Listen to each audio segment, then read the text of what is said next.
nabo kabagi abambu Celeste go Thank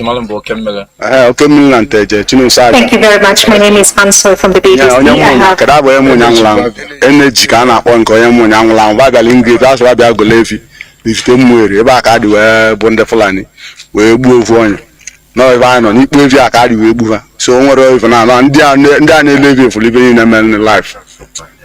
None. No. I don't know.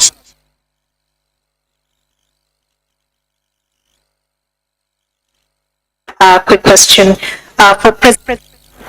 Thank you very much. My name is Ansel from the BBC. I have a quick question for President Kagame.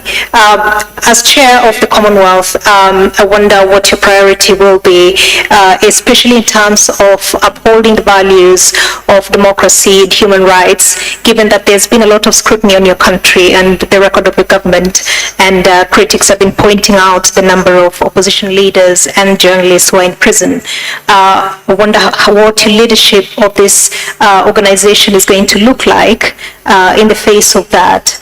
And tied to that is also the criticisms that have been directed at your government as well over the migrants deal. They have raised questions of human rights, but also questioning whether your government, by entering this deal, allows the British government to abdicate its responsibility towards refugees. I think checking of facts is a serious problem with the very institutions we should have relied on to inform the public, the general public, the world, about some of these facts. Or whether the facts themselves or the interpretation of some of the things that actually happened. Now, let me start with the issue of values. Who defines the values? Or who doesn't actually have values? When people talk about values sometimes, is one part of the world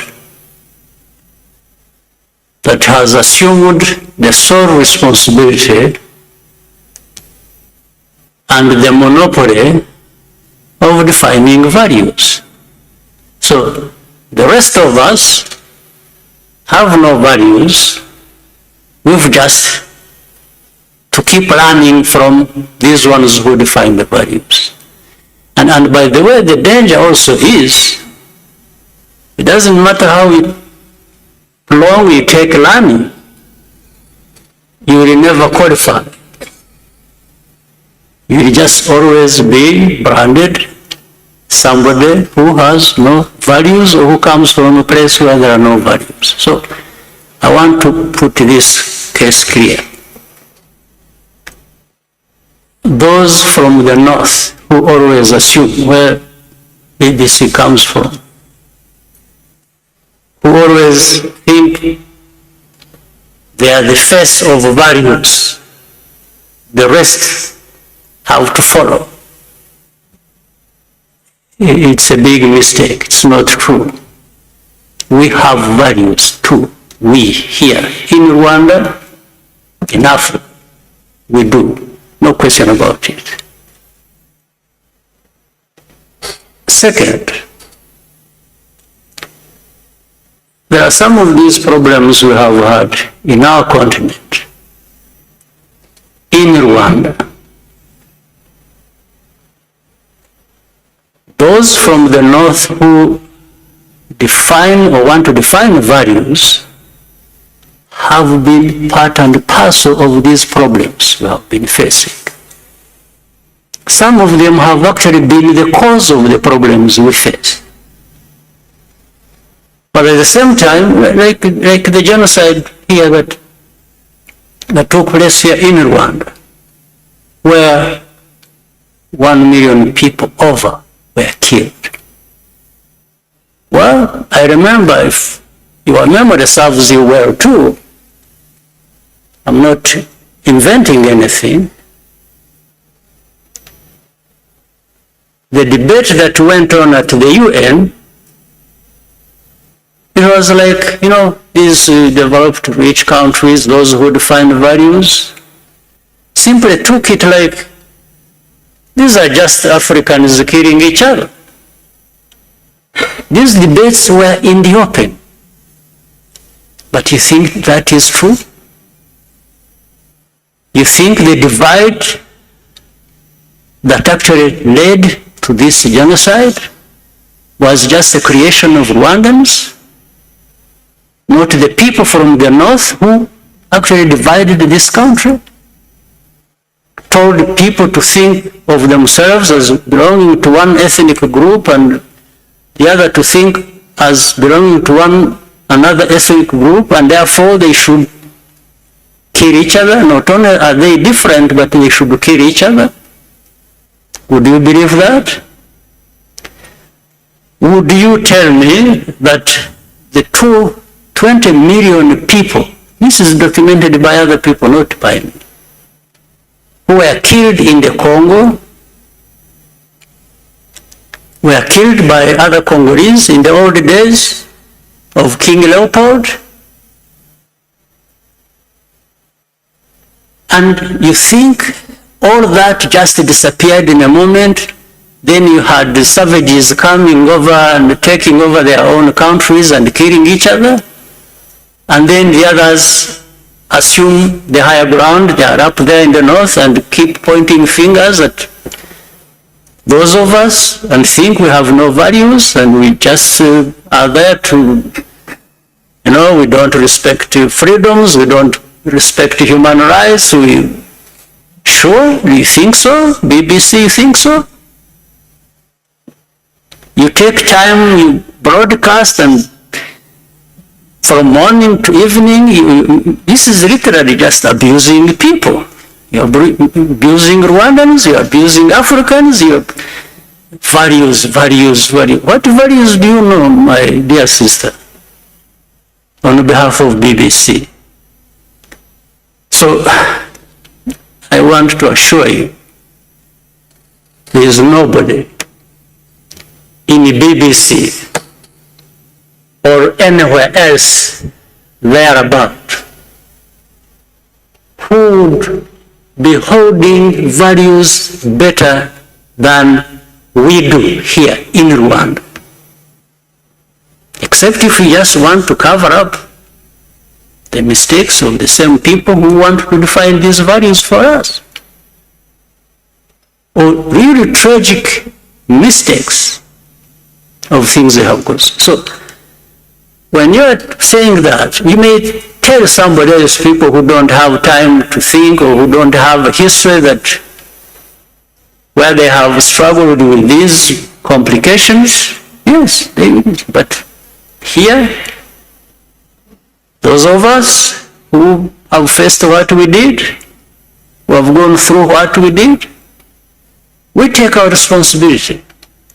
Of course, genocide could not have happened just on the hands of others who brought it to us. No.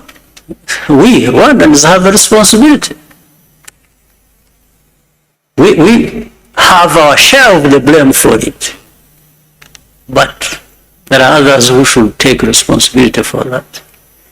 So I just want to let you know that these issues of upholding values and so on, as far as I'm concerned, as I know, as far as Rwandans are concerned, we don't need any lessons from BBC or from anyone. I tell you this with firm conviction. So, democracy or people in prison you're talking about, there is nobody in Rwanda who is in prison that should not be there, because you have a justice system that is actually functional and is fair. Let me tell you something instead. Actually, there are people who are not in prison who should be there. There are no people who are in prison that shouldn't be there, but there are people who are not in prison who actually should be there. And I'll explain to you if you want. I know, for example, I've been seeing journalists writing all kinds of things. Take somebody, praise her or him, and make them champions of all kinds of things. That's fine. I wish these people are making them champions of their own situations, if they wanted them, but not of our situations. And I give you some details. And what I meant when I said what I said. Take an example who is always written about, and people who have been here even during this Chogam, and they were visiting. There is a woman called Ingabire Victor, whom BBC and others want to always sing about being the face of the opposition or something. Okay, fine. And this is one I was referring to. She's not in prison now, but should be in prison now. She was in prison, she committed a crime for which she was tried in the court of law. She was actually sentenced and imprisoned. The government, the president, under the prerogative of the Mazi, president has that powers. Actually, this woman was released from prison before she served her full sentence.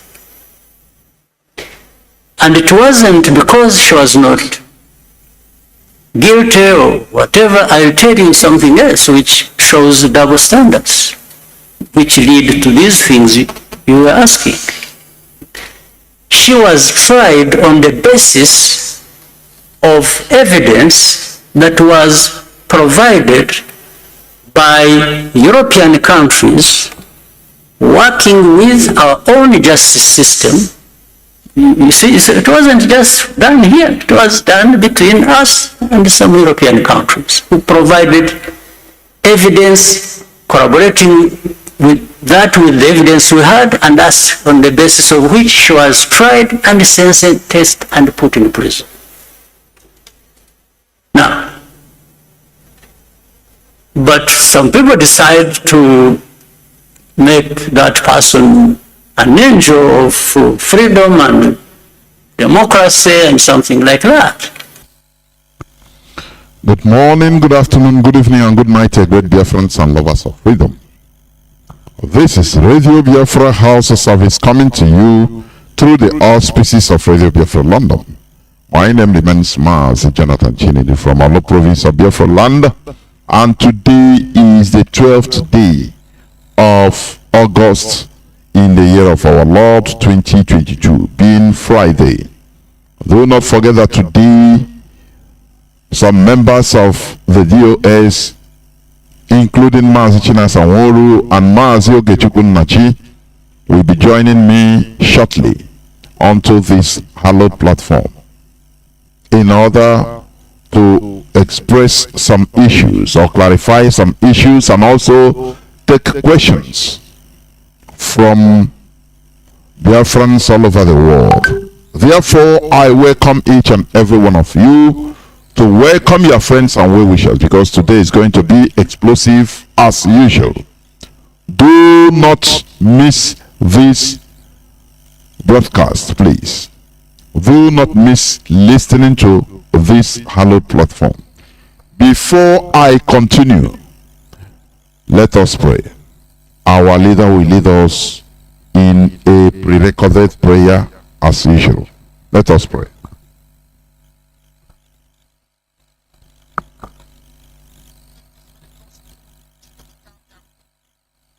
As long as we come on air every evening, the whole world must listen. As long as we preach this very gospel, UCHECHUKWU must be with us. Therefore, without any further hesitation, we must proceed to offer every prayer to UCHECHUKWU who resideth in heaven. Therefore, as we always commence, not from today, but from of old. Our Father who art in heaven, nna nke bi n'eluigwe, ka aha gị dị nsọ, that your name may be hallowed by men, that we may bow at the mention of it, that we may offer every glory unto thee, that we may offer you every adoration and adulation, because there is none like thee. You fight our battles for us. Every blessed day you demonstrate through your kindness and your everlasting mercy that you are our Lord, our God, and our Creator.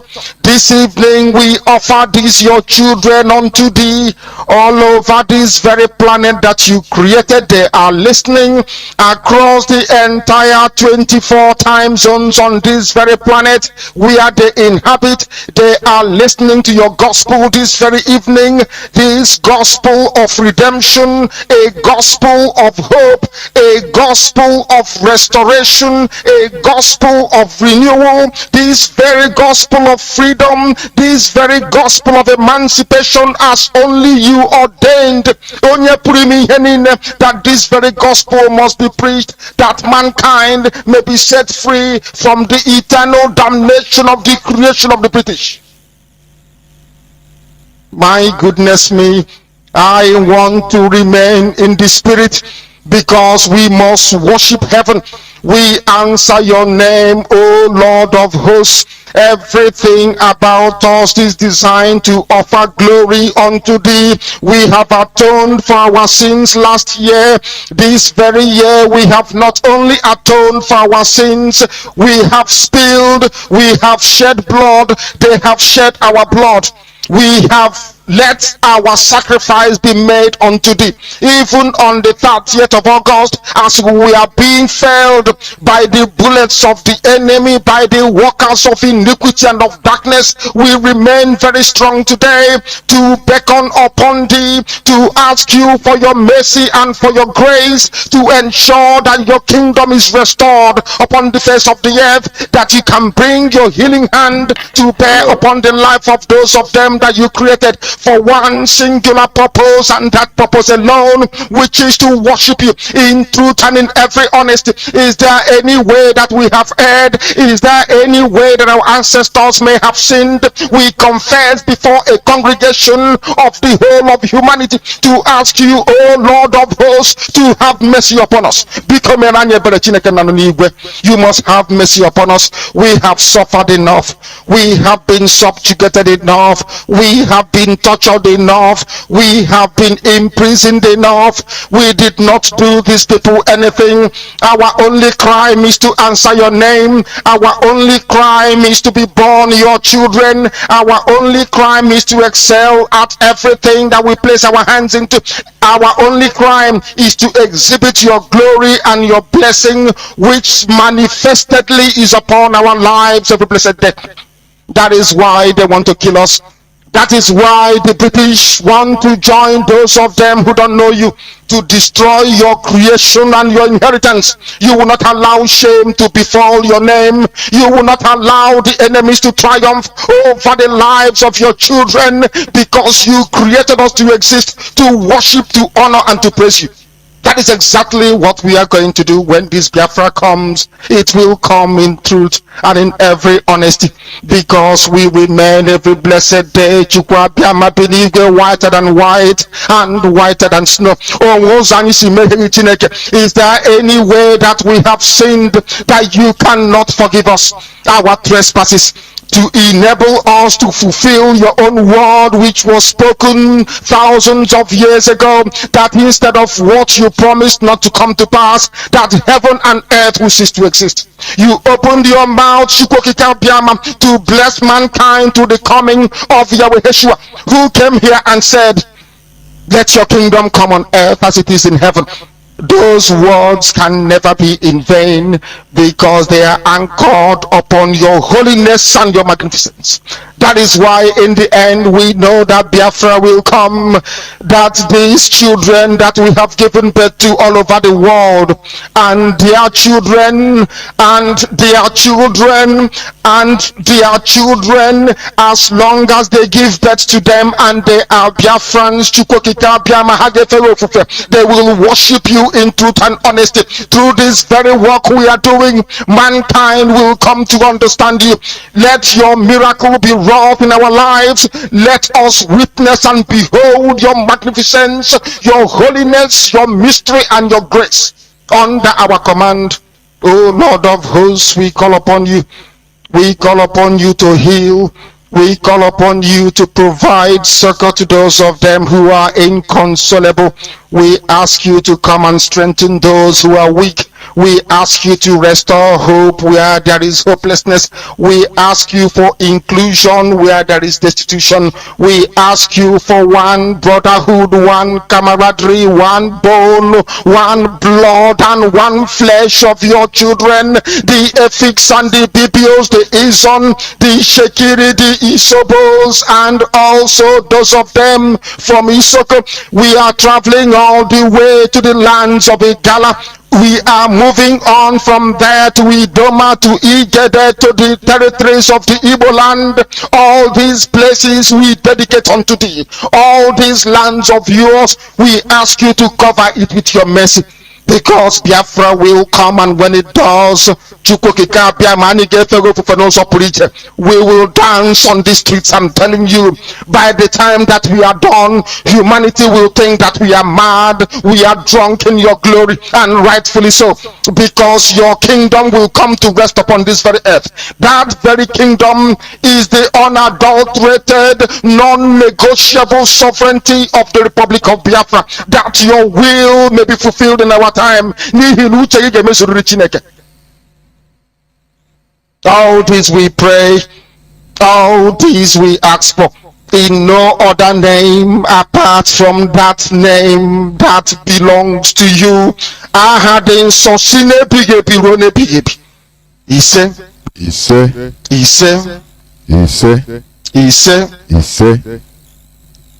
Once again, I welcome each and every one of you to today's edition of Radio Biafra House of Service, coming to you through the auspices of Radio Biafra London. My name remains Mazi Chinedu from our Lord province of Biafraland, and in no distant time I will be joined here by some members of the DOS, including Mazi Chinasa Mazi and Mazi Nnachi, in an interactive session.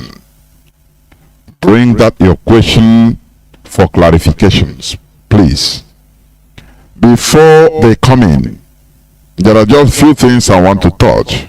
There is this news that is breaking. This man, the writer of the satanic verses, Salman Rushdie, who is an Indian British citizen, was stabbed a few hours ago in New York. Salman Rushdie stabbed in neck in New York attack. Remember, he wrote that book in 1988. He is an author. He called it The Satanic Verses. And there was a fatwa in 1989 on him. That fatwa, according to the Islamic rule, by the Ayatollah of Iran, that anywhere this man was seen, any place in the world, that he should be killed by any Muslim. There is something, I'm not glorifying terrorist threats or anything, but there is something I want us to understand. This world, I've been saying it, you have to make yourself strong. Without that, there is no place for you. Do you know, when, as long as this world is concerned, there is no safe place.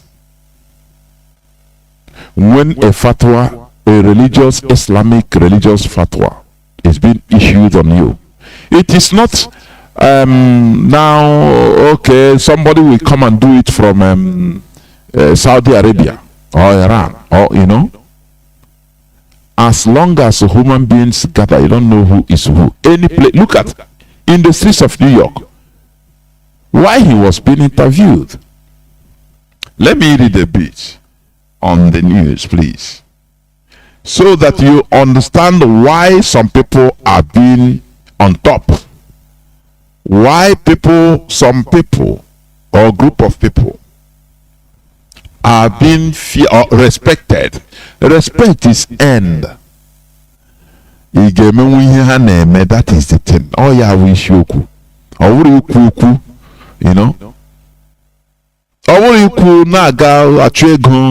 You see this thing I played. There was let me digress a little bit, because our people, there was a clip I played. I saw it on the social media about I think it's a suicide. Upon the situation, what is happening, people don't hear. Are they going to come out again? People call them, they want to buy cow. They want to buy Fulani cow. And they call the Fulani, they say, come inside the bush, come. Whereas Fulani cows is banned in our land. But with these people, they buy, they want to make money. They want to buy cheaper. And some of them were slaughtered in our land. They say, come and buy. Oh, you want a cow? We have cows in the bush. Come, it's cheaper. Fulani lured them. And they carry their truck, enter inside the bush. Before they can know, they have been surrounded. And some of them were massacred. And others were robbed by the Fulani. Do you understand? And those that died, they have died. How will go pay? I don't know. Well, let me, before I enter into this news, please, let me play this again, because our people don't listen. Our people die of errant to stupidity and Let me listen again, please. Listen again.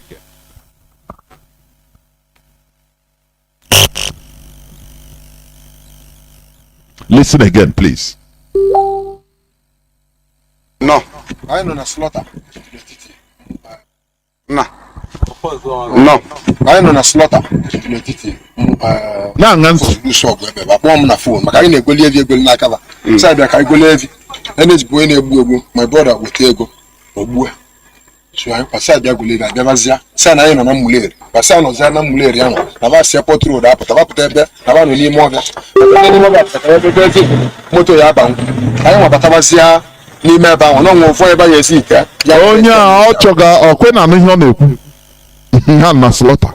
Whereas they have been seeing the devastation by the Fulani headsmen in our land, and that prompted Ipob to give ultimatum, but they are not interested.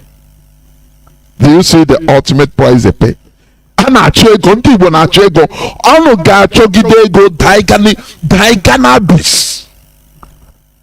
People that don't hear. People that don't hear. Just continue listening.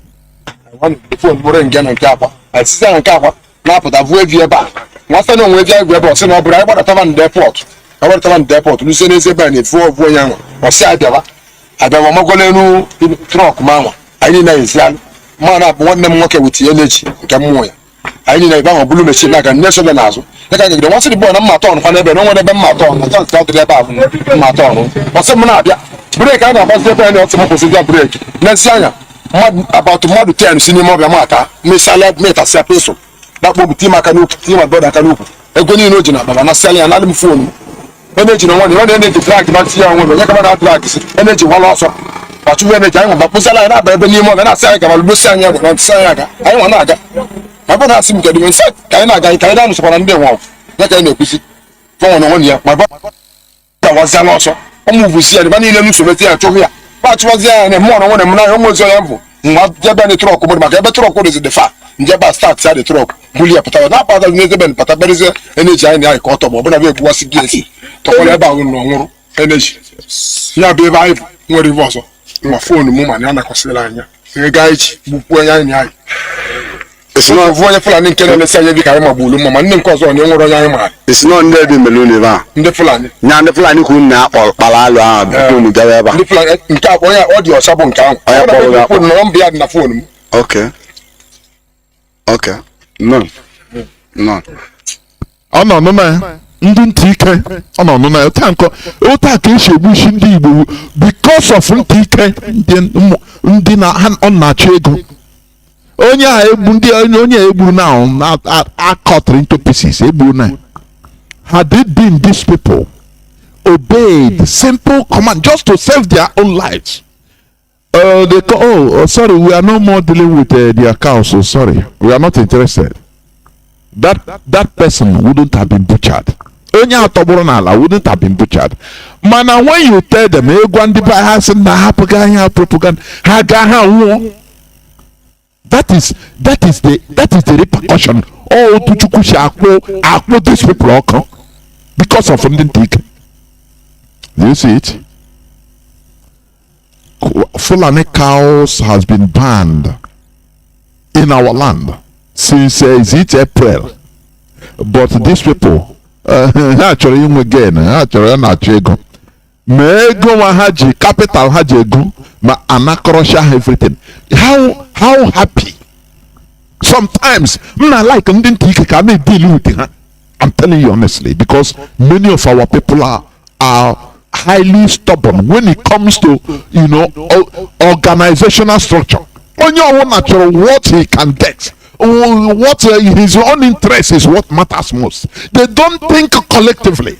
Oh, you could have put your own outcome. You cannot tell there. Garame, Gebutia. I not you go down there. I know you be miserable lives everywhere in the world. And naturally, many of our people in many parts of the world run death row. Let us gather around so that to do something that will benefit us. I could see this type of avenging life. I don't know why. I think any hope. No, I won't deal. Who you talk to? Because are you feeding me? Are you the person that is feeding me? Fulani have one and do account baba inside the bush. Actually get grown Fulani cow. Very cheap. Again. And they met their Waterloo. Without wasting time, I will bring in our brothers Mazi Chinasa Mazi and Mazi Nnachi. But before that, I will be right back. There was this news I was talking about, but let me say Salman Rushdie. Since the order that was given since 1989, some people were waiting. That is lone wolf attack. That is why they are respected. Do you understand? I'm not glorifying, but I want to buy. Hey, now, the leadership. Yeah, come now. Come and give us this. I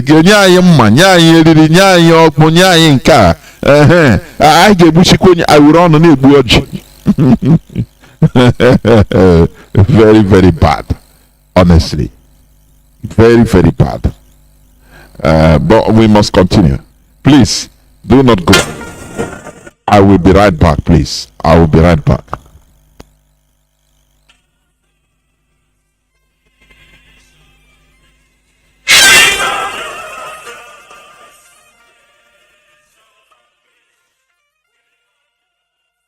Biafra, worldwide phone call campaign alert continues.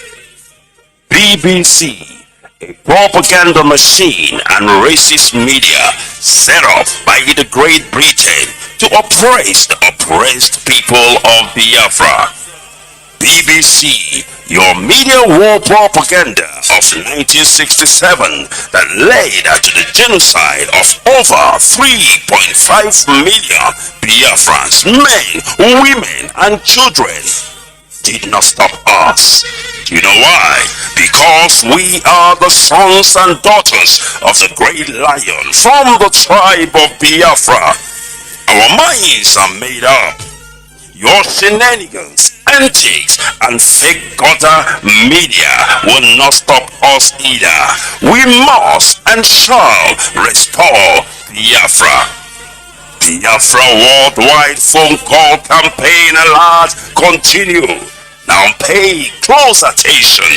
Be polite when you call BBC and use the following prompt when you call. Hello, my name is. You tell them your name. I am calling to ask about BBC policy of propaganda against the victims of genocide. Since you are obsessed with telling lies about Biafrans, here are 5 more questions to consider. Now, this is the question to ask BBC. We are witnesses to BBC racist coverage of terrorism, implying that black Africans' lives don't matter. Yet the same BBC rallies the whole world at the slightest terrorist incident in the United Kingdom. Here is the second question.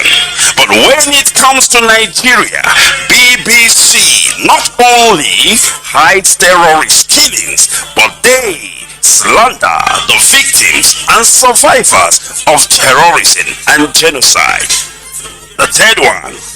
When will the grand patrons of lies and hypocrisy, the BBC Fake News Network, make a documentary about the daily slaughtering of Nigerians by Fulani terrorists and the government of Nigeria, whom you protect so that London may plunder Biafran's resources? The fourth question. Is the oil and gas of Biafra the reason that BBC is obsessed and terrified by the agitation for freedom by the victims of 400 years of British colonial thievery and crimes against humanity? And the fifth one, we call on the good people of the world to ask BBC and UK government why it aids and abates the genocide in Nigeria by spreading lies, propaganda, and disinformation against Biafran freedom fighters. BBC, we know that you are United Kingdom government agents of imperialism with no modicum of shame. Take down your wicked fake documentary against the victims of genocide and stop your sadistic meddling in the lives of black Africans. Now pay close attention. This is the time to call BBC. You can call them 9 a.m. to 5 p.m. Biafran time. Date 4th of July to 30th of September 2022. Now grab your pen and paper and pay close attention. You can call BBC switchboard on this number +44 2087 438,000. I repeat, +44 208 743 8000, or you can tweet at BBC News. You can also call BBC Customer Service +44 3700 100 342. I repeat, +44 3700 100 342. Or you can also tweet at BBC Press. I have not finished. You can also call BBC Studios Limited +44 208-433-2000. I repeat, +44 208-433-2000. You can also email BBC News Channels at bbc.co.uk. BBC, we shall vanquish. BBC, do you know why? Because we are Biafra.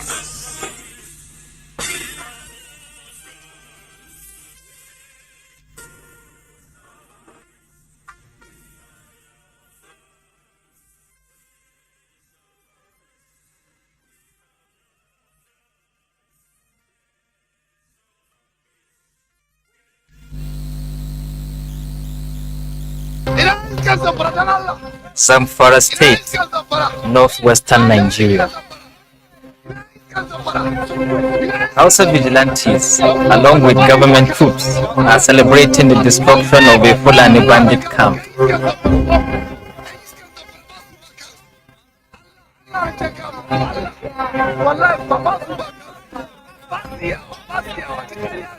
Two tribes, which have lived peacefully side by side for centuries, are turning on each other.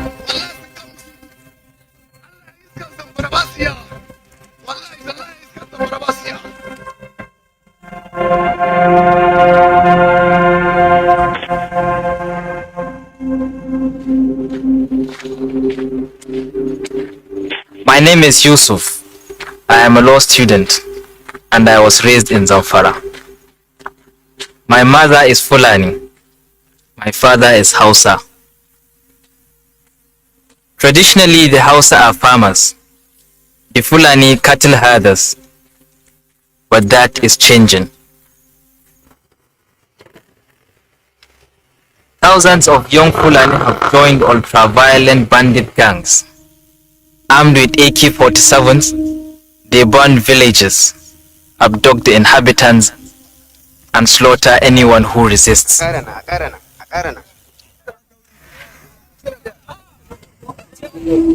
In response, Hausa communities have formed vigilante militias to protect themselves. They too maim and murder the innocent. The ensuing nightmare has killed thousands, closed hundreds of schools, and is spreading into neighboring states. Massacres and mass abductions are frequent. But this conflict remains underreported. It's just too dangerous. So Nigeria's questions go unanswered. Who are these bandits? What do they want?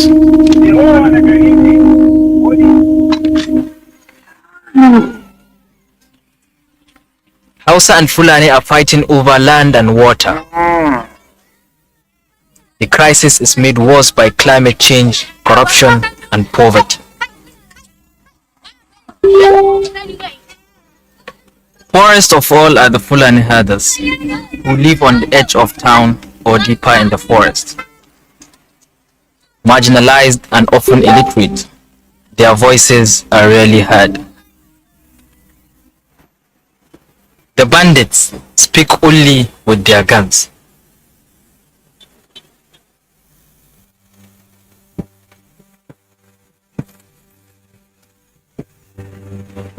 Authorities in Zamfara think there are as many as 30,000 bandits out here, split into around 100 heavily armed gangs.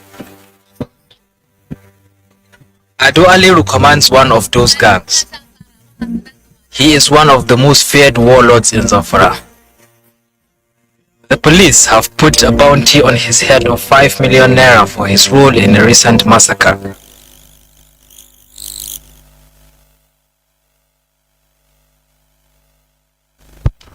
Once again, I welcome each and every one of you onto this hallowed platform, Radio Biafra House Service, where we preach the gospel of freedom. Today we are on interactive session with some members of the DOS, the leadership of this struggle. Therefore, without taking any much time, They are here already. I will bring them, Mazi, please, to make your introductory statements so that we move on, because today we are going to open the lines very quick so that people will call and ask questions. We want mostly questions. If you want to make suggestion, please let it be to a time limit of maximum 4 minutes maximum. I'll be checking my time, please, because in everything where there is no rules or regulation, it doesn't function well. Please, so that when you are talking, you also remember that others are there waiting. Therefore, Mazi, please, welcome to the program. Over to you, please. Mazi Jonathan, good afternoon from here. Thank you for what you do for motherland. You and your fellow men and women that anchor this very hallowed platform to proclaim the gospel of heaven unto mankind across the globe. Thank you. Fellow Biafrans, lovers of freedom all across the world. Good morning, good afternoon, and good evening. My name is Mazi UCHECHUKWU Nnachi. I am from Afipo South, local government of Ebonyi State. Ebonyi State is in Biafra and Biafraland. By the special grace of Elohim, I serve you as your South American representative and a member of the DOS of this very noble movement, the indigenous people of Biafra. Fellow Biafrans and lovers of freedom, lest we forget, I would like to extend my solemn greeting to our one and only leader, Nnamdi Kanu, the man who saw tomorrow. And through him, Elohim, made it possible that we, the children of light, we gather from all across the world to proclaim this very noble struggle unto humanity. Not just across the land of Biafra, not just across the Nigerian states, not just across Africa, but across the globe. We thank him for that very visionary mission, and we say wherever he is, the comforter, this very spirit of Elohim, we continue to strengthen him every day and night. As soon as he shall be a free man. He said, fellow Biafrans and lovers of freedom, we are here that we may once again give unto you the raw truths, undiluted truths of the way forward in this very noble movement. As you all know that we are under sacred oaths. Under sacred oaths, I repeat. To at all time tell you nothing but the truth. And that we have been doing ever since the extraordinary rendition of our leaders. Nnamdi Kanu. As we have all seen the disarray and the collapse of the Nigerian state, we have seen the foundation in disarray we have seen the zoo and its foundation no longer able to hold itself. It is therefore a signal to each and every one of us to remember that we are very at this very critical juncture, closer to getting home. Because the foundation can no longer hold itself. We are here to tell you the truth and to reveal the secrets of the enemies. Those who are working with the Zoological Republic and its governments for pretending to be working for the restoration of Biafra. We are here to unravel them, to tell you their latest secrets and tactics in manipulating on the weaker souls. Remember that upon this leadership have only ordained and assigned to tell you not about the truth and to lead you on the way, on the rightful way and on the rightful path to this very restoration of Biafra. However, you must not forget that to get close, as the restoration of Biafra come more closer, the enemies will be more at work to confuse and to manipulate on the weaker souls. You have seen the report of the UN ordering the Nigerian states to bring Buhari and its presidency on the unconditional release of our leader, Nnamdi Kanu. Those works were done behind the scene by this same leadership and its legal team. We made no noise about them. You have seen the HOD, Mazi Chinasa on the meetings with international communities,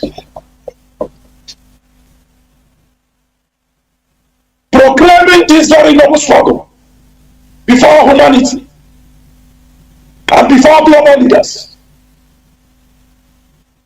and calling for the immediate release of our leader. These are the things we do as leadership. We make no noise about them. We don't come out in the public to manipulate on our people and use it as a means of fundraising. No, we don't do those things. Because we don't need to call for attention.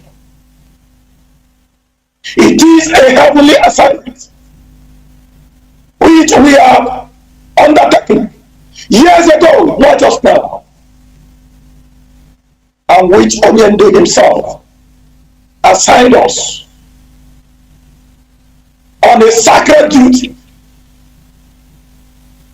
not just because of the living Biafrans all across the world, but even before, because of those who have gone for the struggle,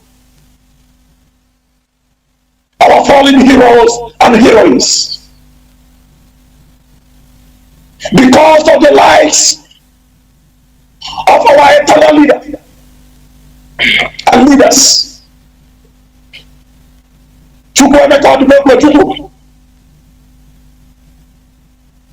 the lives of our eternal heroes and leaders, the likes of Safiri Biafra.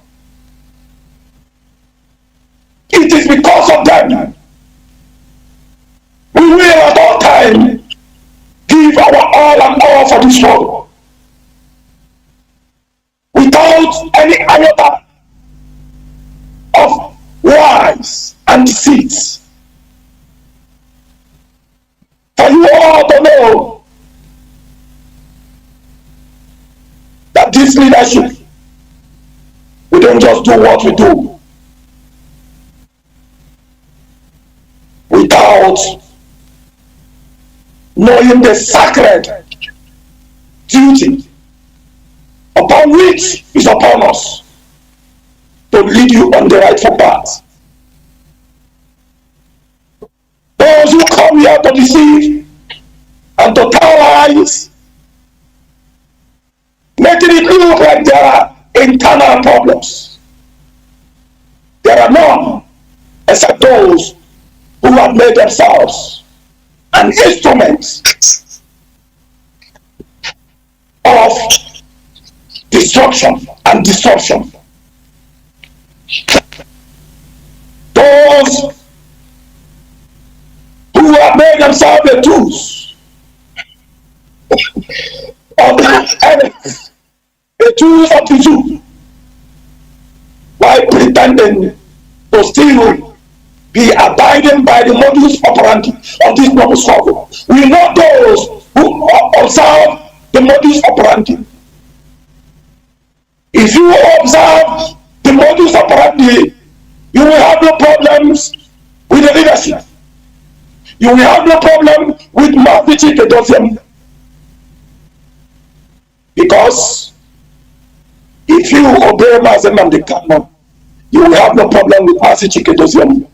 You will have no problem with Mazi Chinasa Mazi. You will have no problem with Mazi Nnachi. You will have no problem with Deputy HOD Mazi Chinasa. Because the leadership is one. Mazi Nnamdi Kanu is the leadership. The leadership is Mazi Nnamdi Kanu. Therefore, my fellow Biafrans, be on alert. Be on alert. Be detective to the tactics of the manipulators. And never allow yourself to be deceived. This very noble struggle have no defactor. This very noble struggle have no government in diaspora. This very noble struggle have no other commander except Mazi Nnamdi Kanu, the leader of this very noble movement. In the absence of Mazi Nnamdi Kanu is our HOD and his office, Mazi Chinedu, who coordinates every department of this very noble movement. Who see to the affair of every department of this very noble movement. No other one. And no other department. We come out here to deceive whoever that you only take authority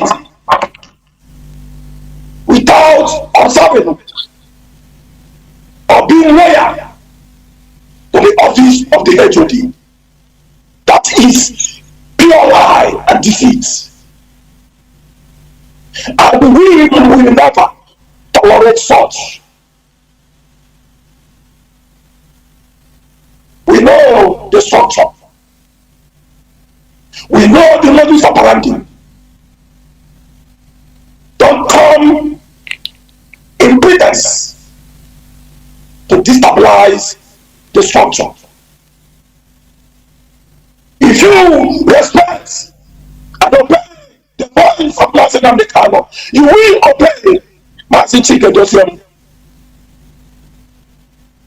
You will obey office.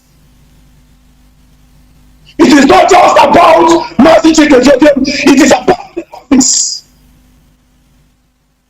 which only Mazi Nnachi put in place. Because tomorrow, any other person might become the head of directorates. And if you disrespect that office today, you might be disrespected also when you get there tomorrow. Therefore, that very office will at all time be respected by everyone. You might not like the voice of Mazi Chinasa. That is your problem. But you must respect that very office as the head of the directorate. It is sacred. As you respect it, you as well respecting Mazi Nnamdi. Therefore, don't come out in pretense to deceive Biafrans all across the world. Fellow Biafrans, we will entertain more of your questions and make it more interactive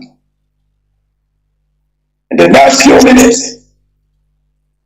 But it is very, very important we lay down these very critical foundations in remembrance of our structure and our modus operandi while we engage our enemies, who is and still men the zoological republic and its Fulani oligarchy. These are our enemies, and these are where our attentions are. No other one and no other place.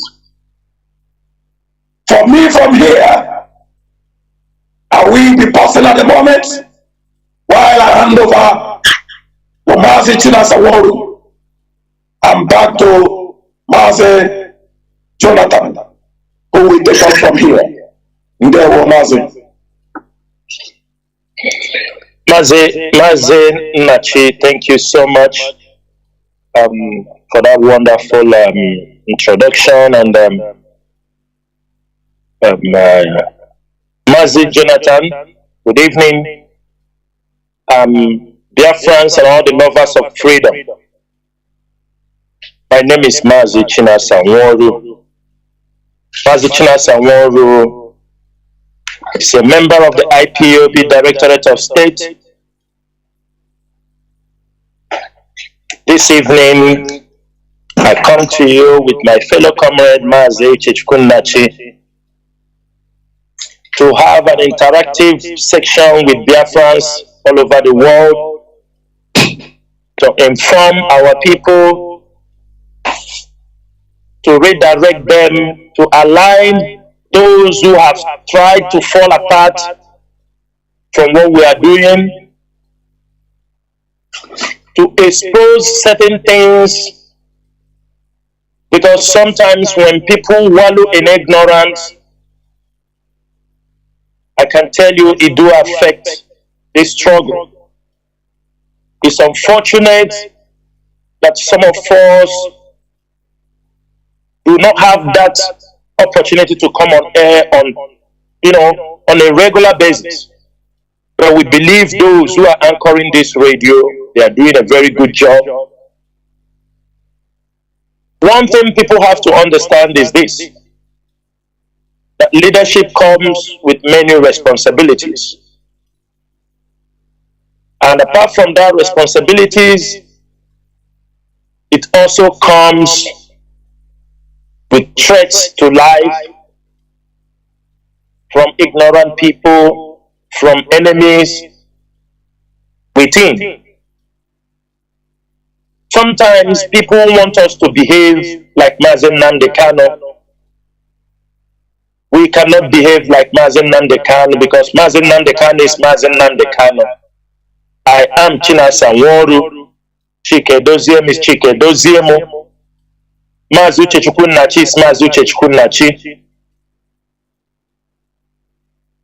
We might not have that opportunity coming every time, but it is our duty to always come on air to clarify, educate our people. We have to understand one thing. We believe in this movement or in this struggle, everything is stage by stage. When Mazi Nnamdi started, he was coming on air every time. That was the time the gospel was being preached. That was the time he was training most of us. That was the time we were following the footsteps on how to fight on the social media. And on a couple of occasions when he is not around, he has been in the hands of the enemy. What he taught us, the way we battle our enemies on the media, we have perfected in it. Some of us now in the media warfare, we are professors. Some are on the radio, they are professors. You come on social media, it is not a matter of boast. We control it. We did not achieve this thing by gossiping and distracting ourselves. If anybody is in the IPOB media, if you are in IPOB media, if you are long time in this media, everybody should understand, or those who know they are in IPOB media, that since 2015,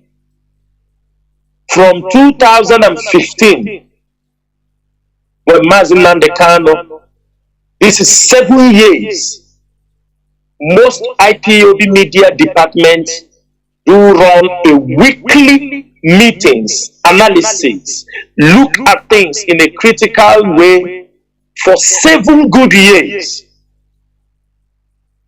Some came and they all fall apart. I mean, to anybody listening, if you are in IPOB media, if you know you are in the main engine rooms for the IPOB media, you know what I'm saying.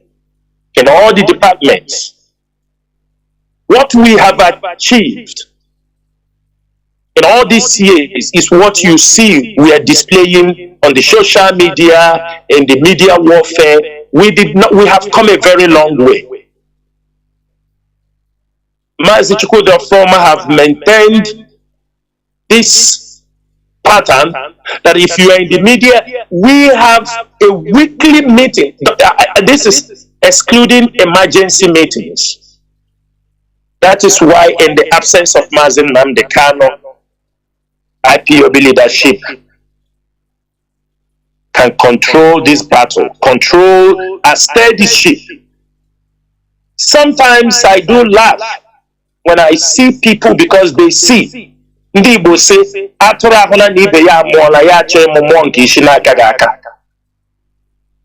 some riffraffs Turn these your children unto thee. All they see IPOB talking, they come to talk or to challenge us. Because you saw Mazi Nnamdi broadcasting on social media, you thought it was only Mazi Nnamdi was doing the job. You saw people talking on radio. You feel you can come on radio, and IPOB have already filling that gap for this mission, for the restoration of Biafra.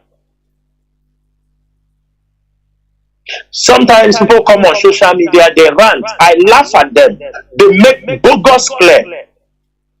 I look at them, I laugh. I said, well done. GK, you just started. Because you saw IPOB talking. You are free to talk. Everybody is free to talk. But the most important thing is this. We are into a serious business. We are into the business of restoration of Biafra. That is why we came. That is why we are here. That is why on several occasions they have adopted our leader, we still remain here. It really pains the people you expect them to be part of the fight, that they are on one area. The people that will take the glory, they will be part of those who will take the glory if Biafra is restored. When we restore Biafra, they are on one side, doing all evil things they think they can do just to destroy somebody. Because somebody is in a position, he didn't even select himself. It is not that he came to this struggle yesterday. This person had been found worthy. But it's unfortunate that people you expected that every one of us will be a force. Some people found it an opportunity to make money. Some found an opportunity to blackmail each other, even to create lies, fallacies against people. Some of them thought that they will tell you, they said after, no, let the bygone be bygone. No, bygone cannot be bygone because we are dealing with the life of our people. If people who knows me, I used to say it on most occasions, I, Chinasa NWORU, I am a man of self-accountability, recruited in morality. You ask people that know me, not today, not because of this struggle, not because of anything, I mean business. I mean protect us, give us the knowledge to continue to stir this ship until we restore Biafra.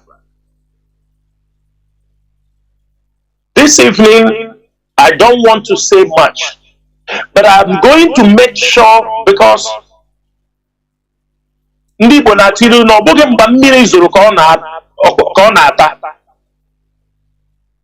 are many things that have happened this 1 year, and I can tell everybody, if you are an IPOB member, this evening buy a bottle of beer. Even though our leader is not yet released, even though Biafra have not come, but buy a bottle of beer and take a sip. We have fought a gallant fight, and we have defeated all the enemies, both on social media, both on ground, both even in diaspora. We have defeated them. I can promise you that. When I say we have defeated them, does not mean enemies will not still sprang up. But you see those people that came the moment our leader was adopted and renditioned from Kenya. Those people you saw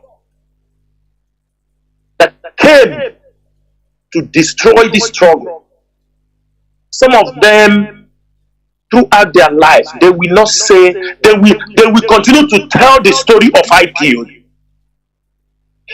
Now some of them have understood that when we say IPOB owns Biafraland, they now understood what it means.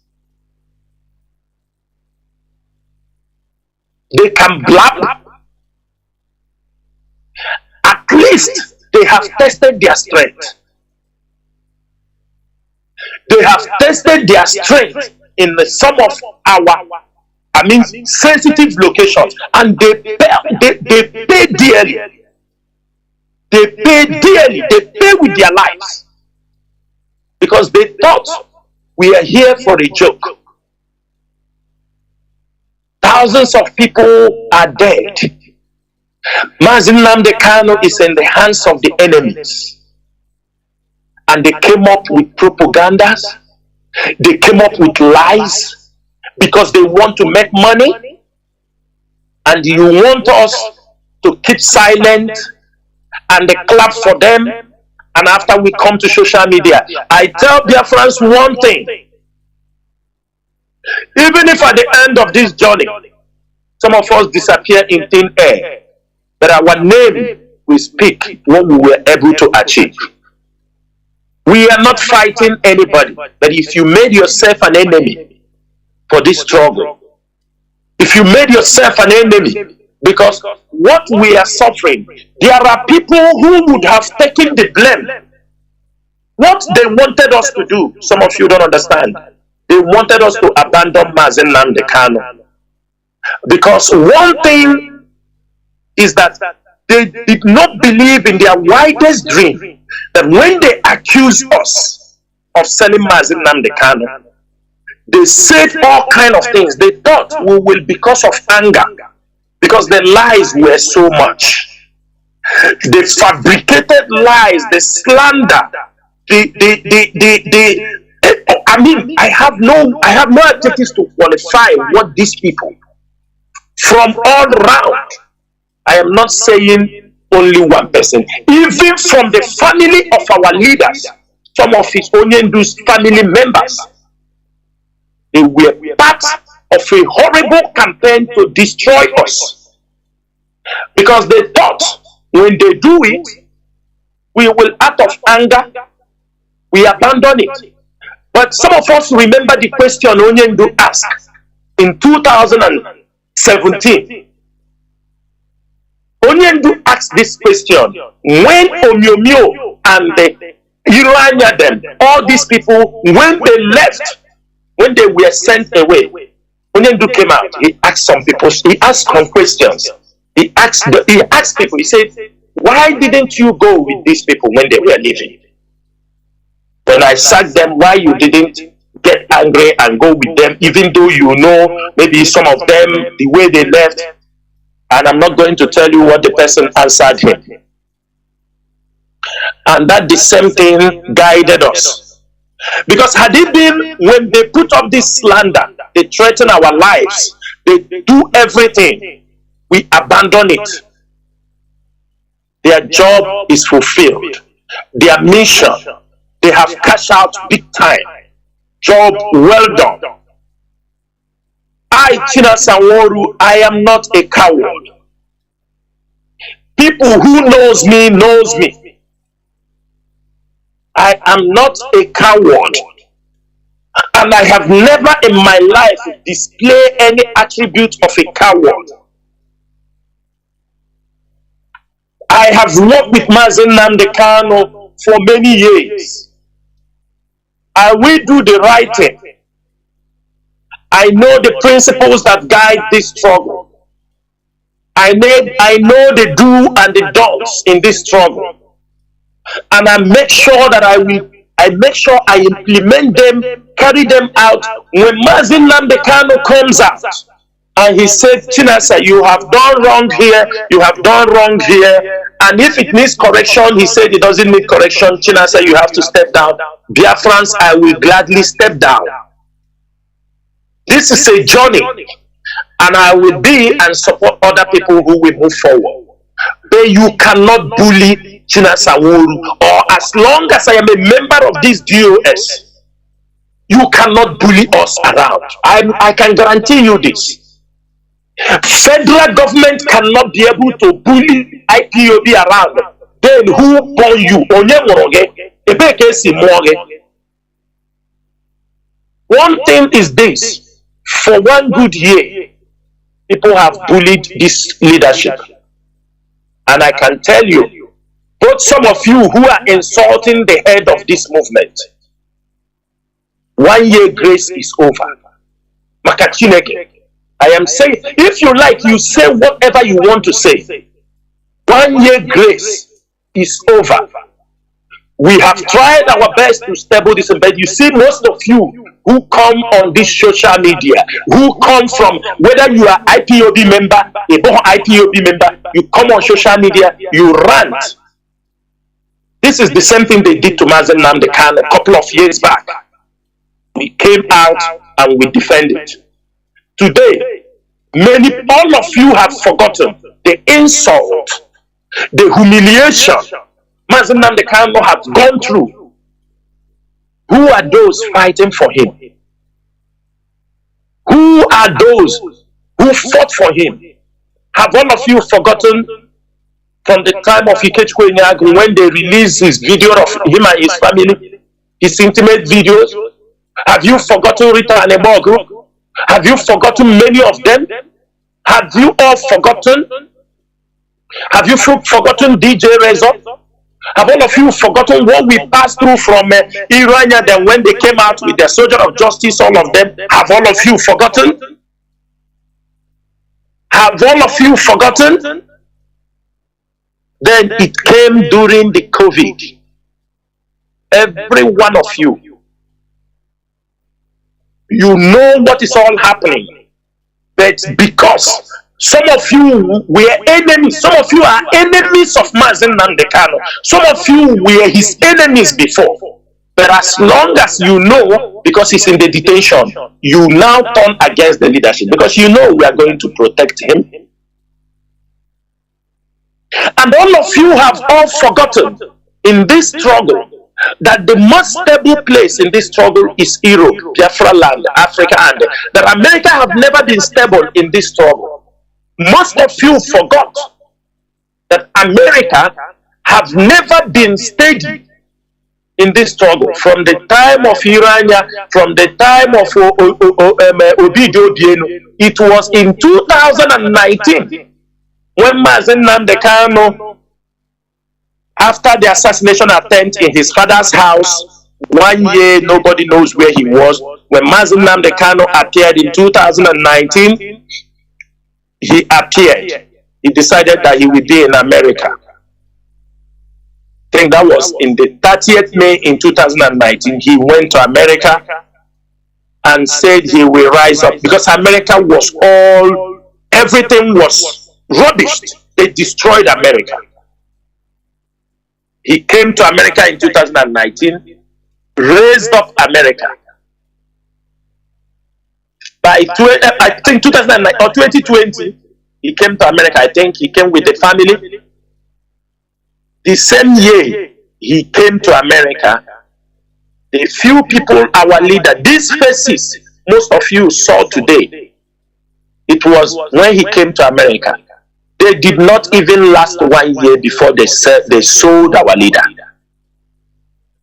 Our leader could not last 1 year with the relationship he built in America. They sold our leader. And I will tell every one of you who is listening today, the Nigerian government started gathering intelligence. Every communication our leader was having with those women, the second time during the COVID time our leader went to America, all the communication our leader was having in America with all those women, they are all with the Nigerian government. 2,000 pages of analysis, conversations from the time Onyendu stepped into America. Nigerian government has it. It's not because we are not coming to talk, but we pray Mazi Nnachi will come out alive. And I am very, very sure there are people who were advising Mazi Nnachi to go anywhere he wants to go. There is no problem. After the leadership might have told him, don't go here, don't go here, don't go here, because you know this, we formed ESM, we do this. It is people also who was telling him, don't mind anything, you can go, you are British citizens. Today, our leader is in the hands of the enemy. They all have disappeared. Biafrans, as you hear,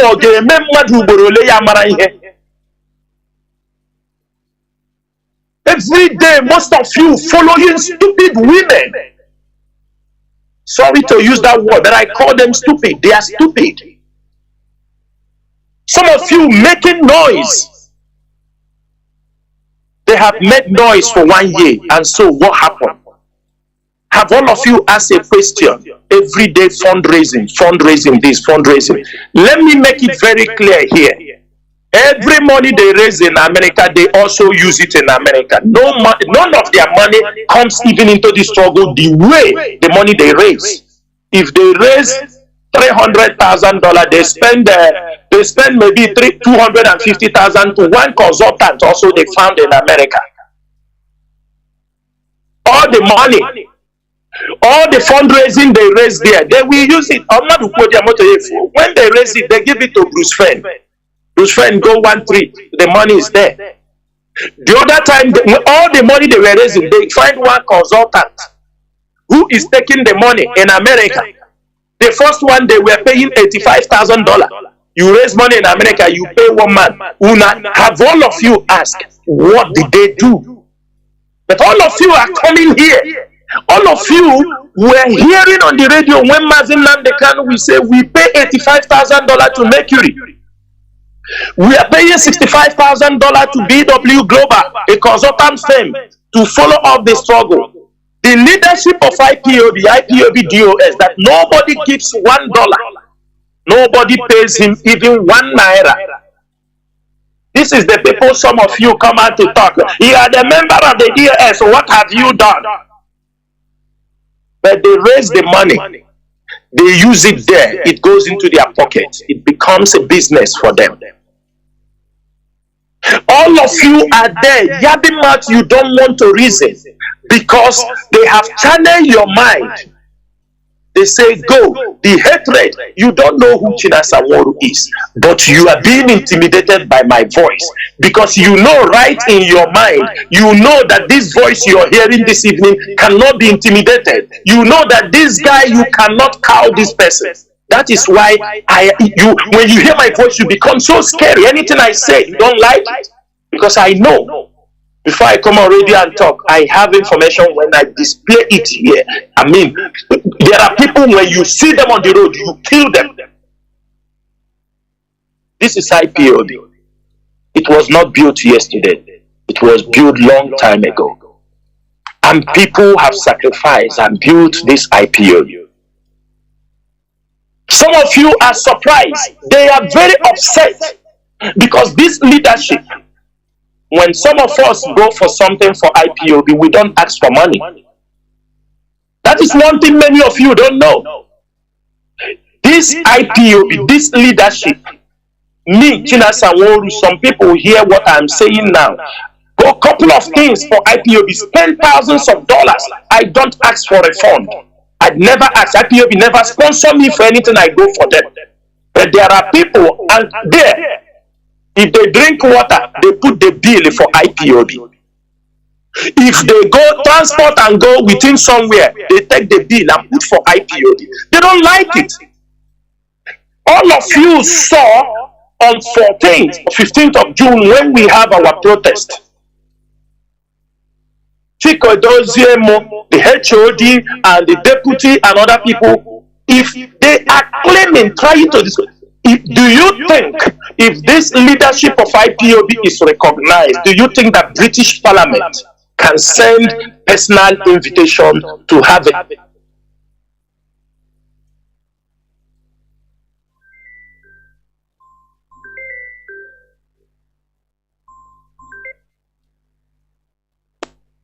Do you think institutions will look at you because you want to take a title? I am a sister to Mazi Nnachi.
Few will hear the record.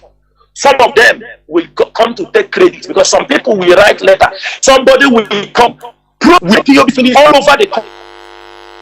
complaining, protest everywhere. You think the world doesn't know? Then somebody will come, write a letter, say, follow up. Somebody come and claim because he wrote a letter or he do this, that's why $250,000 will be paid for him. They are particular money well. And I am using this opportunity to ask everybody. We are facing a new enemy. If you know, because this time around, we are going to face the more dangerous enemy. And if you are still the old remnants, enemy, those ones we are looking and saying, okay, maybe ignorance or selfishness, or if you fail to respect yourself, make sure you go out of the way. IPOB leadership are determined to make sure Mazi Nnamdi Kanu is released unconditionally. We are determined to make sure that they will give us a referendum for a free Biafra. We are determined to make sure that our people are protected. That is the essence of forming the ESN. We are determined to protect our people. The only thing the leadership of IPOB needs from you people is support. Money or no money, support. Support us in kind, support us with money, support us because we are in a very difficult journey. One thing many of you don't understand, and what UCHECHUKWU have done for us, is to make sure that we save the life of our leader. Because he's coming out. But most of you don't. Most of you just come, you wrap up, you catch somebody will come sit in his house, think what he will say against Chinasa Mazi, against Chinedu, against the leadership of the IPOB. They take it, they throw it for you, and you don't even ask them questions. And I'm asking all Biafrans today, before I go back to Mazi Jonathan, when somebody come and tell you Chinedu do this, Chinedu did that, Chinasa Mazi did, can you ask them to be specific? What did they do? What did they do?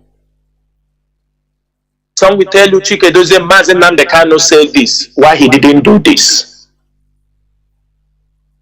Mazi Nnamdi, all of us are just, messages are coming to us, but do you see us where we are talking? We are not Mazi Nnamdi Kanu. We are who we are. We are following Mazi Nnamdi Kanu. We made ourselves available to support and make sure we restore Biafra. Because Mazi Nnamdi Kanu holds the key. People will come. Try to label people. Ask them simple questions. People will come. Most of you don't know what we have passed through. What the leadership have gone through. Somebody will tell you, yes, it's the leaders now. No.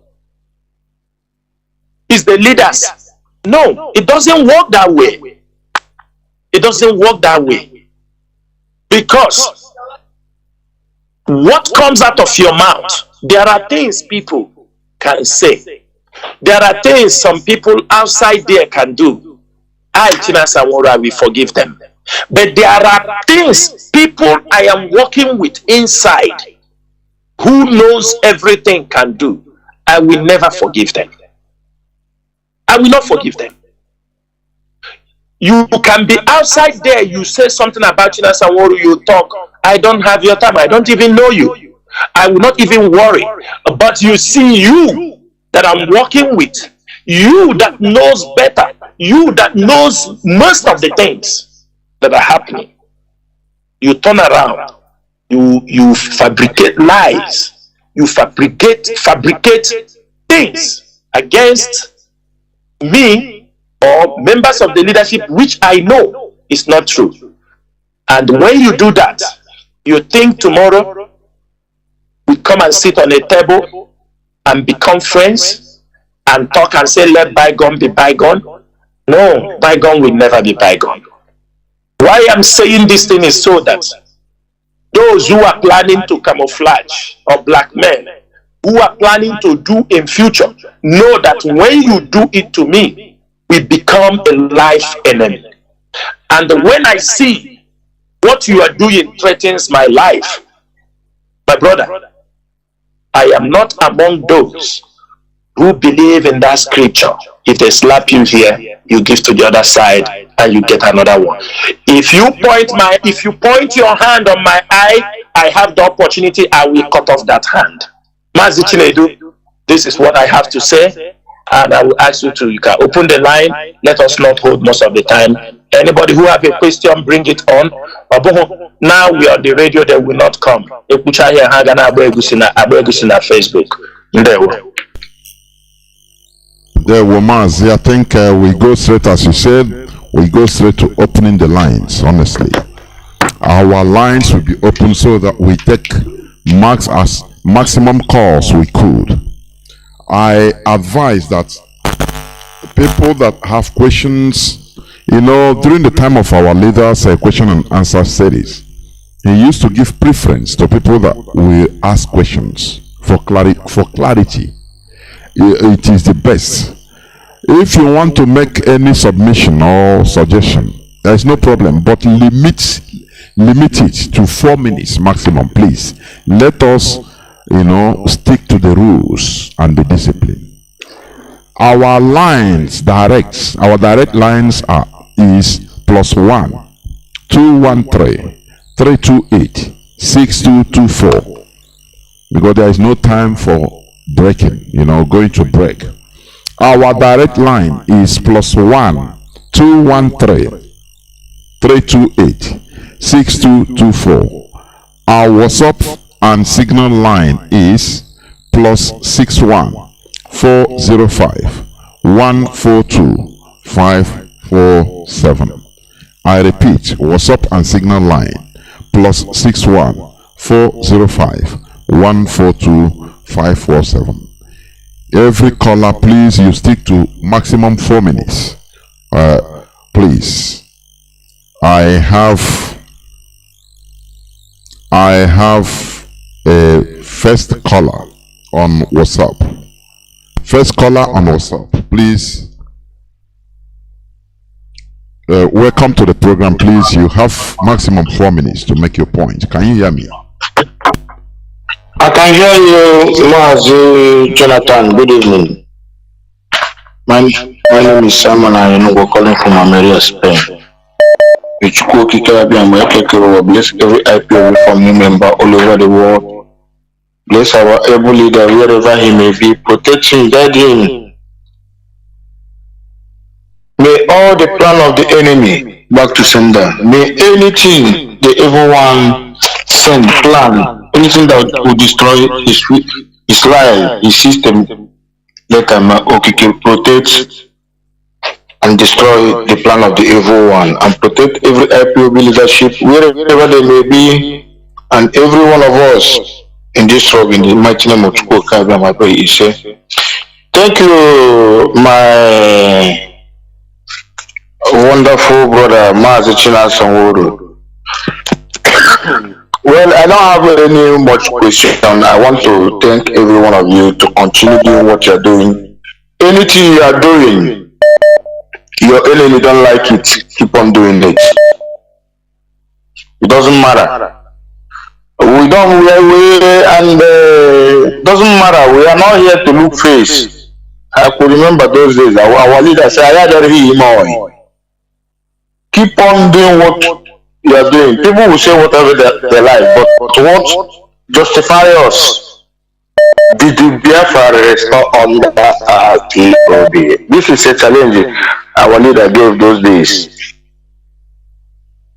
But this ilu mpanukunna trumogan woman.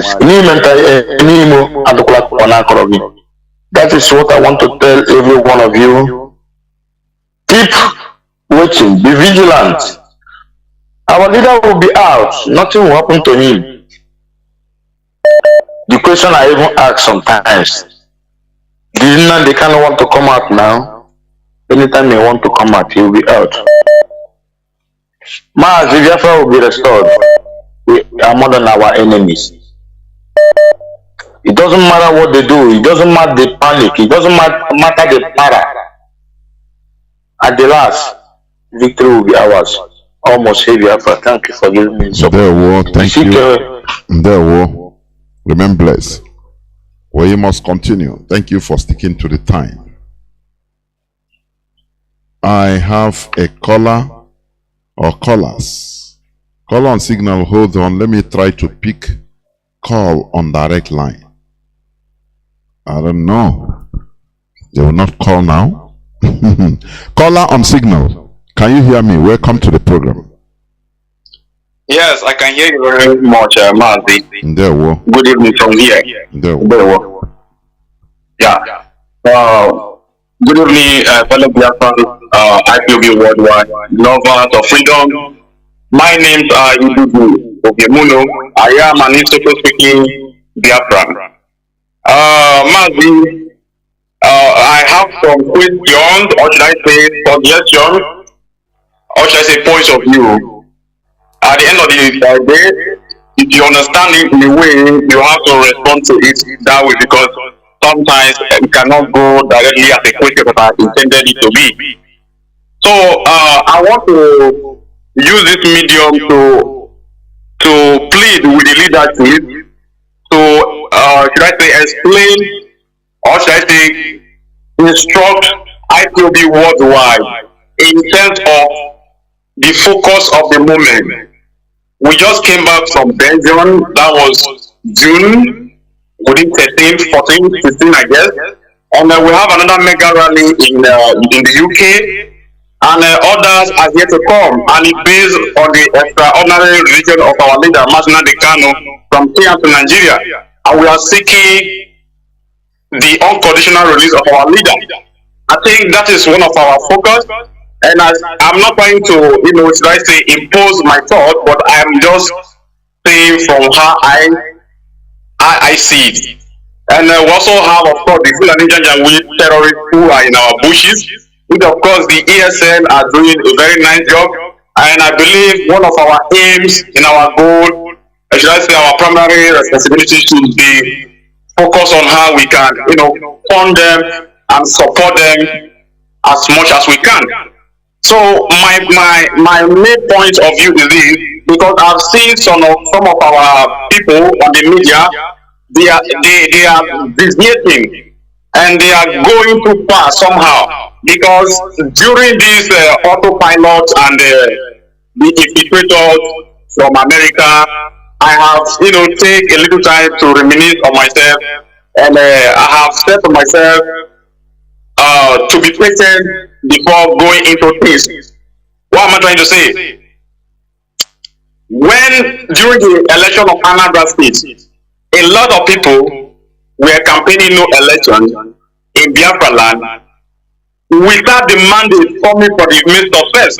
That means some people who are not even in the leadership are trying to give a mandate ahead without the leadership calling for it. So what am I trying to say? This is just also plead with IPOB worldwide, in as much I'm not speaking for the leadership, that we should focus on the mandate that the leadership have started already. We should not start mandate, or that we should not start something for them that they have not started it.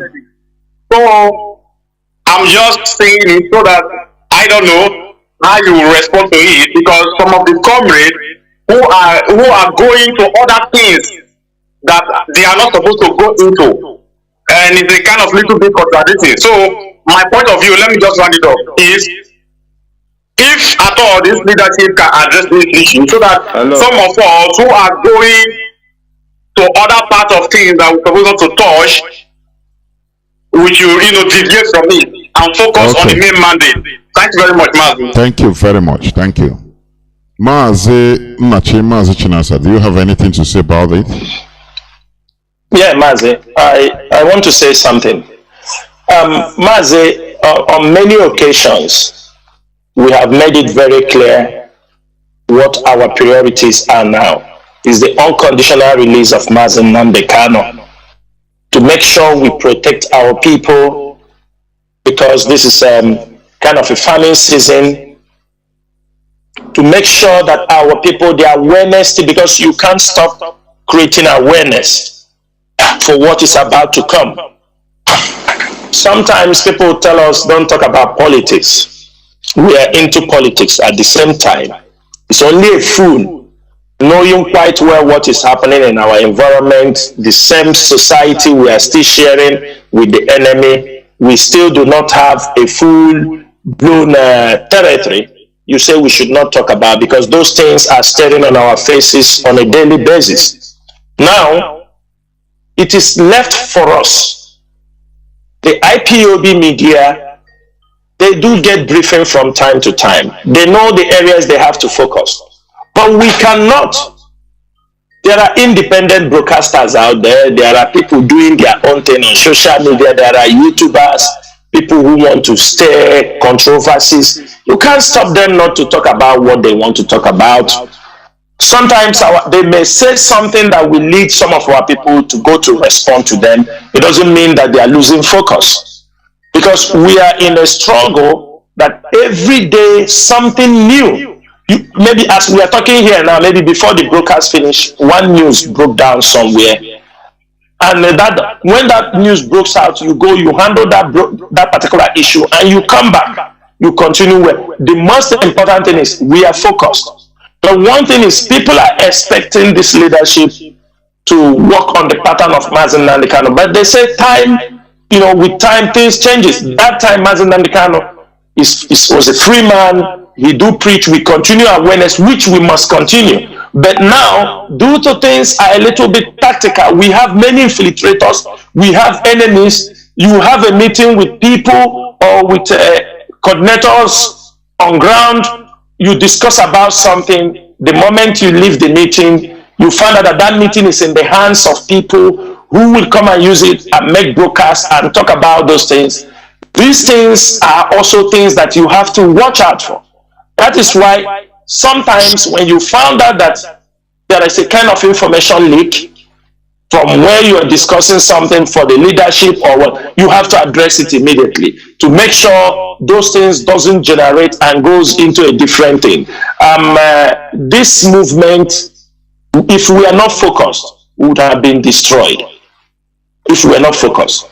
We are focused, but one thing is that our strategies now, our plans, our way forward, the enemies got confused. The infiltrated got confused.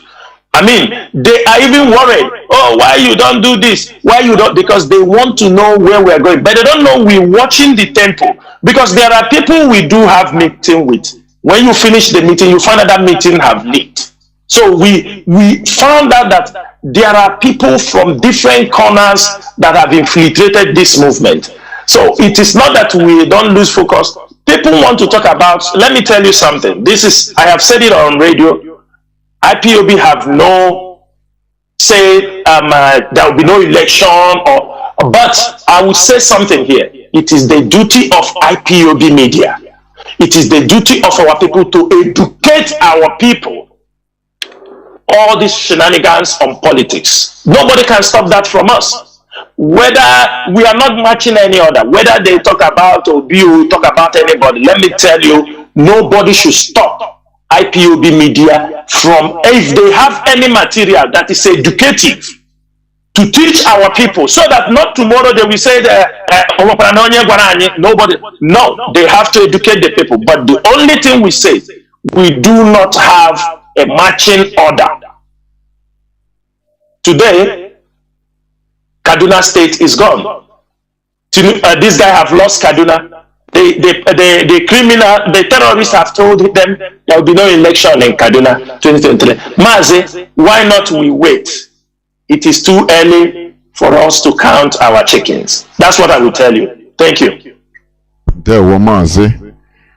I have my comrade, that talks broadcast with me, my fellow comrades. But hold on, please. Let me pick a first caller from direct line. Caller on direct line, can you hear me, please?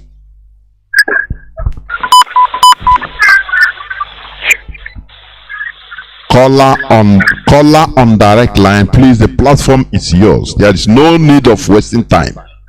Go on, please. Go on, please. I want to be brief. My name is UCHECHUKWU. I want to ask a question. My question is actually they said that freedom lies in the eyes of the slave, or maybe should I say the captives, but yet much more closer to his hand whenever he's ready. But actually I want to ask a question very pertinent this night. Considering the fact that UN has established a statement regarding to the release of Mazi Nnachi, yet our people are still looking into, like I say, they are not recognizing the efforts the IPOB and entire Director of State or maybe the leadership have fought in. I want to also ask this: is it a good one that IPOB or maybe entire member of the IPOB as a body go on beyond to, agitate against the upcoming election? I want us to understand my question rightly. Now, is it a good thing that IPOB wake up tomorrow to say we don't want election in Biafraland until our leader is released and also a referendum is granted unto us? Why I'm saying this is that won't it sound very stupid for us to start agitating again on this issue of where the UN has involved themselves? Can't we just now relent and watch them do it in their own way and get us what we want? Please, I don't want anybody to misunderstand me, because I know these are the questions lingering in the heart of many stupid fellows around, okay? So this other thing is this. The second question is this. Now, in as much as they captured our leader from Kenya, all this while we have been going to the court trying to a reasonable reason for them to capture him or render him down to this country without the judiciary.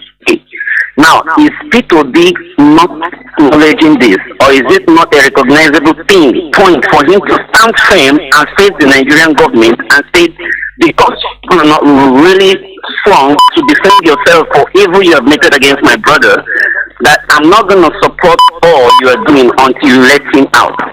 This is the little question I need to ask for now. Thank you so much. Thank you. Mazi, over to you, please.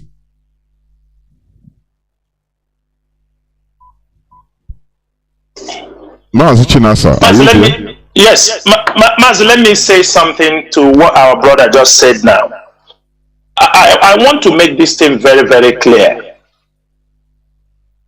I don't want our people to go home and sit down and say the UN have said they should release Mazi Nnachi, the UN Working Committee. Yes, they have done that. They have given their opinion. But I want everybody to understand that UN, they have an international treaty with states that they should not interfere on any country's internal affairs. It is there.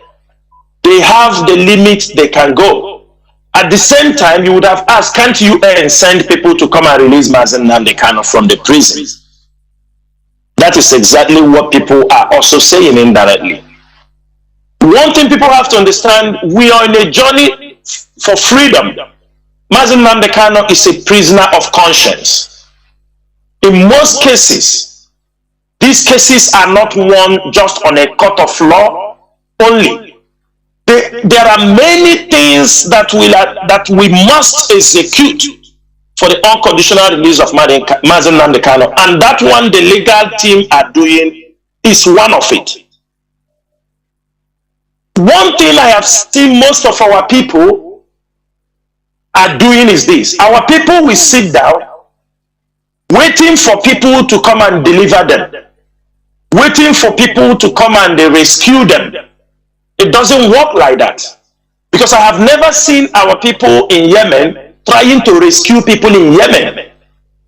I have never seen our people in Libya trying to rescue Libya people.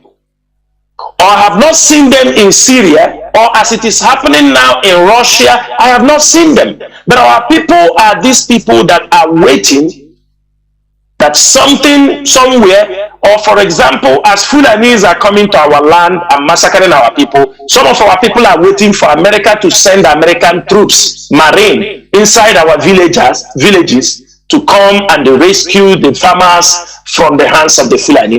And this is one of the most stupid way our people reason. UN have given their opinion. It is left for Nigerian government to obey or not. If Nigerian government fails to obey, if there is any consequences for that, UN, it is up to them to do that.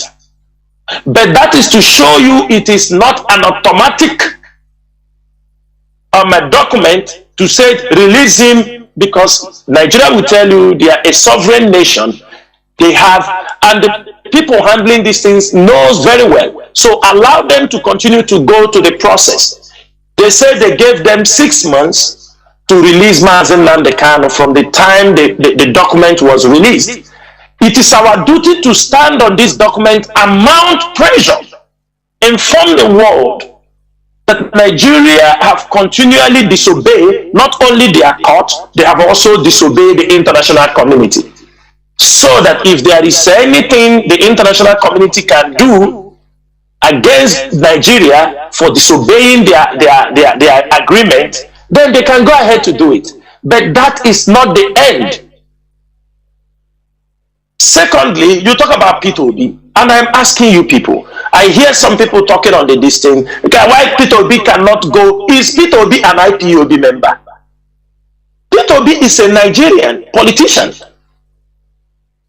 And I don't know why our people continue to, because he come out for a presidential election in their Nigeria, and you want him, because he come out, you want him to go to see. It is left for him. So now, you would have expected P2B to go before now. Don't you know if P2B goes now? Let me tell you something. For me, I don't like the politicians to go to see our leader. I don't like it as it is in that place, because they are the people. I'm not saying P2B is among, so that everybody don't put me, but it is the Nigerian, the Igbo extraction from the southeastern region. They are the people that planned for this extraordinary rendition. So how on earth are you also expecting a politician to go to visit our leader in the prison, in the hands of the DSS? Do you think they have the power to release him? No, they don't have. They don't have. The only thing is that we continue to mount pressure and they will let our leader go. The whole game lies in our hands. If you are going to wait, let the politician go, going to see Mazi Nnachi in the prison, is it going to do anything for you, or his unconditional release? We have to be very, very careful, so that not when you have worked your ass off for release of Mazi Nnachi, somebody will step in there tomorrow. If it happens the day Mazi Nnachi comes out now, he remember you, he's the one. It's because he went there, that is why he came out. We have to be very careful. What if P2B goes to see Mazi Nnachi tomorrow or next tomorrow, and you see Mazi Nnachi released the following day? Now, if they tell you he's the one who released Mazi Nnachi, so you believe, you will now believe that he's the one who released him. He can now control you. So that is how it is. And I will tell you, my brother, these two things, there is no need P2B going to see our leader. It is his personal choice. He's a Nigerian politician. He's contesting for a position for himself. It is not our problem. So do not mandate them that they should go to see Mazi Nnachi. It is not necessary at this time. The only thing we want to hear is let anybody want to talk, let the person raise his voice, and if you feel it is not comfortable for you to say, then you keep silent and you do not fight IPOB. Thank you. Well, Mazi Nnachi, you say you want to say something quickly, please. Yes, Mazi Jonathan. Brother, I asked that question. I forgot to capture the name. In addition to what Mazi Chinasa said, the UN UN's report solidified two critical aspects regarding the extraordinary rendition of Onyendu, and then our right as a people on the demand for self-determination. The UN's report solidifies the legal team. As it is now, Justice Binta Nyako is in a critical stage that she cannot alter what international rule of law states, because the Nigerian state itself is a signatory to international order. So when we tell our people Onyendu Mazi Nnamdi Kanu is coming out sooner than later, we know what we're saying. Even before the UN report. So whatever shenanigan the likes of the Nigerian court are playing and its presidency, they know that they are just playing delay tactics. There is no crime whatsoever to hold Mazi Nnamdi Kanu in DSS dungeon, and they know it. So the UN report have a kind of help in solidifying that very aspect, and it is before the world. So if the Nigerian court or judiciary makes any contrary pronouncement, they know the response they will get from international community. And Biafrans, let me say these things very, very clear. It is to our own advantage and a more quicker approach to the restoration of Biafra if Jubilee Buhari and its presidency goes contrary to what the UN report, opinion report have ordered. It is to our advantage. So we must get that very aspect. Now, coming to the other aspect, international community, which UN is involved or heads, they know that it is the right of the indigenous people of Biafra to seek our right to self-determination. We had it on that very report, which justifies once again the right of the Eastern region to be a sovereign nation. So we kind of, irrespective of what the Nigerian judiciary or its presidency might do, we are already holding the Nigerian state on a very, very critical state that they cannot do otherwise, both within the Nigerian state and before international community. And I can assure our people, very soon we will begin to see the Nigerian state and its presidency going head to head with international states, which will as well even involve the British. What we are saying is this: in a state or at a particular stage, sooner than later, even the British, the Western world, will turn against the Nigerian state and its presidency, based on this very report. That is what is coming. So that is a very, very critical stage we are holding the Nigeria state at this very moment. However, just like Mazi Chinasa Mazi said, we must remain focused, as has always been well stated by Oyendu himself through his legal teams.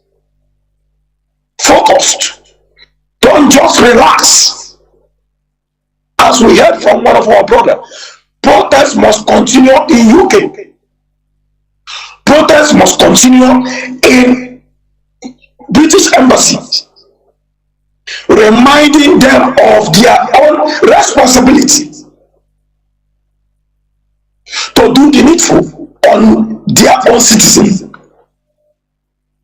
So while the UN report is on one side, we the people will continue to do the needful. And he said something again and asked the question if Ipob should oppose the election. My brother, we have our modus operandi, this very leadership. And those who have been following our modus operandi over the years, they know we don't speak, oppose, or give into the zoo election. Neither do we oppose until when it is at the appropriate time. So we cannot officially give any statement regarding the zoo election at this very time until when it is appropriate. So now is not the time. And he said something about P2B as well, giving P2B, just like Mazi Chinasa also said, he's a zoo politician. If he found it necessary as a son of Biafra and Igbo, and then being bold and courageous enough to tell the Nigeria state, man, you have to obey international law as stated by the UN, then it is up to him. But we cannot force it on him. And it is as well on that you will know what P2B stands for. Will he, in the name of Zoo Nigeria, deny his own brother, whom the law has stated, international law for that matter, that he has committed no offense known to law? So it is up to P2B, and we cannot enforce it on him. So that is it. That is what I have to add to this. Mazi Jonathan Ndewo, thank you very much. I have my comrade Mazi Jacob. Can you hear me? You have something to say or any question, please? Mazi Jacob, Embassy. Can you hear me? Yes, Mazi, I'm hearing you, Mazi. Ndewo, welcome to the program. Yeah, Mazi, good evening. I greet everybody, and I greet Mazi Chinasa Mazi. I really thank you, Mazi Chinasa, for giving me this small opportunity to just say hi to Biafrans and those who are always stood by COS. COS remain the pillar of Ipob, and they continue to remain the pillar. And you know, this social media of a thing, you know, if you not take careful enough, the thing will take us from our normal way. And for Chinasa coming out regularly, as he said that you know, it's not always on net and all that, like other people that always come out because they buy data and come and talk rubbish and this and go away, and you know, some people don't understand. They don't take the information and misguide people who don't understand what social media is all about. And for Mazi to come out and raise, strengthen our faith. And they always guiding us. Sometimes once they come out like this, a voice, voice like just like it's like energy drink. If whenever our thought to be a little bit down, whenever he come up, it really strengthens us again. So you should try always come out and also counter those social media that always try to bring it down. And I'm sure with little I come today, we are so happy and we are disappointing our as the boost today. I pray my little continue to be on earth as well. Thank you very much, and God will bless Ipob, bless Ipob, and God will bless you. Thank you very much. That's what I say. Thank you very much, and good night. Thank you very much. That is my comrade Mazi Jacob talking. Thank you very much. I have a caller that has been here. Caller on WhatsApp, welcome to the program. Can you hear me? Yes. Caller on WhatsApp, please go on. Good evening, sir. There was I am calling from Spain. My name is Benjamin Ngerem Mwafi from Imo State. Please, I just have two questions for Mazi Chinasa Mazi. I don't have much time to start thanking. I want Mazi Chinasa Mazi to answer these two questions because it has been bothering me all the while. Number one question, please. It's very short and clear.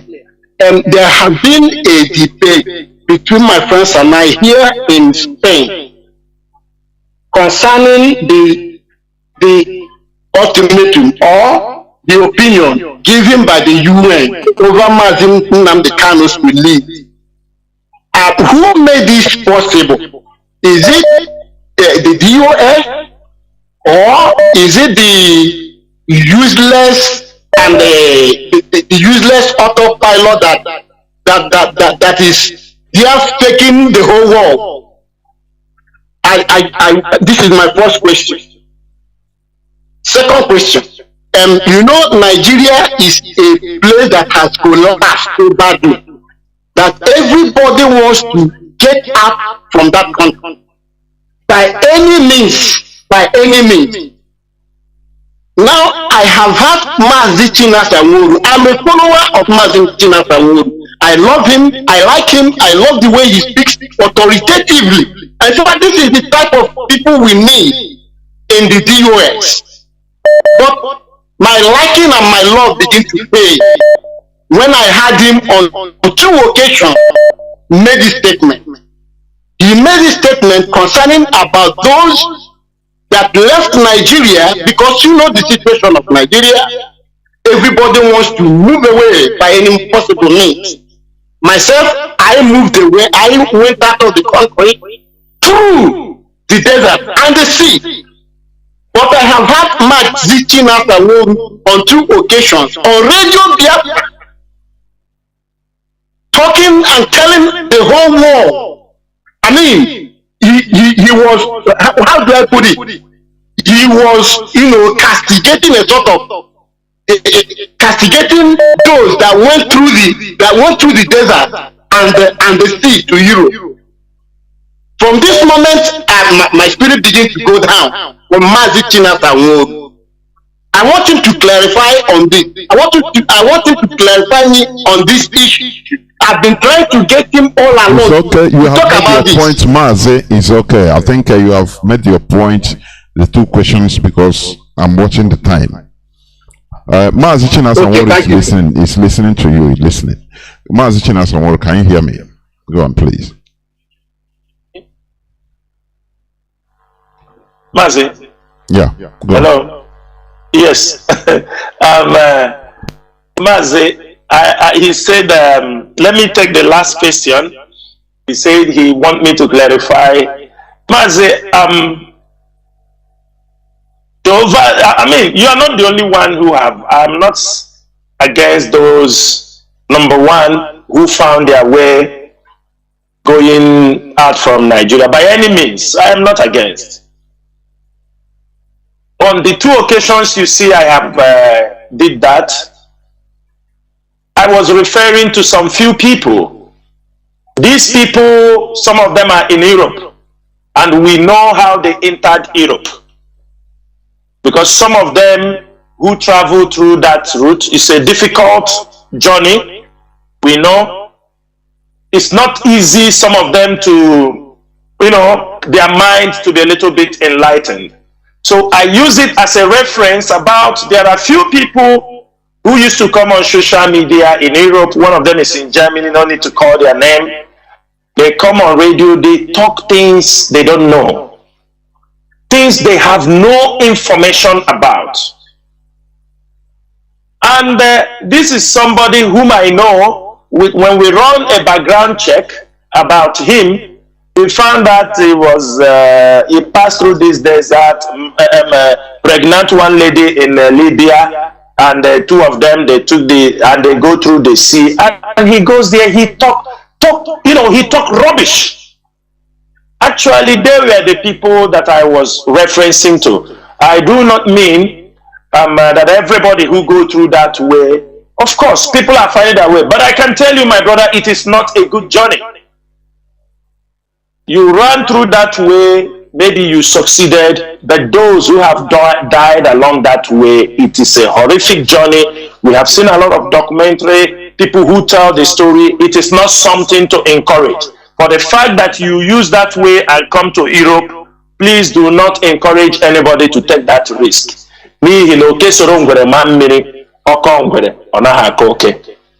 That is number 1.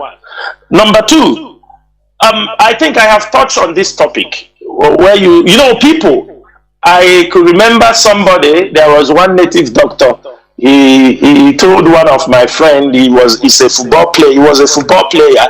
He told him, the guy told me, one native doctor, he said he will come, let him make him to become, does he know that he's the one who make Kanu, this one Kanu to become very popular around the world? I laugh.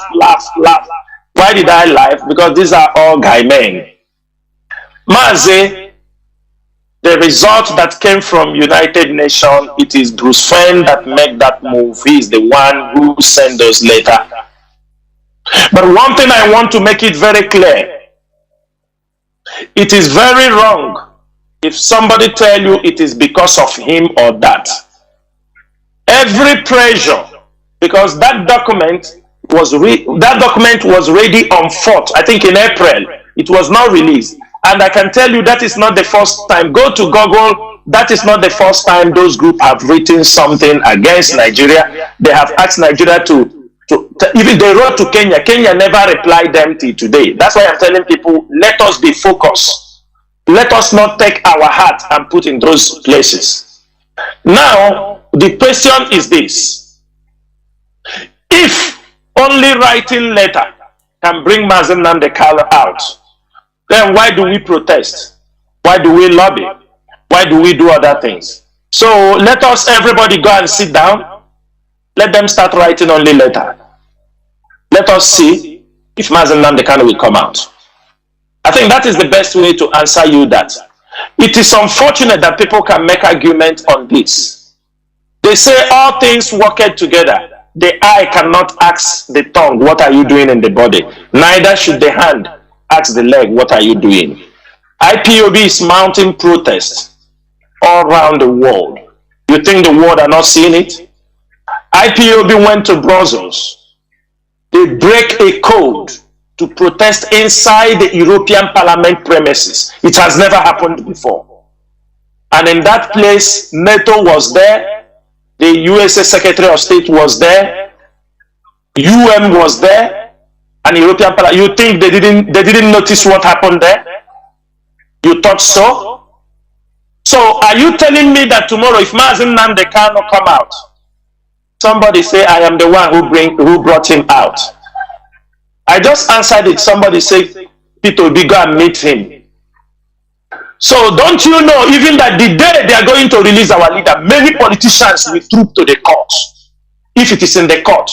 Because all of them will be informed that this man will be granted bail today. And you will see all of them. They will all come to show solidarity. But they have never been there. And they will tell you the last time our leader was released, one used his car and carry our leader. And for that, he used his car and carry our leader for the prison. He felt that our leader owes him a responsibility because he brought his car to carry him. As somebody will come say because he wrote letter. If it is letter, then let IPOB, let us go and sleep. Let them start writing letter. Somebody who is telling you it is who, I hate to mention those names, but I think it's time we put it to rest. Mazi, those of you debating, I am sorry to use this word. In the school, they say they are compound fools. You are debating if it is these infiltrators that achieve that feat. In which way? In what way? In what way is it achieving the feat? Achieving the feat. So all these things, IPOB goes from one nation, submit letters, meet governments of the world, and when in terms of invitation, the IPOB leadership will be invited. Mas, if you want to take, if that our brother is listening there, if you want to take asylum in Europe, which institution recognizes, which letter from which institution do the European countries accept when you are asking for asylum? If IPOB gives you a letter, does Italian government recognize it? If you are looking for asylum, IPOB gives you a letter in Germany, does German government recognize it? In UK, if IPOB gives you a letter that you are an IPOB member, does IPOB government, does the UK government accept it and grant you an asylum? You are in Spain. Those who have gotten asylum in Spain through IPOB leadership, have you ever come and tell me that somebody got a letter, he got asylum through an infiltrator in Europe? Can you show me somebody in Europe who said, I got asylum through a letter given to me by an infiltrator?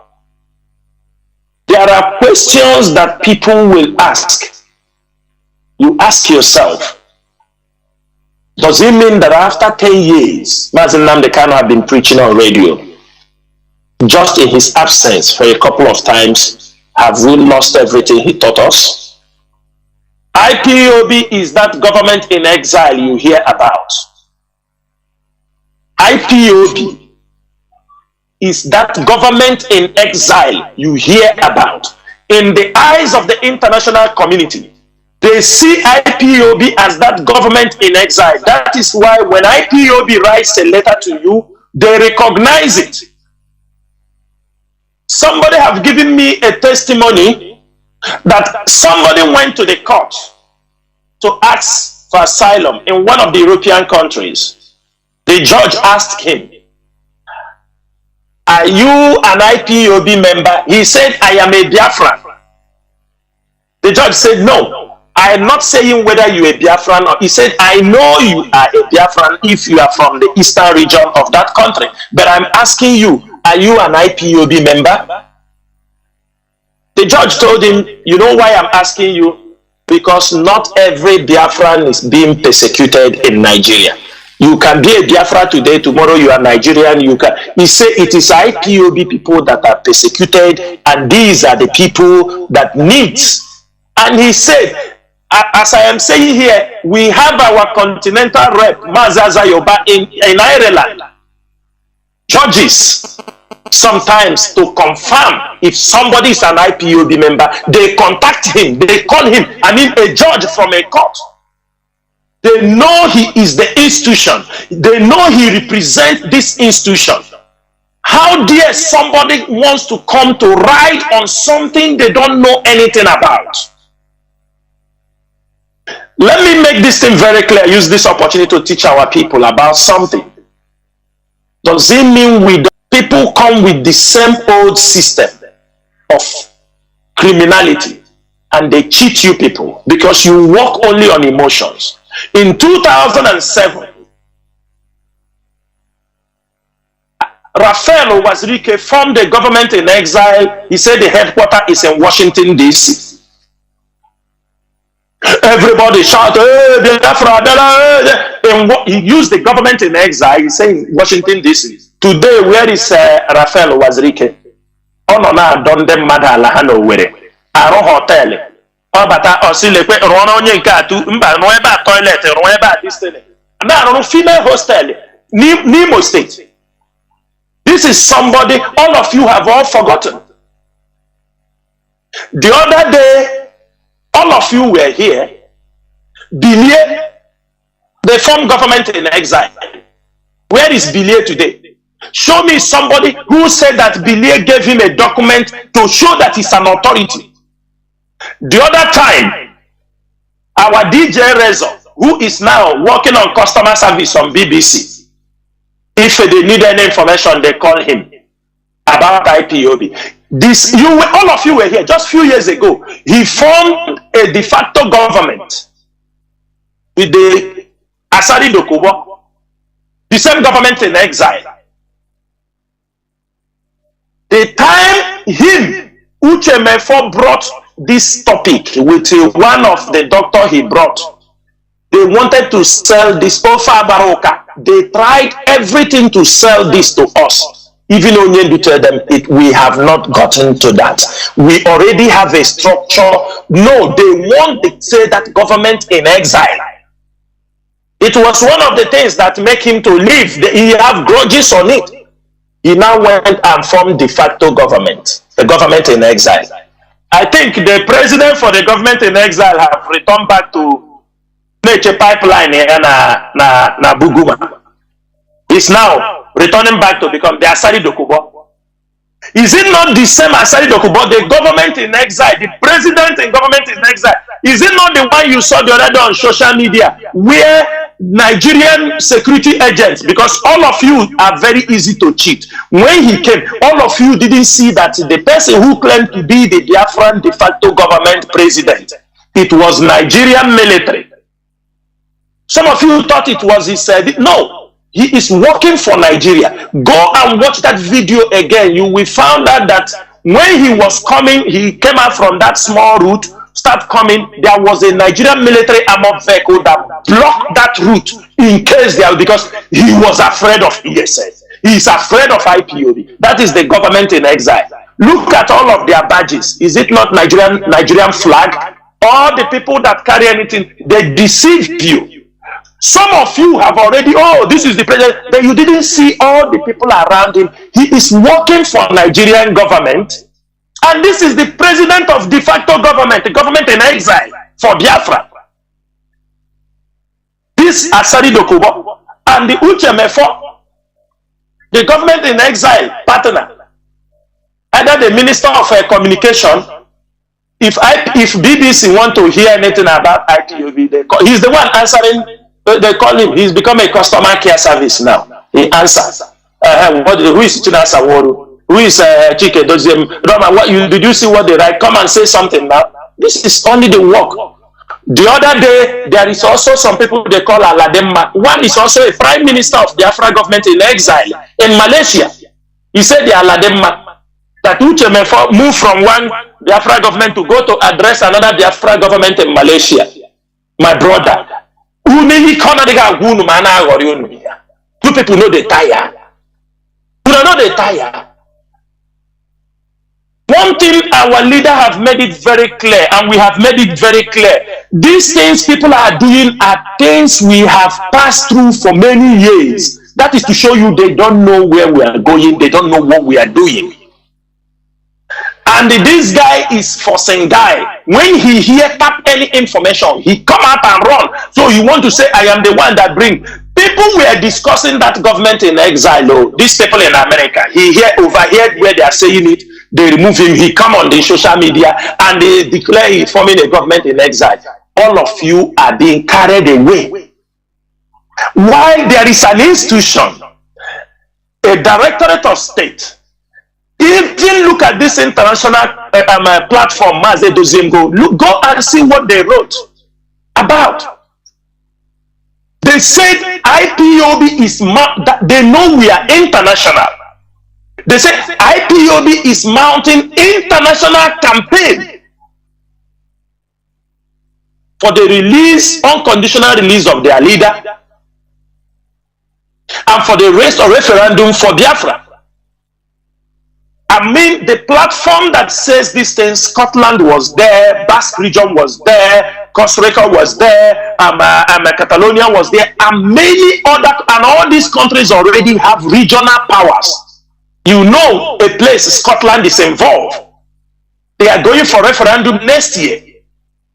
They can address.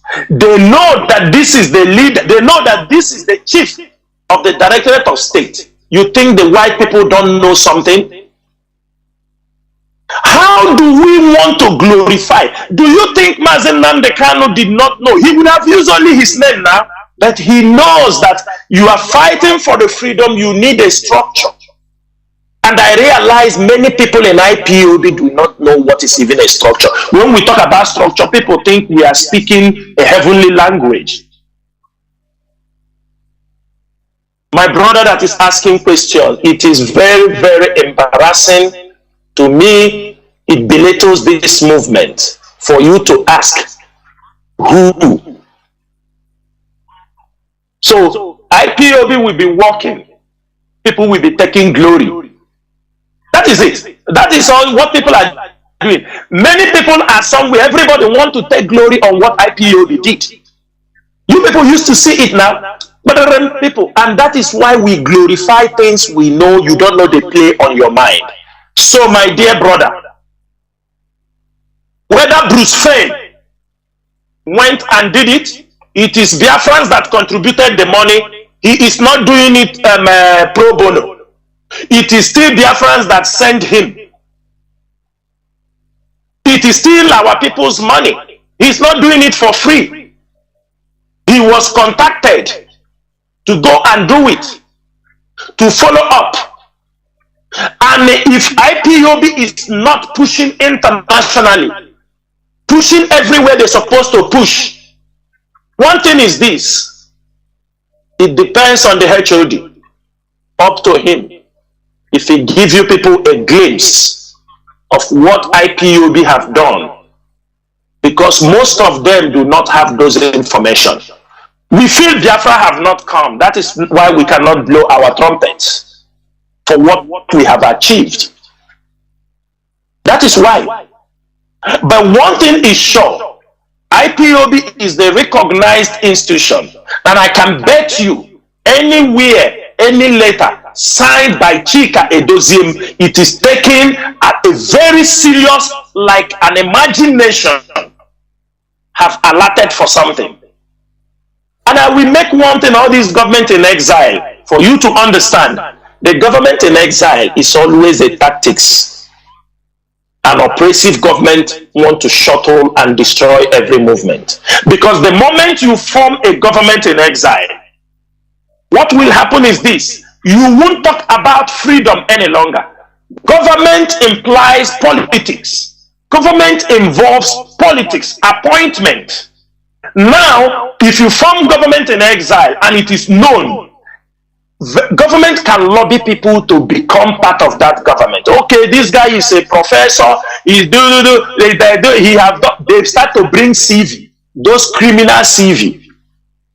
They use it now, and they put the money, because you need to run a government. You need to run a government. You start to use words that are politically correct. Somebody like me can no more be there, because I will not know how to talk in a politically correct manner. We are in a struggle. And before you host any government in exile, there must be a country, an independent country, who will recognize you that he is hosting you in his country. You don't just wake up in a one bedroom. In order to discover, you now declare government in exile. De facto government was in the creek. UCHECHUKWU was in his car in London. They declared de facto government. And all of you spend your energy, spend your time discussing rubbish. My brother, nobody should come and take credit IPOB members are working tirelessly to make sure Mazi Nnamdi is released, both from the media, both men on ground. Diplomatically, people are going, people are talking. As Mazi Doziem went there, for example, I don't want to say much on that because all the country that you saw there, they have written and mapped out, signed all petition for the unconditional release of Mazi Nnamdi from Scotland to Catalonia. They have. Let me tell you something. If you know, one thing is this leadership have nothing to boast. Under this leadership, we have increased the number of people who can speak and lobby for what we are doing without paying a dime, without going to pay people money. Tomorrow, when Mazi Nnamdi comes out, some people start running around and claiming glory. Please, let us be matured for once. Mazi Chinedu, sorry for taking this long, but I wanted to use it to explain a lot of things. Maybe somebody will come on that area. Thank you so much. There were Mazi Jonathan. Yeah, Mazi Nnachi. Yeah, go ahead, Mazi. Yes, just in addition to what Mazi Chinasa said, Mazi Chinasa and Biafrans all across the world. So our brother who asked this question, I don't think he is a member of this very noble movement. Or if he has been, probably he is new on the struggle. Because his question, or whoever he said, those that have been debating about this, it is an insult on this very noble movement. It is an open insult to bring in an inconsequential fellow, somebody acting a movie, you know, Nollywood movie. Just sit down, put in what is it called, a camera, comparing it, the service of we the people over the years, and now saying, is it this person that did this thing? It is an insult, and I can't believe that this question is coming up by this brother who said he has been in this struggle for years. Fellow Biafrans, this is a very, very important topic that we really need to emphasize upon.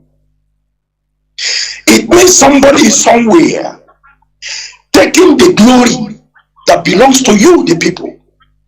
Your protests, your agitation, and then coming up and saying, I am the one that did this, all because he sat on the camera, taking your sweats.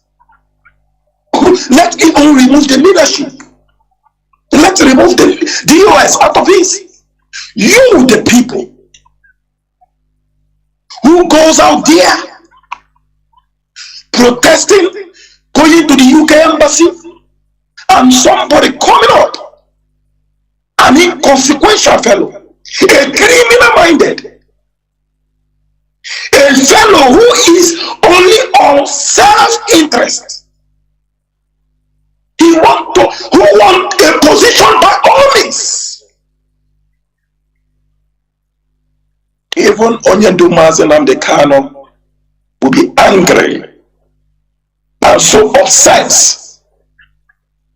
that this very question comes in at this very critical time. That he believes we must have learned a lot from this very noble university, I must call it. Biafrans, if Onyendu comes out today, you made it happen. We, the leadership, will never come out and tell you boast about anything. Because you are the leadership who made us. You, the people. Anybody coming up to taking glory or whatever, as a person, when did you even come into this struggle? What have you done? Where have you been? Mazi Chinasa Mazi can give a testimony of years of unboasted sacrifice that he has given for the struggle. Same as Mazi Nnachi. We aren't even talking about the HOD. In secret, I must tell you, those who know us know what we have given from our various families,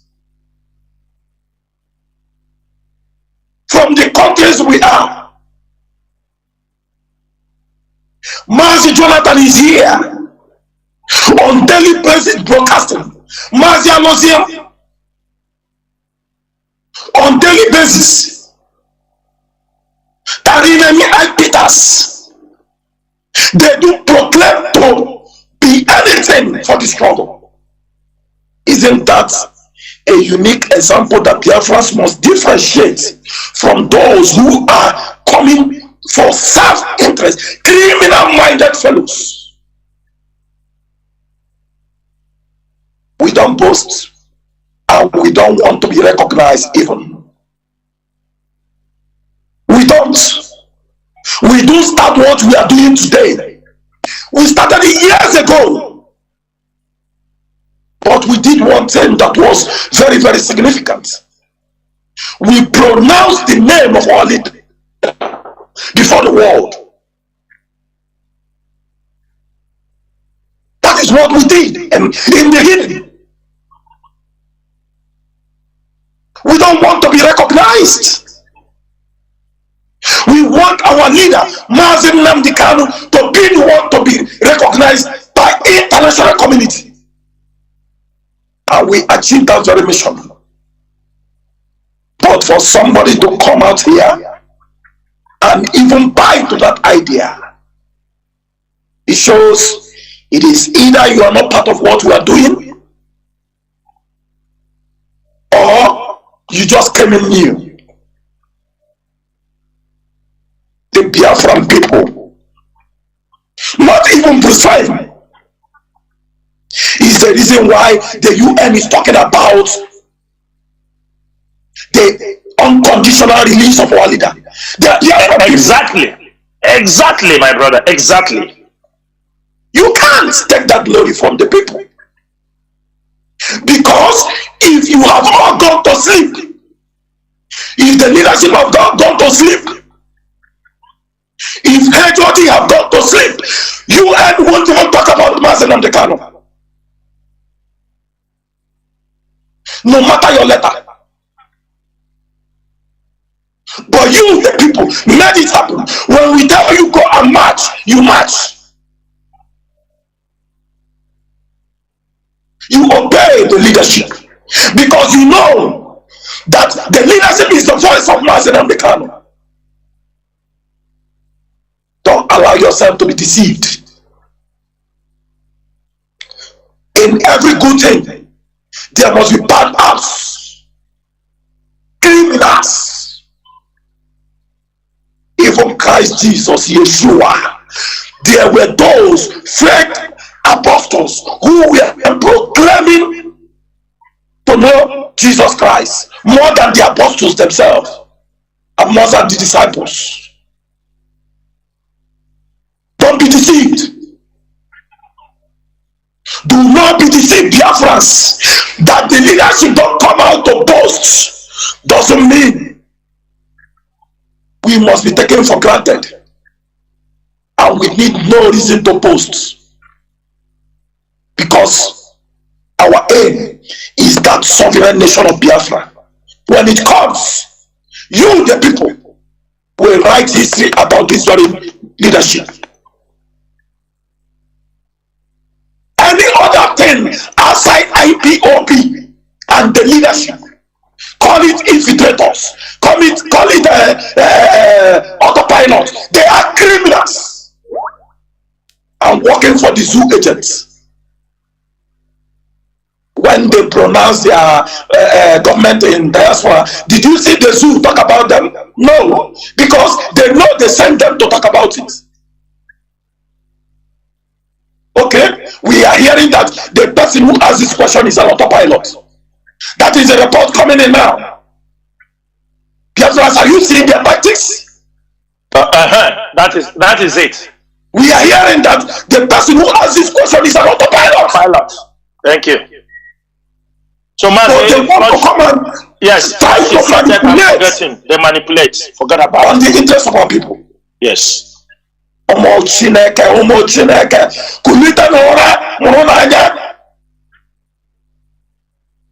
If it is not IPOB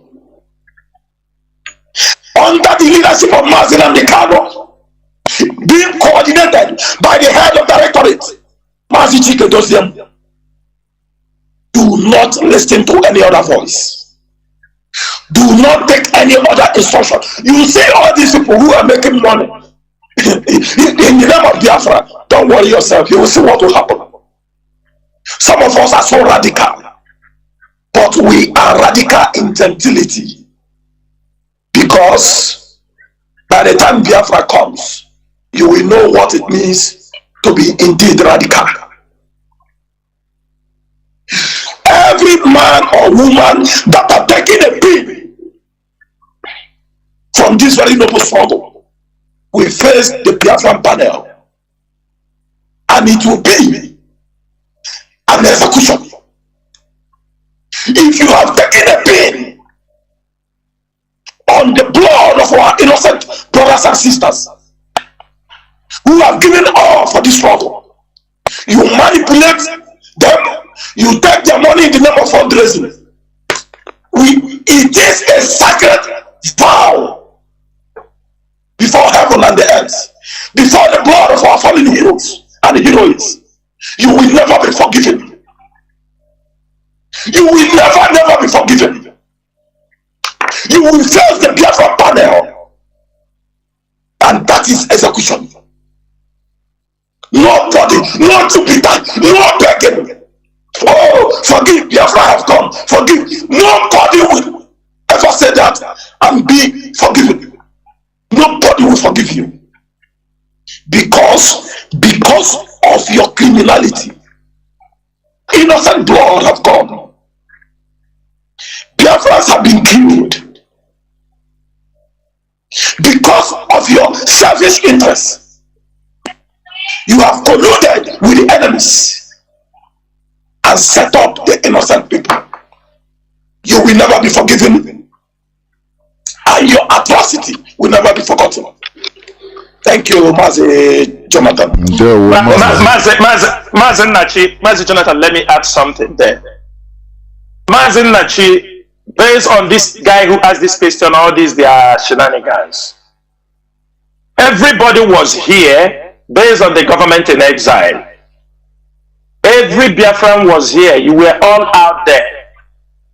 When these women, Onyendu, I think one or two women, Onyendu, everybody, I want every Biafran, open your ears and listen very, very clearly. When you in this struggle, all of you IPOB members, you fought gallantly, both on the media. When people like Rabbit Chas, Mrs. Bridget Okafor, Father Mewa, because they were appointed a mystery for our leader. All of you were here when all of them formed together, declared themselves as the leaders of this movement. They called themselves the Directorate of Emissary. They were all gallivanting everywhere. Mrs. Bridget Okafor, we know the way she joined the struggle. It doesn't mean that somebody cannot join the struggle. I don't mean that somebody cannot join the struggle yesterday. They don't even know who is IPOB media head. They don't know anybody. They thought IPOB is just a organization. You come, you talk your own. Rabbit Chas come from it because Rabbit Chas came with his own, with his, his job is this MMM people, all these online criminals that he brought it because Rabbit Chas became a member of the emissary because he went and promised our leader He told people, he told somebody to tell our leader that if he give him an authorization every month, he will always, he is ready to mobilize 100 people who will be paying $1,000 every month if our leader give him authority. That is how some of them came, in case some of you... Mazi Chinasa, everything about these people is money. Money. Let me clarify something. Rabbi Charles start to lobby for it. He said, I will bring heaven down. I will bring the money to use to do this struggle. I will do this. Our leader like to try people. Our leader said, okay, announce him as an emissary. People who can speak. He said 100 people, $1,000 every month. $1,000 into every month is how much? This is the story he brought. Mrs. Bridget Okafor, through somebody, some people gathered money to give to her to come and see our leader when our leader went to America, $2,000. She came there and presented the money like she was the one who brought the money. He is the leader of some women. Of course, they give her responsibility to start. All of you were here. They declared themselves that the leadership, the IPOB leadership, there is nobody should listen to DOS. All of you were here. They attack, they call us Janjaweed, DOS. They do everything they can do to destroy IPOB. Even the people, the women, we organize for them. Because one thing people didn't understand, how they came in, we supported them. This is when our leader was renditioned. They called, thinking that they were genuine, thinking that they are genuine. We thought they were genuine. When they came, they spoke. They said, because our leader is in detention, we want to protest in London. We say it is a good idea. How can we help? They say, give us women from all IPOB family around the world. Give us two women around the world. We want women so that we can mobilize women around the world and go to UK to protest. We said this is a good idea. We are going to support you people. I was informed. We started to mobilize in every family, IPOB family member. We allocate 2 women to join them. Biafrans, listen very, very well. The way they plan to hijack IPOB, if not that Chukwukwu is with us. All these women you see from America now, but because we know we are old in the game. When we are giving them people, we now put up the M branch, some of the women M branch. We now insert people inside to understand, because we now insert intelligent and we handed them over to, I'm saying it because it's done. It's a deal that is done. We've got everything. They now gather all our women around the world in a platform. You can imagine that somebody who came to IPOB in 2019, that we gathered women around the world and handed over to them. Because we want our leader to be released. The moment they have formed that forum, that they are going to protest against our leader, they start to levy them inside. They start to say, we are going to do this. They bring story. From going to do this, they told them that nobody should listen to IPOB leadership. IPOB leadership sold Mazi Nnamdi Kanu. In that the same forum we have gathered, that is how they started to cause problem in all IPOB. Then some people, across IPOB people now, we have women who are hardcore. We know women who knows what they want. People start to question them. If this is the purpose of the forum, they want everybody to contribute money for them. This is how they entered every country you are seeing, because we gave that opportunity. We want our leader to be released. Protest. This is how they start to infect women. infect our women with that IPOB leadership sold our leader. IPOB leadership, we sold our leader. Some say 50 billion, that we got 5 billion. All of them. Then this woman they call Mrs. Erewa was inside our DOS. Every information we drop there, she pass it to them. Every information we discuss in the DOS, she pass it to them. We continue to monitor. When we realize what they are saying, that's why you see many women did not turn up for that protest, because the agenda they came up with, original agenda, is no more the agenda why they went there. Now they went there. Is their protest? Is their protest? What you ask yourself, that protest they did there, can they give us, is that protest more potent than the protest people in UK were doing? No, they were looking for a rally point to rally the people and cause havoc in all IPOB family. Because this Mrs. Bridget, I have been in a meeting where she brought in many people. You said some are Nigerian, they support it. You don't know whether they're Nigerian agent or who they are. I have been to the meeting where I am talking to people, thinking I'm talking to our people. I don't know, these are Nigerian agents, people that you don't know. How can me, Chinasa NWORU, go to a group of people I don't even know and be talking? And somebody is giving me the impression, these are people supporting IPOB. Yoruba people were there. Other Nigerians who are not even Igbo are all in the forum. And I was speaking to them. Today, they declare themselves as Directorate of Emirate. It couldn't work. They say they are Omadaka worldwide. They do. And as they are doing this in the passing message, our leader is inside the detention. He don't know what is happening. We don't have to tell our leader these things because we can handle them. Because tomorrow, our leader will ask, why you people allow this thing to happen? We are waiting let our leader come out. I will give evidence of what some of them said inside those forums. Even Mrs. Bridget, I have most of the rubbish Mrs. Bridget spoke in that forum. You know, no, now. And after they have been defeated, they started now lobbying to be part of DOS. That is, Biafrans, I'm asking you people, if you hear that, because they want to destroy us, they now lobbying that they want to be members of the DOS. Sometimes when you hear some of them saying they told Chinedu to do something, Chinedu refused. This is one of the things.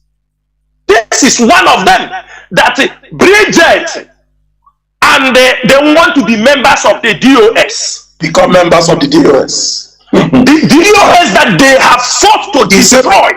The same DOS, the same DOS. Oligarchy. You know why? Because those who are working under them, whether they know or they don't know, the Nigerian government told them,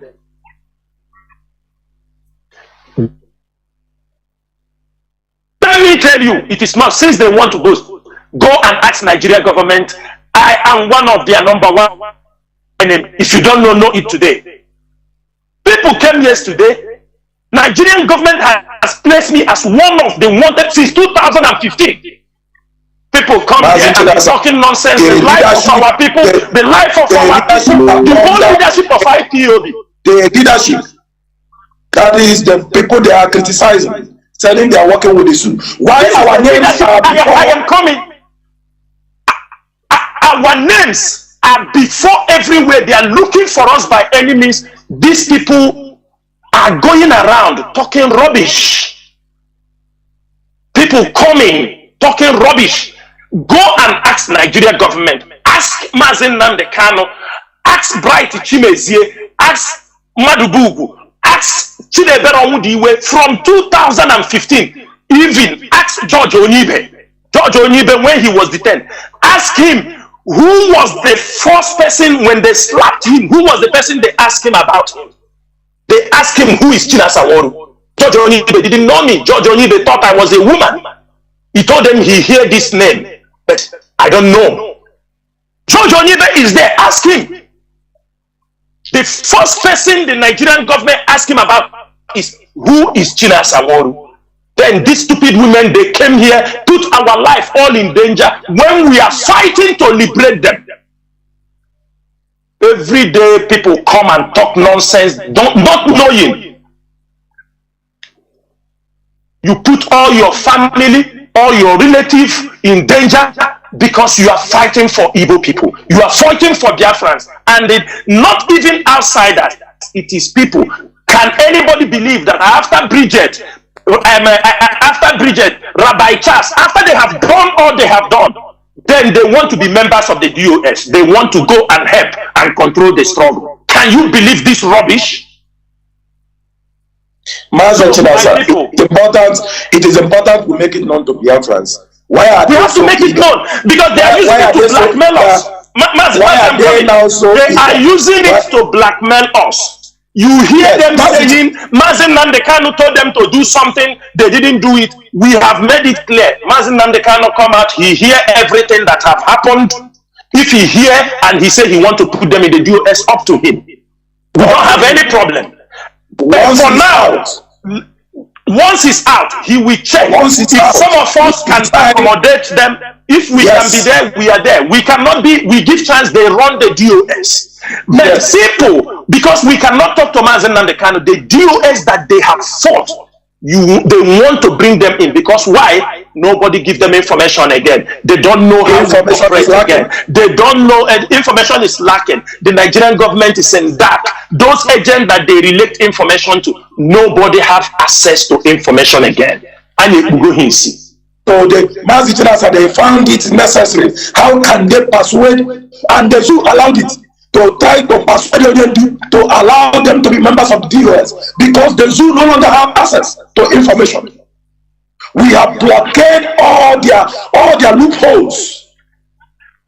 So Biafrans, when they cry the way they cry, know that it is because this very DOS is doing the needful to preserve this very noble struggle, protect it with all our blood and soul from falling into the hands of the zoo. So when they cry, ask them critical question.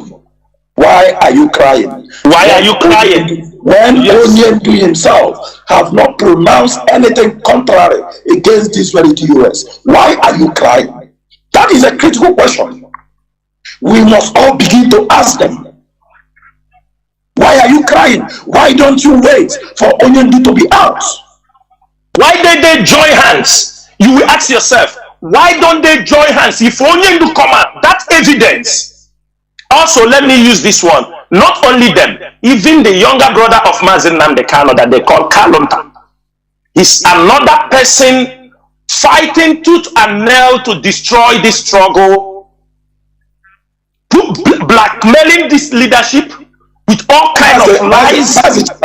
I think that one is well known to Mazi, no. I want to touch it because it has been a long time things like this are happening. Yes, go ahead. Blackmailing the leadership, talking all sorts of nonsense. We have respected him as a brother to our leader, and that rubbish will no more be condoned. That rubbish, the sit at home, all of you here today, the controversy on the sit at home lies on him. Lies on him. I thought he was out there blackmailing. He was out there blackmailing, even to the point that we sold Mazi Nnachi. Mazi Chinasa saying, why are you going ahead with the sit at home? He was on air. It is on air. He was saying, why are you people going ahead with the sit at home?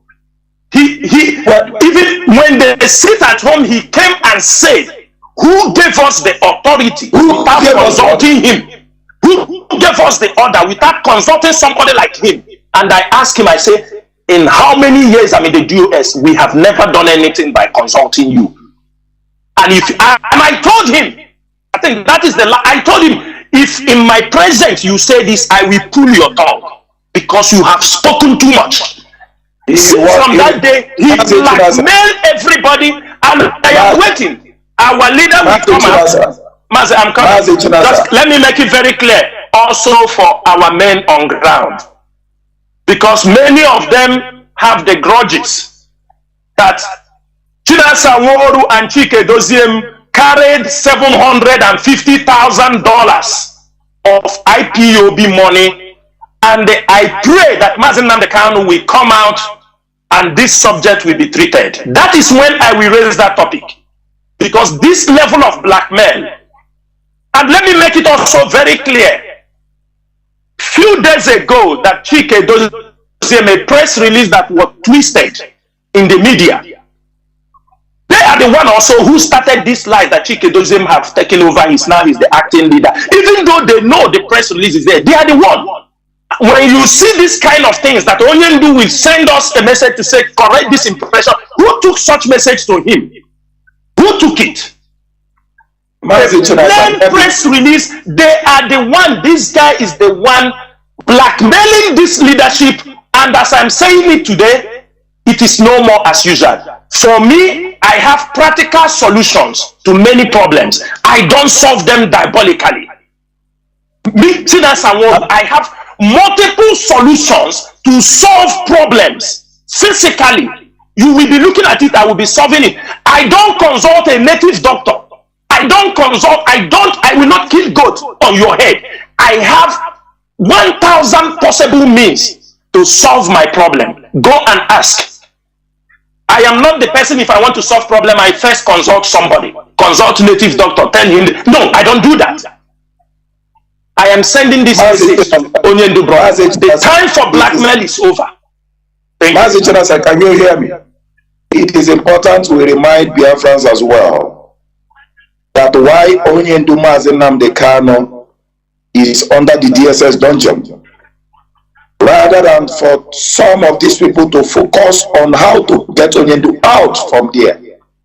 They were busy plotting on voice record, not on hearsay, on voice record, plotting on how to remove the HOD, Mazi Chinedu, as the head of the directorate. The incarceration, the rendition of Onyendu in DSS dungeon wasn't their problem. How to bring Onyendu out wasn't their problem.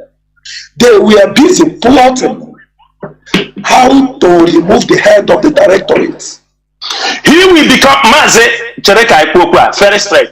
He was plotting, campaigning, how to remove Chinedu, destroy DOS from the day when they rendition Onyendu, their petition, their existing to Onyendu. Mazi, he want to become Raul Castro. No, Mazi, hold on. Hold on. You know? Yes, he came from the day they renditioned Onyendu. That was the day they started to send and blackmail the leadership, IPOB leadership, of we have stolen money in within 1 week. We have stolen money. It's because they have those kind of mentality. We have done this. Chinasa Mazi building house in. I am making it very clear. They talk about it. I say, if you are from a Ebonyi state, you have all those places they show. Go and make your investigation. Go and check. I have, since they created Ebonyi state, I have never been inside Ebonyi state. Talk less, I have no family in Ebonyi state. I have nothing. These are pure lies. They are the same person who take these messages and send Onyendu. Who will send this kind of message for Mazi Nnamdi Kanu in the prison? Who? He want to be the leader and appoint his favorite, who will be the HOD and all these things. And I want Biafrans to know these things. In any struggle, people have died. Let me tell you people what you don't know. Since the rendition of Mazi Nnamdi Kanu, Biafrans that have died on this, just in this 1 year, there are more than 2,000 to 3,000. Missing people, killed people because of since the rendition Mazi Nnamdi Kanu. Many people are missing, killed by Nigerian government. And the people are playing with the life of those people. Everywhere, money, money, money, money, money. You cannot ask them and they will prefer a solution on what we are doing. It's money. Money, money, money, money. That is all what they will say. Money destabilize the leadership. There are many people waiting. Anyway, we must continue. As you can go ahead. Yeah, because what I see, ignorance doesn't make people understand what we are in. What is more government in exile than IPOB? That is, we're in a struggle. We're in a struggle. You know, you've said it all, and I will expatiate it on these coming days on many issues. I have callers, not a caller. I have callers. Caller on signal. Can you hear me? Thank you for waiting for 1 hour. I'm telling you, 1 hour. Can you hear me? Caller on signal. There, what the Kurage.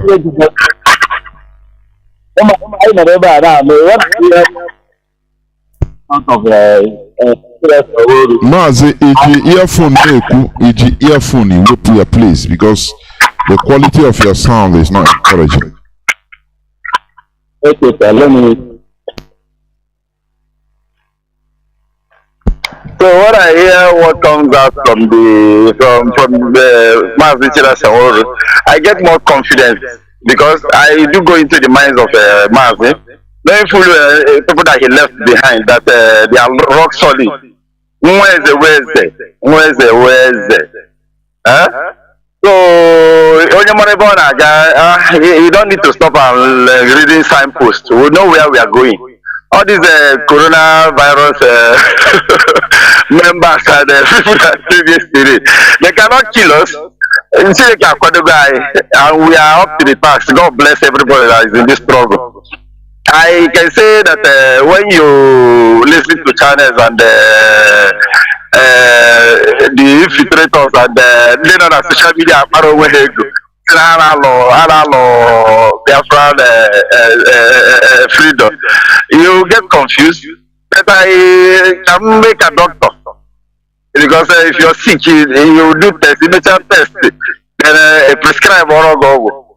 Yeah, we do have every evening by 7 o'clock. My beloved brother, Mazi Jonathan.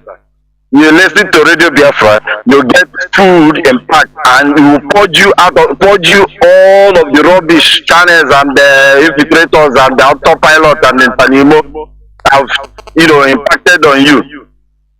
Then you in the morning, watching is there. Or feel you issue before you go out to go and face the day. People that Biafra something doesn't oh, just I know how with the program DOS is coming around and come and call and that's a nonsense question. On your own, you hear Basara Biafra I'm very, very confident of the people that Mazi Nnachi cannot left behind because I have been following these struggles since 2012. And I can say that I'm blessed. I'm blessed. It is not an easy thing. Once you are here, you will not be like an ordinary person. You will even be, as in, there is no way nobody can contest with you in terms of where we are going and where we are. Don't you, before Shady, we have been saying, what are they doing? Every time they come to the radio and say, why are they not, we're going to talk of how to bring our, now, issue, the whole thing about talk, a good about the heart on what say, oh, how I'm and so where at the end, you will see people do face surgery. People do face surgery as the God bless you, sir. There were Mazi. There were. Remain blessed too. Caller on WhatsApp, welcome to the program. Thank you for holding on also for, is it, let me see, is it 1 hour? Yes, almost 1 hour. Go on, please. Caller on WhatsApp. Okay. There we a great commander, and also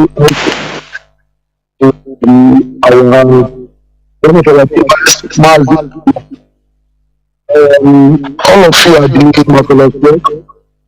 We are not confused. We are 100% confident on you people. So we don't panic. Only fools follow the autopilot and all these criminals.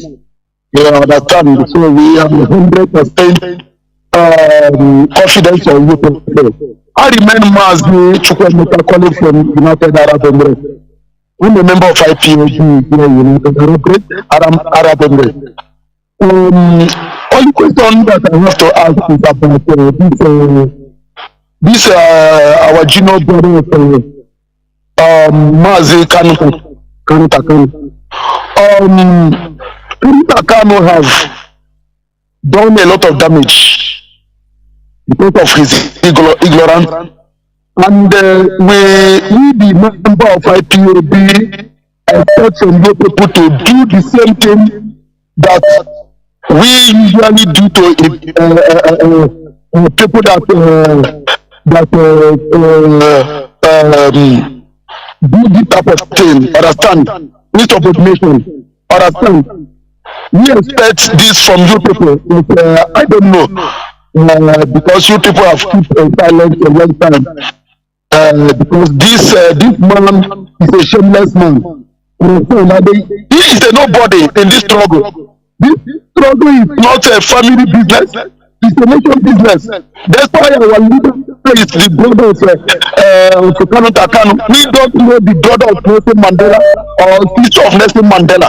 This struggle is not a family business. So you people should expel Kanu from this family. It's a nobody. And they also look into nobody will. What I should say that I did tell you. I was discussing with my friend from Afghanistan here in UAE about how they achieved their freedom. He told me a lot of things that they don't expel any saboteur.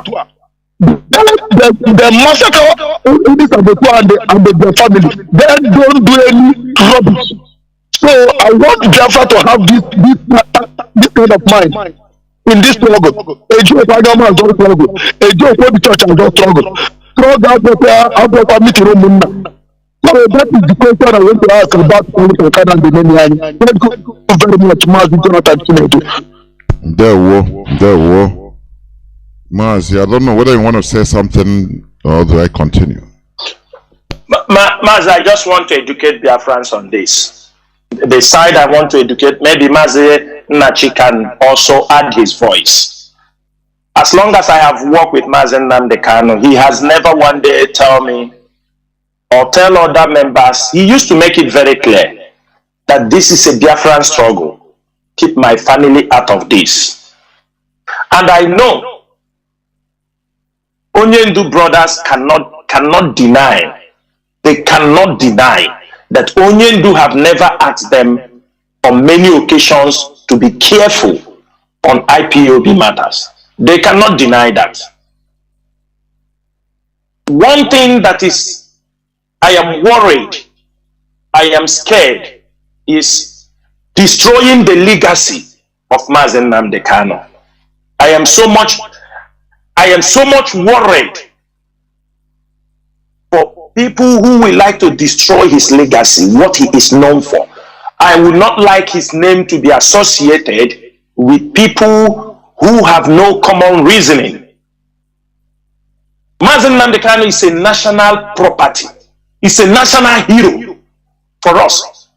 I can tell you from the time, I don't used to, when people say, who is your role model? Throughout my life, I'm telling you, I have never, like you go to some things, they ask you, who's your, I don't talk anything. I say I don't have a role model. It was when I knew this man, Mazi Nnamdi Kanu, that whenever I am feeling something, they say, who is your role model? Or they ask that question, I tell them Mazi Nnamdi Kanu. I'm telling you the fact. For that reason, and when somebody you take as your role model, you are always worried because you don't want anything to dent his image. It's just like somebody you say, this is my role model, all of a sudden you hear that he did something very wrong. He did some, things that will make you start to, you have a cold, you develop like a cold feet pronouncing that. This is what I am worried, and I know many Biafrans are also worried for that. In countries where families have taken, especially in a struggle attitude, where family people have tried, they have destroyed. Example, look at Cuba. Fidel Castro fought his younger brother Raul, fought everything to make sure. Today, after all these years of wars, Cuba cannot, because the younger brother Rao was there and they till today. Look at Rao. Rajapaksa of Sri Lanka. He fought the Tamil Tigers, won the war, make Sri Lanka start to develop. I have been to that country. I was in, they call it Kendi. They call that city Kendi. The place the Tamil Tigers exploded the highest bomb. The Tamil Tigers of Sri Lanka. I was in that city. I had that bomb exploded. That Tamil Tigers bomb. You know they were the most fearless, most dangerous female fighters around the world. Rajapaksa defeated this army, brought Sri Lanka together, but look at what his brothers now they have come. They now run away from Sri Lanka. They destroy Sri Lanka with the family. Everything is destroyed. We don't want these kind of things to happen. We have enough space. In this struggle, there are many things people can do. You can shine in your own area. But coming to fight the leadership on a daily basis, you wake up, Chikedoziem Sekwade. You saw Chikedoziem, a man not being paid by this struggle, run his own business. All of you living in Europe, you know, pay his own bills, handle this problem. Anytime you call him for this thing, he handles. You can see this struggle weighs down on him. Then somebody will come out on social media, a brother of our leader, to say, look at him, the oath he took is. I mean, what is this thing? What is all this nonsense? What is all this nonsense for? So, Mazi, we are not taking it lightly. I have made it very clear. Biko, Nnamdi achara mmadụ n'ụzọ. If we done wrong, make it open. Otu amụwadị. If you say Chinasa NWORU, you have that. I swear to God, if you say this is what I am talking Chinasa NWORU, I will come here and clarify myself. Mazi, call me anytime. Anybody say Chinasa NWORU, you did like this, you did like that, call me anytime. Come here and ask me, as long Jay knew this thing, not a Chinasa NWORU politician paying. I don't have any connection with them. If I got the opportunity, I catch all these politicians, lie them flat and deal with them.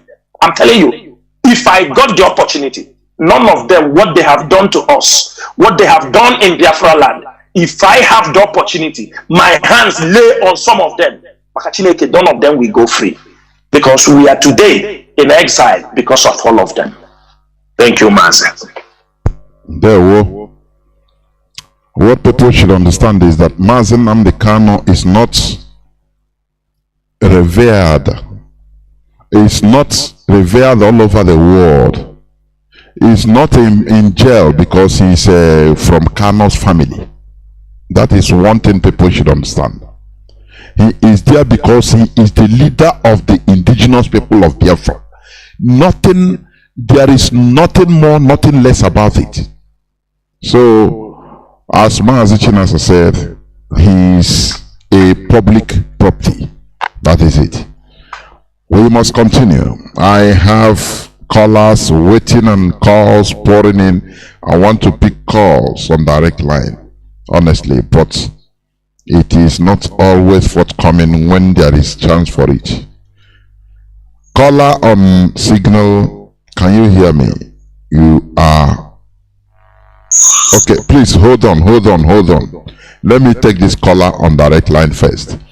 Caller on direct line, can you hear me? Please go on. There, welcome to the program. Please go on. Welcome to the program. Go on.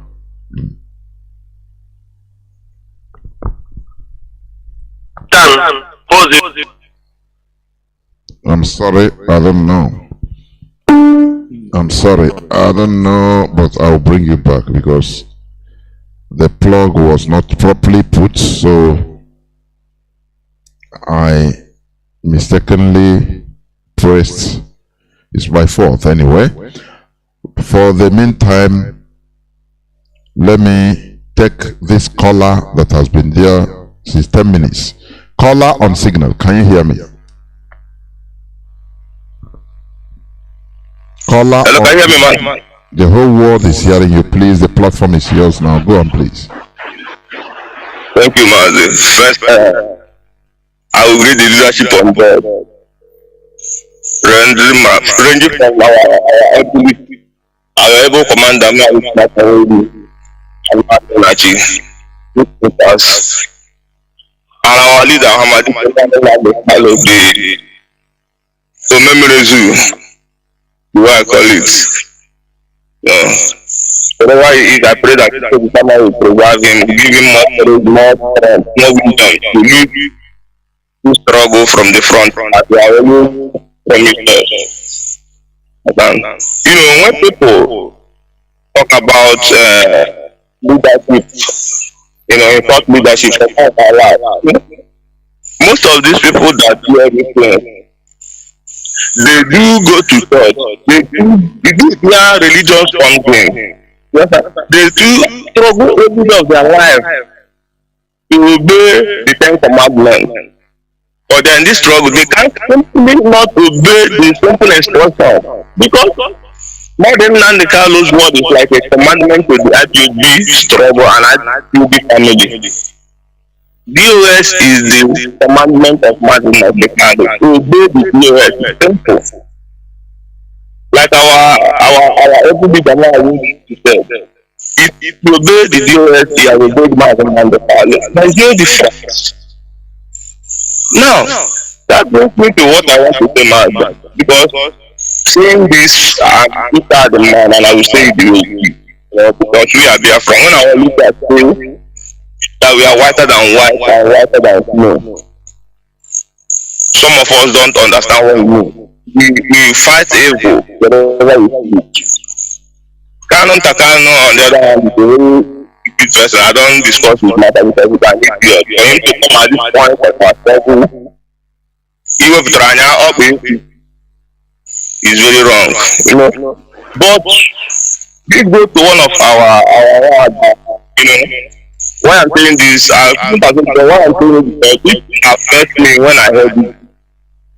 He said this thing on a platform, one of our media. He was angered. These people were anchors on our radio, especially all every weekend or so, Going to a platform to say that the family of Mazi Nnachi are useless. Every member of Mazi Nnachi family is useless. This is joke taking too far. Our leader is not fighting this struggle because we are paying him or we compel him to. No, this is a struggle he chooses to liberate his people. He didn't make any mistake. He was struggle. His family, his mother, his father died. And this is somebody that said he believes in tradition. When we talk about religion, sometimes emotion is part of religious sentiment. Emotion sometimes we use emotion and we say things that are not good to hearing of anybody. Coming from our own. Saying that, being on air to say that the family of Mazi Nnachi, every member of the family is useless. This is an injustice. No matter who you are, we didn't see you with them with trouble. This is stressful. Like I said, I don't know Mazi Nnachi family. I've not met them before. But as an IPOB bonafide member, I find it a source in that because of this struggle, Mazi Israel Kanu died and all of them died. Because of this struggle, the statement died in that compound with his cousin sister and his dad. No. So these are things that happen to that family, and somebody will go to a platform because we don't say that when somebody attacks you, you should not attack that person direct. Attack the person personal, but don't take it to the family general. It's the late memory of the father and the mother. Is an insult to our leader. And during this point in time that he's being replaced for you and I, he's not there because he chooses to be there. He's there because he's there to defend our cause. I don't see that emotion running too wide to the point that you start saying our things that even in our tradition in Igboland you forbid it. You forbid this statement to come from a lady on a platform. This is George Money platform. I will say it. Because before you said that, George Money never called him back on that statement. He made that statement. She made that statement though, and they laughed over it. And she was emotional. No, there's nothing like emotion. You can pretend under the guise of freedom of speech. No, in IPOB we don't have freedom of speech. We are not in a democracy. We are in a serious business. Mazi, please round up. Your time is you stick to the time, please. Thank you, Mazi. I will round up. But what I'm saying that we should try and know our limits, so we don't fight ourselves thinking we are fighting the enemy. I will start. Thank you. NWORU, thank you very much. We must continue. What we do here is to make corrections where it should. That is it. Caller on WhatsApp, welcome to the program. Can you hear me? Hello. Yes. Hello, Mazi. Go on, please. Hello, Mazi. Good evening. NWORU, Mazi, go on, please. Okay, how much you also from Istanbul? NWORU. Because onwe m chọrọ ịyọ DOS because this Kanu Ntachi matter I am expect to treat here like Kanu Ntachi insulted DOS and DOS is the structure of IPO. So Kanu Ntachi must be treated equally as others are treated, and then I must be suspended because that woman with DOS because she's a DOS member, which is not accepted. So I want to watch what DOS because if DOS allow Kanu Ntachi and then that means DOS, their power, people will see that inferior. People will look down on them because DOS is going soft. This is Kanu Ntachi and then IG made battle over 9 votes. When they put us today, now they are party DOS. So we expect DOS to suspend Nnamdi and Kanu Ntachi will be sacked from IPO. That is what we want. Kanu Ntachi is not above anybody. So many of us are taking good risk. Kanu take it. More than only all man IPO remember in Istanbul here. I'm on my Osman Buzo. So I have my own contribution to it. When I leave the debate about it, Kanu Ntachi must be suspended and Nnamdi must be suspended and Kanu Ntachi must be sacked from IPO. So now you further notice Mazi Nnachi, whatever Mazi decided, that's what we do. For now, Kanu Ntachi and then I should be suspended. What category guy does not mean I have to go to our money, which we account for. So Mazi, one more thing for you. DOS Ekelemu, Mazi Jonathan Ekelemu, I come to you. One more thing for you. NWORU. Thank you very much for being so precise. NWORU. Caller on signal. Can you hear me? Caller. Mazi Jonathan. Yes. Mazi Jonathan. Yes. Please, before you take another call, okay, let me just say something about what our brother said. Go on. Biafrans all over the world, and our brother who made it, I couldn't capture his name. One thing we must understand is this: the Biafra that our leader Mazi Nnachi envisaged and have told us about, which we, the leadership, bought into, and we, the people, bought into, there will never be any double standard regarding this very noble struggle. And if at any time the leadership headed by our head of directorate, Mazi Chinasa, delays on any decision, know that there is a reason for it. And at the appropriate time, a pronouncement will be made. So if it is not coming now, know that there is a reason for it. Practical and technical reasons. And be rest assured, at the appropriate time, a decision will be made by the head of the directorate.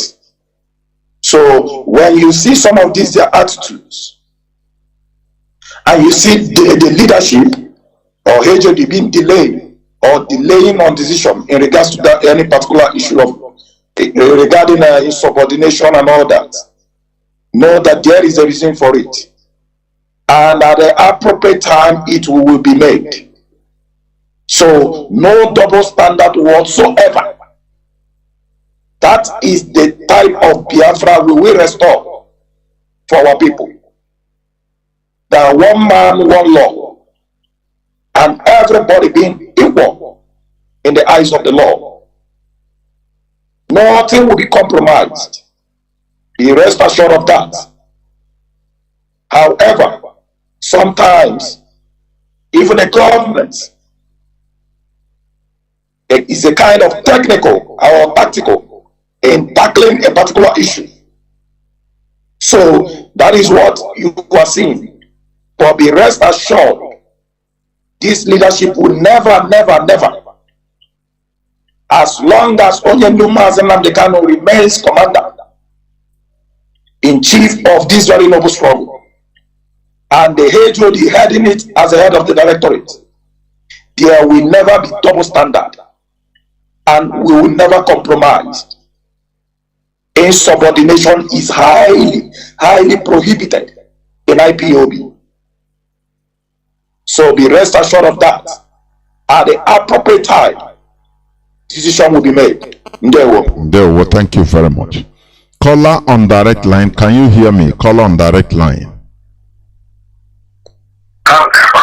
Caller on direct line, can you hear me? Please go on. No? He's gone. Let me see. Caller on signal, welcome to the program. Can you hear me? Yes, Mazi, I can hear you. Okay, Mazi Jonathan, good evening from here. Members of the DOS, may bless you for all the hard work you guys have been doing since the extraordinary rendition of our leader, Mazi Nnamdi Kanu. You guys have stand tall, despite all the accusation, despite all the lies, blackmails, from everywhere, from all the enemies, both inside and outside. But you people still stand strong. That shows that you really learned from our leader, Mazi Nnamdi Kanu, that consistency is the key of this struggle. Before I proceed, I would like to also ask UCHECHUKWU to continue to guide and protect our leader, Mazi Nnamdi Kanu. Be with him, strengthen him, even at this time of his suffering in the hands of the DSS. UCHECHUKWU, guide him, protect him from every danger, from every hands of the evil ones and from all evil doers, and most especially destroy his enemy before they come close to him, and release him for us unconditionally, so that he will join us and together we'll continue to fight until Biafra is restored. This is my prayer, and so shall it be in the name of UCHECHUKWU. He said. Mazi Jonathan, we say it the way it is. It doesn't matter who you are. It doesn't matter the position you occupied in this struggle that we are in. Fellow Biafrans, let me introduce myself. My name is Mazi Akas. I'm calling from Austria. I'm by the special grace of UCHECHUKWU. I am the IPOB Austria National PRO. Mazi, it doesn't matter the position anybody holds in this struggle that we are in. All of us have suffered. All of us is contributing in one way or the other. And it is something that we can never allow anybody to come and rubbish the struggle that we are in. Mazi, since I've been hearing the name of Nelson Mandela, Martin Luther King, Nkrumah, all these people that have fought to liberate these people, I've never heard about their brother. Believe me, it is only in this struggle we are hearing of, because we are the way we love our leader Mazi Nnamdi Kanu, and the way this family have stood with him, fighting together with all of us. This is why when anybody come and touch any of this family, all of us will fight that person to the last. But that does not give anybody the right to come and point hand in this leadership. Our leader Mazi Nnachi told all of us, said, in my absence, these are the people that are going to follow. We can remember the last broadcast he made before he was kidnapped. He told us Mazi Chinedu remains the leader of this struggle in his absence. Anything he says goes. And when Deputy Martin called you for a reconciliation, you failed to listen to him. That means you believe that you are against the struggle. All these things he made it clear. But today, somebody will come in the name of the blood of leader Mazi Nnachi, pointing hand in this man. Because Mazi Nnachi is so I don't know, very big human being. And because of that, they thought they can come and point hands in his face. We can't allow that to happen. Amen. We can't allow that to happen. We must continue to fight anybody. It doesn't matter who you are. It doesn't matter if you're the brother of Mazi Nnamdi Kanu. We Biafran people, Mazi Nnamdi Kanu belongs to us. Just as it belongs to you, it belongs to all of us. If all of us wouldn't have rounded him up when he was preaching this gospel, I don't think only you, Kanu Takanu, have been able to fight this struggle with the leader Mazi Nnamdi Kanu. He belongs to us as he belongs to you. So earlier debate, I think I will understand how the pains we are passing through in some of these utterances he's making. He should retract his step now. Because we defended him when they lied again, when they were trying to expose him for some certain things when our leader was kidnapped. We stand tall and say that will not happen. How can the same person we fought to drive the enemy to the hell, to then come back pointing hands on this leadership? We can't allow that to happen. It doesn't matter. Anybody that comes against this leadership, Mazi, your time is up, please. Thank you. So, all I'm saying in a nutshell is that we must continue to support this DOS, the HOD Mazi Chinedu. Our leader will come out from this dungeon he is. Thank you, man. Thank you very much. There is something I want to tell people. In a situation like this is an interactive session. My advice, when you come, let us avoid all these preambles. All these preambles, you can do it during all that time, maybe other normal programs. We know that prayer is good. You can pray in your secret places when it comes like this. Because when you pray, you take time. And you will not bring out what you want to. I don't know. Let us continue, please. In a situation like this, do you know how many missed calls I'm getting? Thousands. I'm telling you, thousands. People want to talk. So when you come, go straight to your point. We are not here for preambles. Please, let us avoid all these preambles in a situation like this. Caller on WhatsApp. Welcome to the program. Can you hear me? Caller on WhatsApp. Thank you for holding on for 10 minutes. Go on, please. Good evening from Mozambique. I see members of below, the coordinator of Nampula province and also Mozambique, coordinator northern side Mozambique. Mazi, I want to say my thought. I want to go direct to my point of the question by asking our Chinasa Mazi, our able Chinasa Mazi. The small question that I want to ask you, question number one is why our people and our NWORU or this group Ipob movement and other people that call themselves as Biafra warrior, why are they in radio where our leaders want to come and address us? They still in the media talking.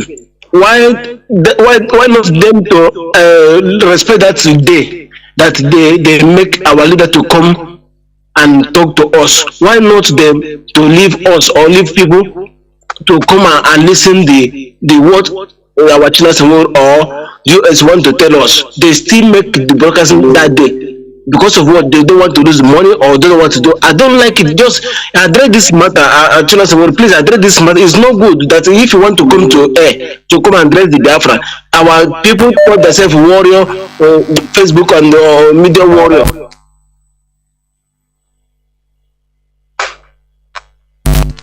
Like that. And number 2 question, this double standard that we want to create problem to us here in Mozambique. Because our people don't want to hear. I don't know, I wonder is already said this thing at any time. So that anything that you see yourself as the Nigeria community and we are Biafra, any place you find yourself as the Nigeria community, except they just come out from that place. There's no rose there. We want to show this world. And this world, the whole world, that this place of Nigeria, we don't want it again. Tell the country that we are living, that we are Biafra, and process yourself as a Biafra. Do meeting as a Biafra. One that Biafra, Nigeria community show meeting. But here in Mozambique, we are working here. Mazi, people want to serve Nigeria, go to Nigeria community meeting, and go to Biafra community meeting. It better do you people to address this matter so that everybody will understand. If you want to come to Biafra meeting, if you want to go to Nigeria meeting, go to Nigeria meeting. It's not good for us. We are they need to our people, to our leader, to something for this. But I know that we have really said it before, but we need to bring this matter for we are Nigeria. We have problem for this thing always. Please, this son, please, and do something for that. Something for that, man. Please, I'm begging to see something for this. Mazi. Thank you, Mazi. Please, do you hear him? I hope you heard him. Mazi, I just had the last towards the end of this thing. Mazi, one thing I want to tell him is this. I could remember the first one. Let me say before I also forget. He talked about this issue. I think have been addressed from time to time. People, independent broadcasters of social media broadcasters. Okay. Mazi, for the independent broadcasters, you call them independent. You understanding me? Independent.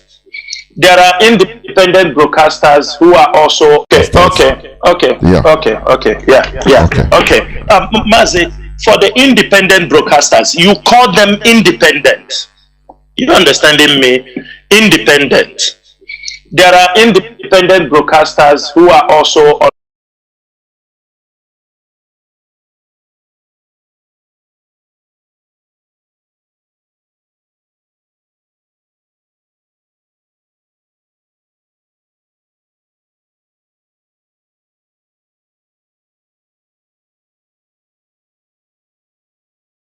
because we move on a free mode.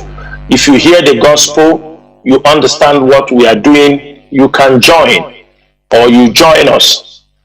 You come to the second one where you spoke about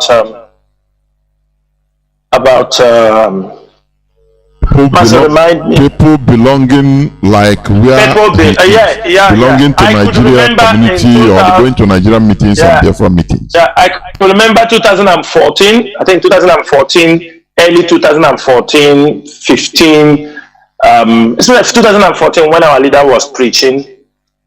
He made this, he said, if you are going to Yoruba churches, you should not be a coordinator.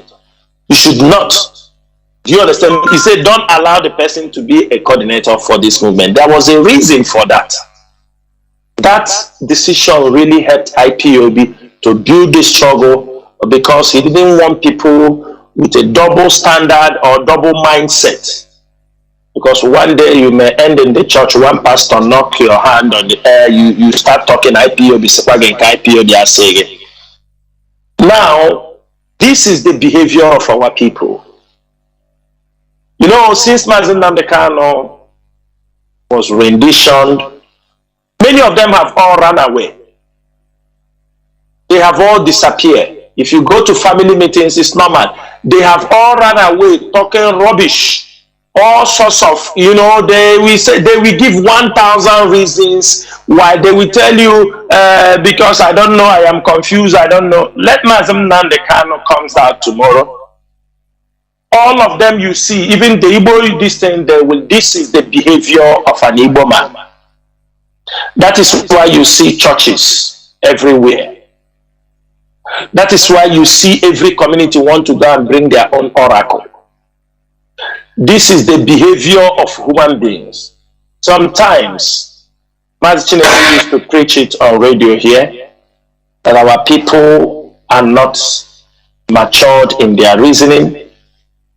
They are not sophisticated. Because there are people that can be carried away one time or the other. Like I told you here, what you have to do is make it very clear. In IPOB, we have a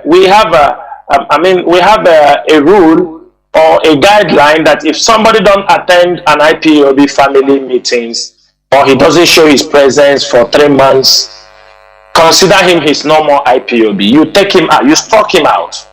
Sometimes people say, no, it's not good to struck. We are carrying a lot of baggages behind us. People that anytime IPOB have a problem, they all disappear. That is exactly what you are witnessing now. Because Mazi Nnamdi Kanu is in the hands of the enemy. They have all run away. Any day you hear he's out, the meeting will be full. They will bring you all kind of excuses why they have not been coming. But I believe if you are the coordinator, you must know, because what you are facing there might not be what other people are facing in other places. They might be facing it in a different way. In Europe, we know some of them, they come, when they get the paper, they all disappear. You won't see them again because they come. This is human behavior. Certain times. But what I'm telling you is this. It is still few people who will carry this battle. And that's why our leaders say 100 men. 100 men.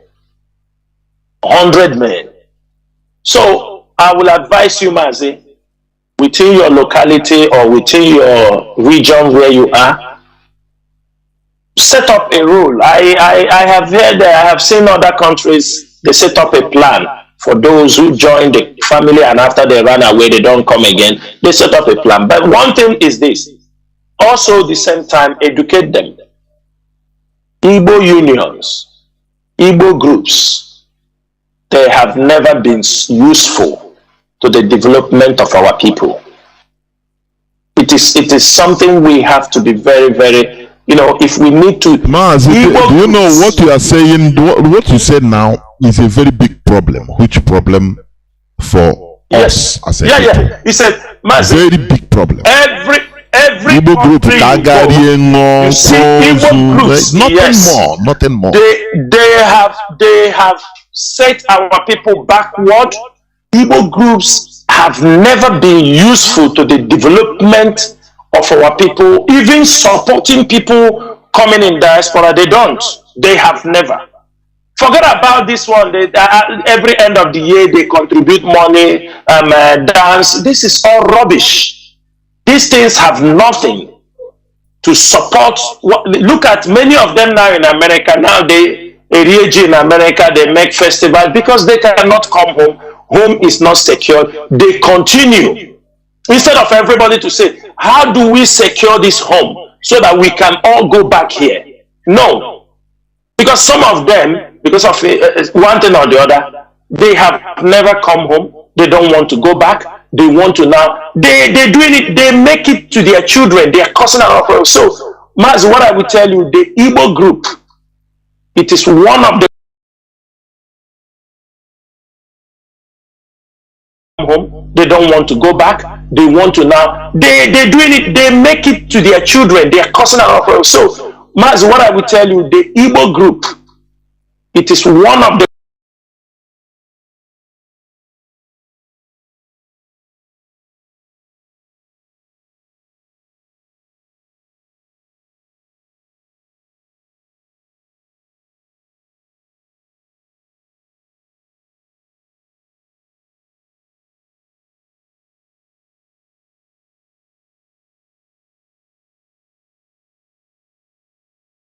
ever. And it is one of the worst places. You can see people being so jealous, envious of people they don't know, they just met them in that country. You will see the way our people, give you an example. You found yourself in a group. I don't know you all the way from Adam. I don't know even where you come from in Biafraland. Maybe you say you are from this, but when you come together, you can see the level of envy, jealousy, backbiting among those kind of things. It means nothing for us. For some of us who have been liberated and we step away from those things, we are free. When you say you're a free man, it's only Biafra remains for us to be, for me, somebody like me to be completely free. Only Biafra, because already my mind is free. Awareness is freedom. Just we need a home. That is only what we need. So my brother, what I will tell you and advise you, forget about those ones that are jumping, running back to. You form a their meeting. Tomorrow, people will form their own. Ndomoya will form their own. You form and they can say, no, I got form unke village in Kendo hands. They can form unke Tungwa. They can form unko. You from home, they go to kindred. They go to village. From village, they go to family. This is how they continue to divide until when they have destroyed all this, they now look for friends. They now find cult. That is the way our people recycle themselves in groups that have never done anything for their development. Thank you, Mazi. I think I'll take more few calls, honestly. Caller on signal, welcome to the program. Please be brief. Hello. Mazi, welcome to the program. Okay, good evening, Mazi. Good evening, members of US. Yeah, my name is Chris. I'm calling from Italy. I didn't want to make call this evening, but I just called because of a brother that called. And what Mazi Chinasa Mazi and Mazi Nnachi responded to the previous caller here. Mazi Chinasa Mazi, that's one thing I want to say, just like contribution. This is the first time I heard you say something about Kanu or maybe in this manner. There's things you people know, and you people in the head of affair. There's things you people know more better than us, that as ordinary members. When we speak in our own perspective based on the way we reason things, but somehow there's something on the ground that you people know, might even the little one you said now. There's more things that you didn't review on this based on my own understanding. There's more things that you hang up, you didn't open it up, which I don't know, but I believe there's a lot of other things like that. So when we speak, don't presume that maybe we know or would like. What am I saying is the person that come from Spain at the end was classified that it's autopilot. We don't know.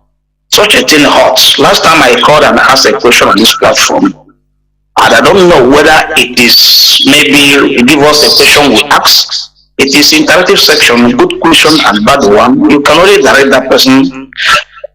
This I called on this platform last time, asked you a question, and the next day somebody called that is suspecting me. I don't know. I'm waiting for that person to come and investigate me to know who I am. So what am I saying this thing? We talk based on our own perspective. And that is how we understand things. So I don't want things to be classified, people, maybe it's autopilot or this. Let us carry on. That's number one. Then number two, I want us to carry everybody along.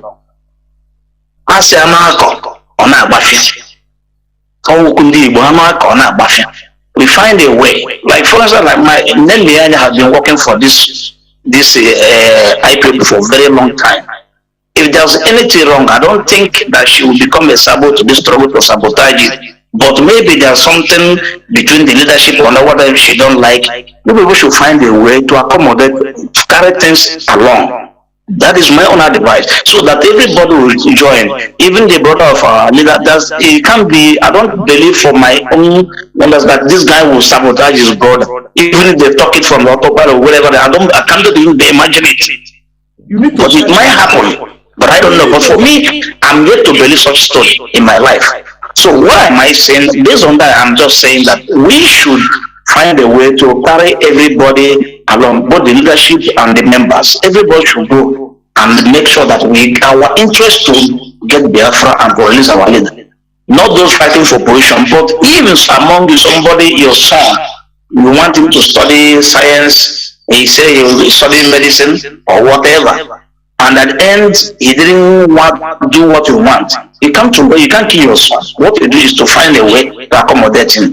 And that's what I have to say. Thank you very much and God bless you. There, Mazi Chinasa, before you come in, there is something I want to also say here. Because there is an analogy.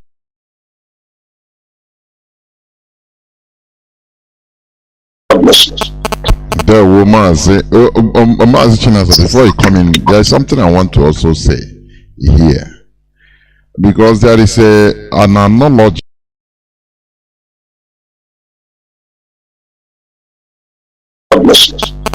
There, Mazi Chinasa, before you come in, there is something I want to also say here. Because there is an analogy.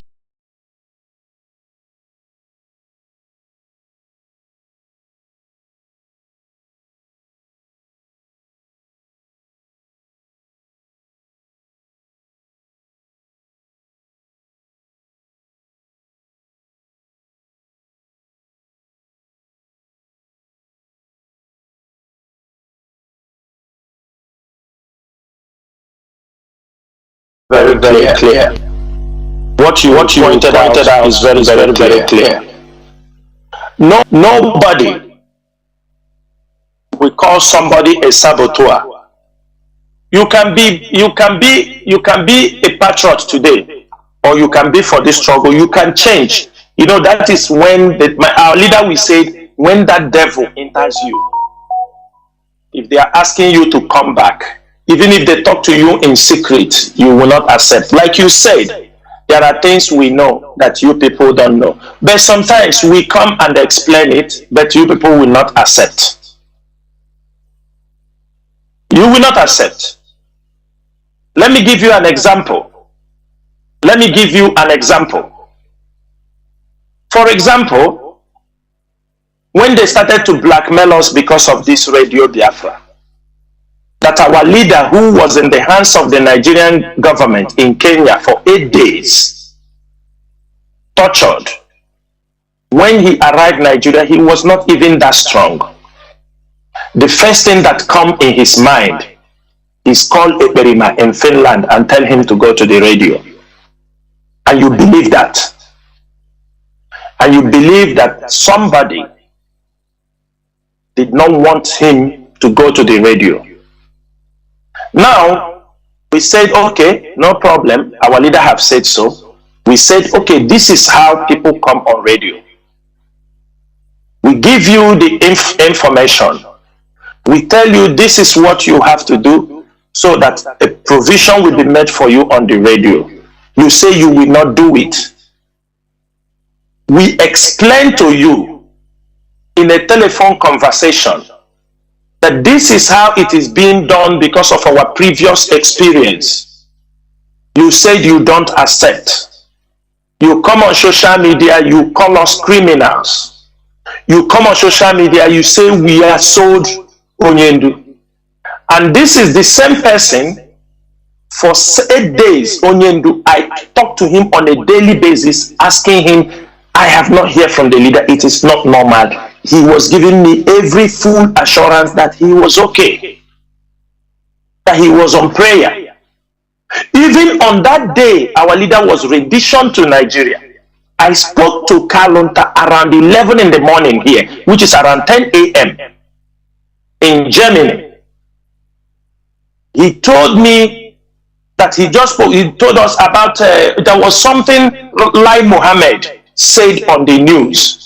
He said we should continue fighting, that it's normal and that it's better like this to be silent and see what is happening. I keep silent. I don't have to. By 1 o'clock, our leader was brought into the court.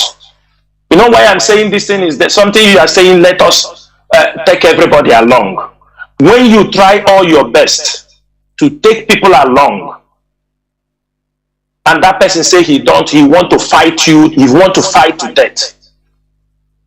Now, we put sit at home. We didn't put sit at home because of me. It's because they are holding our leader. There was a speculation, because these things you are saying, you people don't know or you don't know. There were a speculation when our leader, you will ask yourself, how is it that our leader was rendition? Immediately the following day, they want the DOS to be changed. They said we sold the leader. But this is somebody. If you are in my shoes, will you be afraid of Kalonta or not? That I spoke with him, talked with him normal, asking him things, you know, we discussed for 8 days. And the moment the rendition on Yendu, he can come on the social media. I am asking you, Mazi Chris, sound and ask this question. You turn around and go to social media when you know that I was upset. You deceived us this way. Okay, even if I may say to myself, he don't want to tell us. Okay, I can take it. I am making this thing very clear for every Biafran to understand. Okay, he didn't want to tell us. He have a reason, or let us assume any reason can be given. That is why he didn't want us to know. It's understood. Because and we took it that it is already happened. We find solution. Then the same person now goes on social media, start making broadcasts, accusing you of being a criminal, accusing you as the person who sold Mazi Nnamdi, that you people know what happened to him. If Mazi Chris, his answer is still hanging on the air, Mazi, or if he's hearing. No, it's off. Or it's off. Yeah. Tell me what you will reason. Tell me, and you continue the campaign because you are a brother to the leader. People might believe you because you are the brother to the leader. You go to the extent, you go down home, you go and start a campaign that we have seized IPOB money. Which IPOB money? Everybody in IPOB knows. Have you ever heard Chinasa Mazi come close to IPOB money? I can request something that needs to be done. The records are there. How? What? You have not even released a peanut. You have not released money to give people food in the prison. And I can label you release $750,000 for Chika and the Chinasa Mazi. Because I'm talking about this year to accommodate. Along the line, after all that accusation, after those insults, our leader said, try to amend. That is when, I think you were there. Every member of the IPOB leadership, after all the insults, to respect our leader, because it's in the hands of the enemy, he said, try to solve this problem. Let Chinedu and the Kalonta went on air and talk. Let us move forward. Every one of you were there. They came on air, a joint broadcast.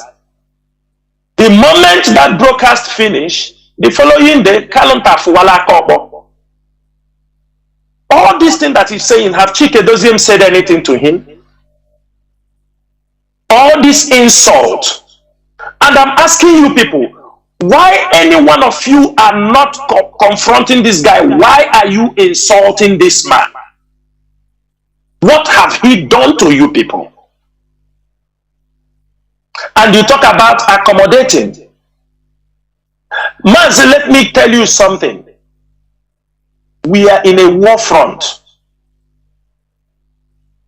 Mazi, if somebody is dying now, if somebody is dying in Biafraland, and we ask you, please, we need money now to put this person, to save this person, the money, it is your duty to make sure that money is received as fast as you can. If you play on it, you have sabotage. And if that person died, you have sabotage. That is what sabotage means. If they ask you to take a bullet to fire to somebody, you go and supply a bullet that is, do you understand me, inferior, that cannot even kill somebody. When you should supply that bullet, you have sabotage. Maybe most of you used to take the contest of sabotage out of context, the word sabotage. When things are agreed to be done and you don't want to do it because you have a grudge against somebody in the heart, you want to do it at your own leisure time when lives are involved, Mazi, it is sabotage. We are dealing with people's life. If I tell you how many people we have lost because of this lackadaisical attitude, all of you will scream. Because things are needed. For example, if we tell you men that have fallen, to take them to go and bury a man fighting for Biafra, you will not get money to when the burial reach. If you are waiting for it, it can come after 3 days. It is not right. Some people come, they say, what? Do you believe that we know something more? If you believe that we know something more, then when we come on radio and talk, you need to listen. Because some of you believe, because Kanu is a brother to Onyendu, he was telling many of you that he is the one that have the secret of the struggle in his hand. That is his campaign logo he used for people. The people is convincing that he's the one who have the master plan of the struggle. Let me ask you one thing. If Mazi Nnamdi Kanu leave the secret of this struggle in the hands of his brother, how will you see it? You will see it as a family business. You will see it as a family something. You won't even trust Mazi Nnamdi Kanu. Let us be sincere. You are Chris. If Mazi Nnamdi Kanu tomorrow pronounce Kanu the head of the directorate, you yourself will come against Mazi Nnamdi Kanu. You will say Mazi Nnamdi Kanu is now doing a family issue. We have to be very, very, explicit in anything we are doing. When we take decision, our decision must be top notch. Because we are dealing with people's life. I don't want to talk about Nenayanya. I don't have anything to talk for that. If we have anything as a member of the DOS, if we have anything, we have where we can go to talk about it. Why I talk about Kanu is because I have no platform where me and him can talk. We do not talk. If everybody don't know. Because of his attitude, his behavior, his blackmail, everything, I don't. I am not, I have said it here, I am not somebody you can blackmail, you can kill after you tell me let bygone be bygone. No, I don't do that. And after Mazi Doziem came on air and they made a broadcast with him, have he respected himself? Is it not attack upon attack? Have he respected himself? Is it not every day Chikedoziem this, Chikedoziem that, DOS this, DOS? Because what they do, let me tell you what they do. What they do, they look for a message. They know how they arrange their things. They use it. If you go to America, some officers in America today, some IPOB officers who were expelled in IPOB or who were relieved their positions, do you know what some of them wrote to Chikedoziem that they will not take orders from him because he refused to do what Mazi Nnamdi Kanu told them to do. Some of the officers, Chikedoziem said, if you're not going to work with me, you step aside. I work with somebody who can listen to what I say. What did Onyendu tell me to do? What is it that Ogbuefi, all of you saw what Ogbuefi did, the audio, damaging audio Ogbuefi did, that he should be forgiven and return back to his position. And Chikedoziem said, leave that. When Onyendu come out, for now, all of you saw that video. All of you saw that audio. It was everywhere. Now the person said, Onyendu told you, because they have interest. Onyendu told you. They are not telling Onyendu the real picture. And apart from that, does it mean the DOS, Chinedu, before Mazi Chinedu take those decisions, the DOS look into it? What? We look into it. We have also dedicated IPOB members in America who are also passing the same thing we are passing through. So all of a sudden, these people who have been rebellious, who have they tell them Chinedu cannot send them a message. Even if he give them a message to deliver to the coordinators under them, they won't deliver it. They say because Onyendu told you to return. That is all. This is insubordination. And people are engineering them. Who is saying those things? They use that word blackmail. Onyendu told you to do this, you don't want to do it. Onyendu, you yourself, don't you ask the question, what is that thing Onyendu told them to do that they refuse to do? You will not ask that question. The only blackmail is that Onyendu told them to do this, they refuse. You saw it play during the sit at home something. Onyendu told you people to cancel it. They use the name of Onyendu in everything. Are they the only one who received message from Onyendu? Are they the only one? They now portray that Onyendu, everything Onyendu, even Nigeria government, we feel like Onyendu is there running the program, making things more difficult for Onyendu. Must everything Onyendu name be mentioned? Are we not Igbo people? We don't know why they say every day Onyendu this, Onyendu that, Onyendu told you people to do this, Onyendu say this, Onyendu say that, Onyendu say this. What is all this? They use it to blackmail.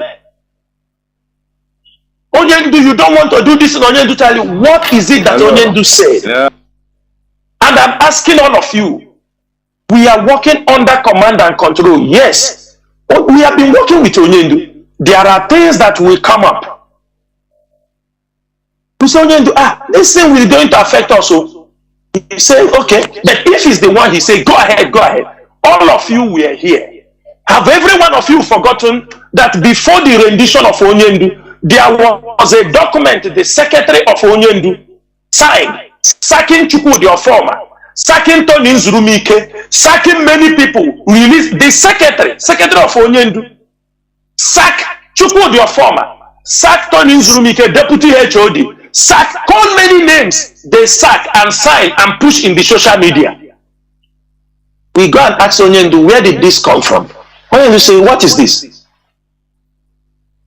What is this? He said, please, pull this thing anywhere it is on social media, pull it. I don't know what this thing is all going to be. This is the kind of problems.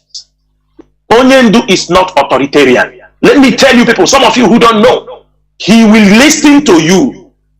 If he takes a decision, it doesn't mean maybe he might not be perfect because he's a human being. He may take some decision that may backfire on IPOB, but that is a movement.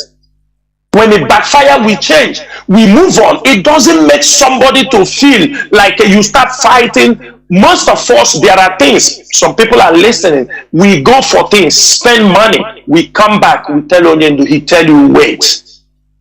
You spend money. He tell you, wait. The time is not now. Sometimes I know some of our comrades, they will grudge that we spend this money, do this, and that he tell you to wait. What are we going to do?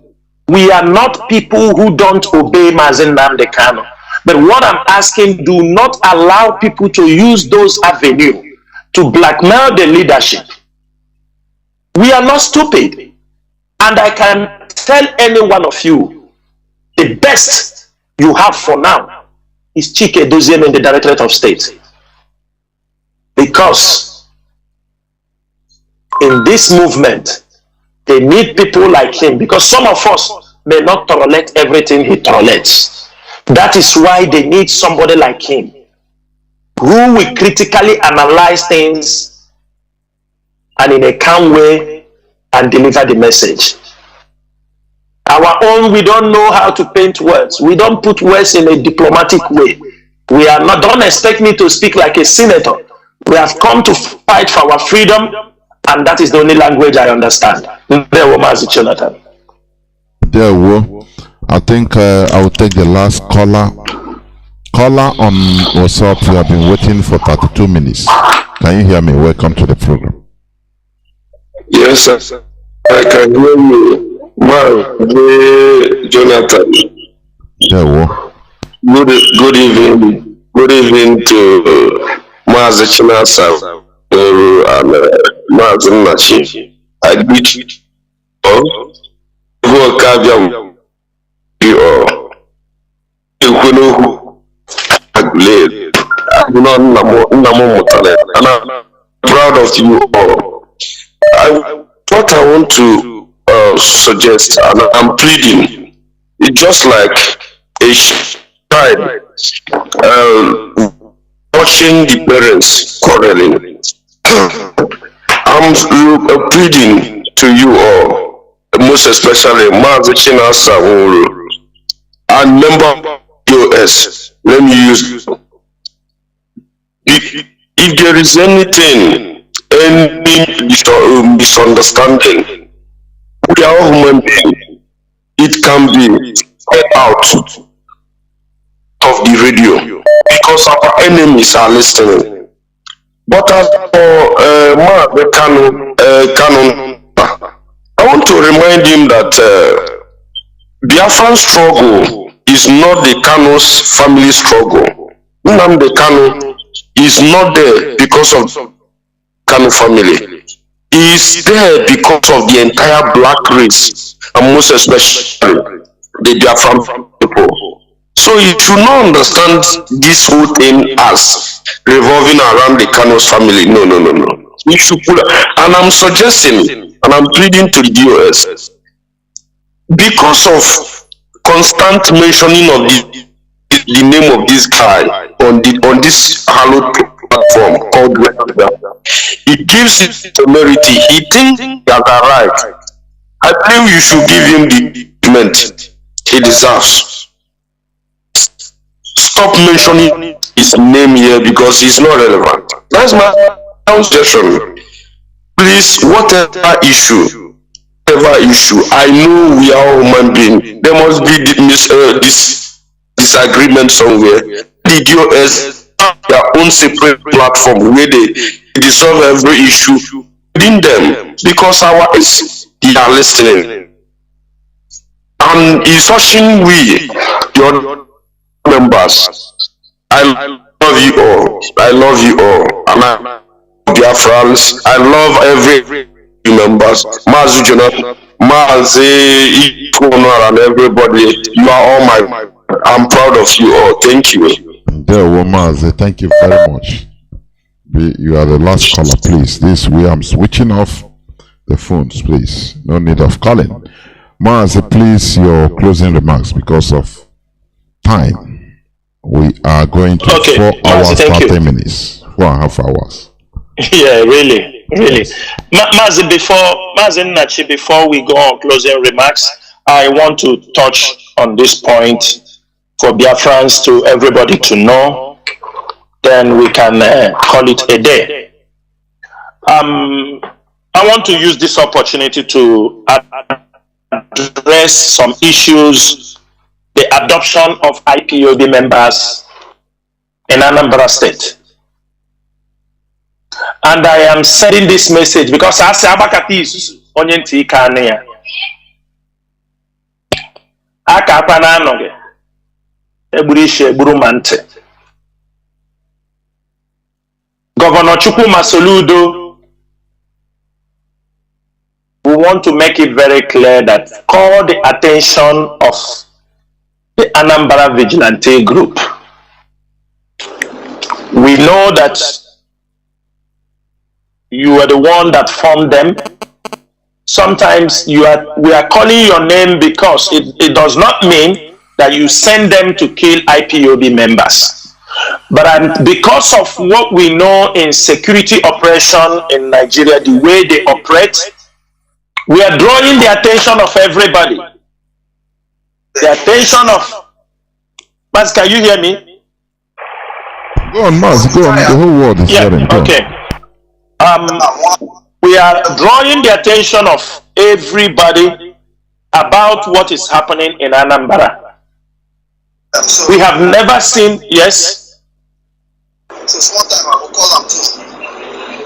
As there is a voice coming in the background. Yes, I don't know. It's from him. I don't know. No other person is speaking. Okay. So I go ahead. Yes, go ahead. Okay. We have realized, we've watched this couple of months back, we have seen that there are a group of masked men who call themselves Anambra vigilantes.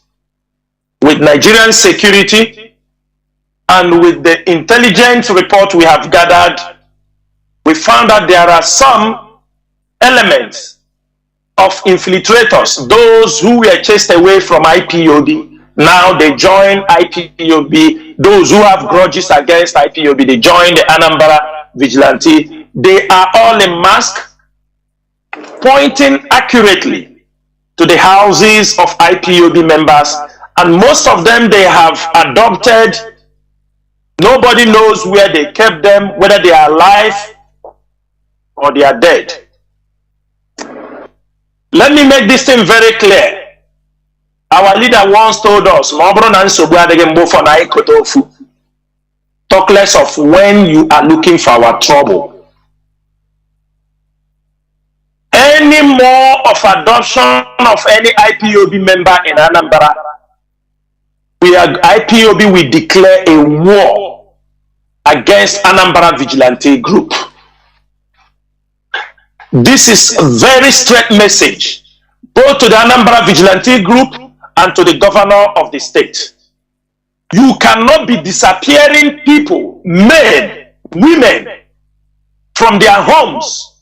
You think we don't know? You think we don't follow things? Do you know how many people IPOB is looking for?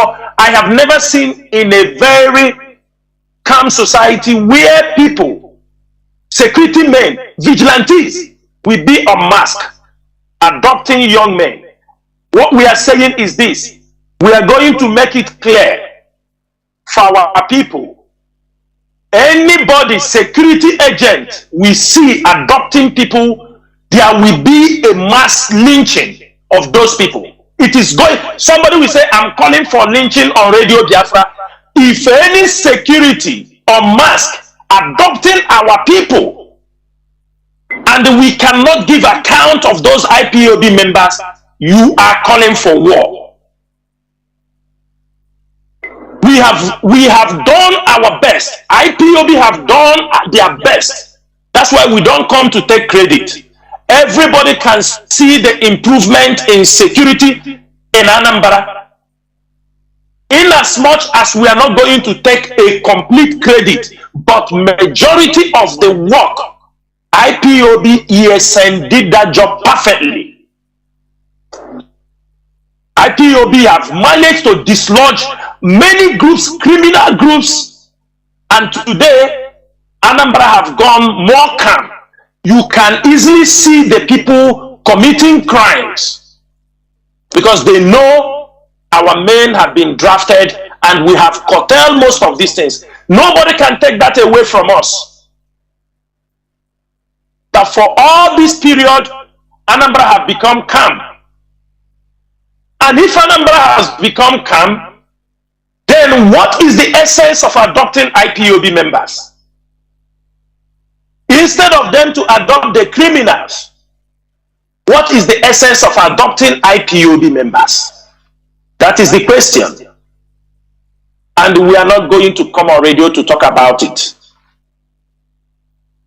If the way you people like us to dance this do me, I do you, then we go the same path. Again, there is something I want to touch about what the infiltrators and those of you at home. You have to be very, very careful. Don't because of 100,000, 200,000, they send you 1 million. The money that most of our people have rejected. And I want to make it very clear to autopiloters, those working with the Nigerian agents, the infiltrators. You have done it in Bayelsa and succeeded. In as much as those people also killed are stubborn people, are people that don't want to listen to what we are saying. You recruited them and they were all massacred. It is the second time there is a massacre in Bayelsa State, where our people, most of you will recruit our people, and when they are recruited, military are being sent there and they are massacred. The first one, over 70 people were massacred, people were cut alive. Another one have happened in Bayelsa.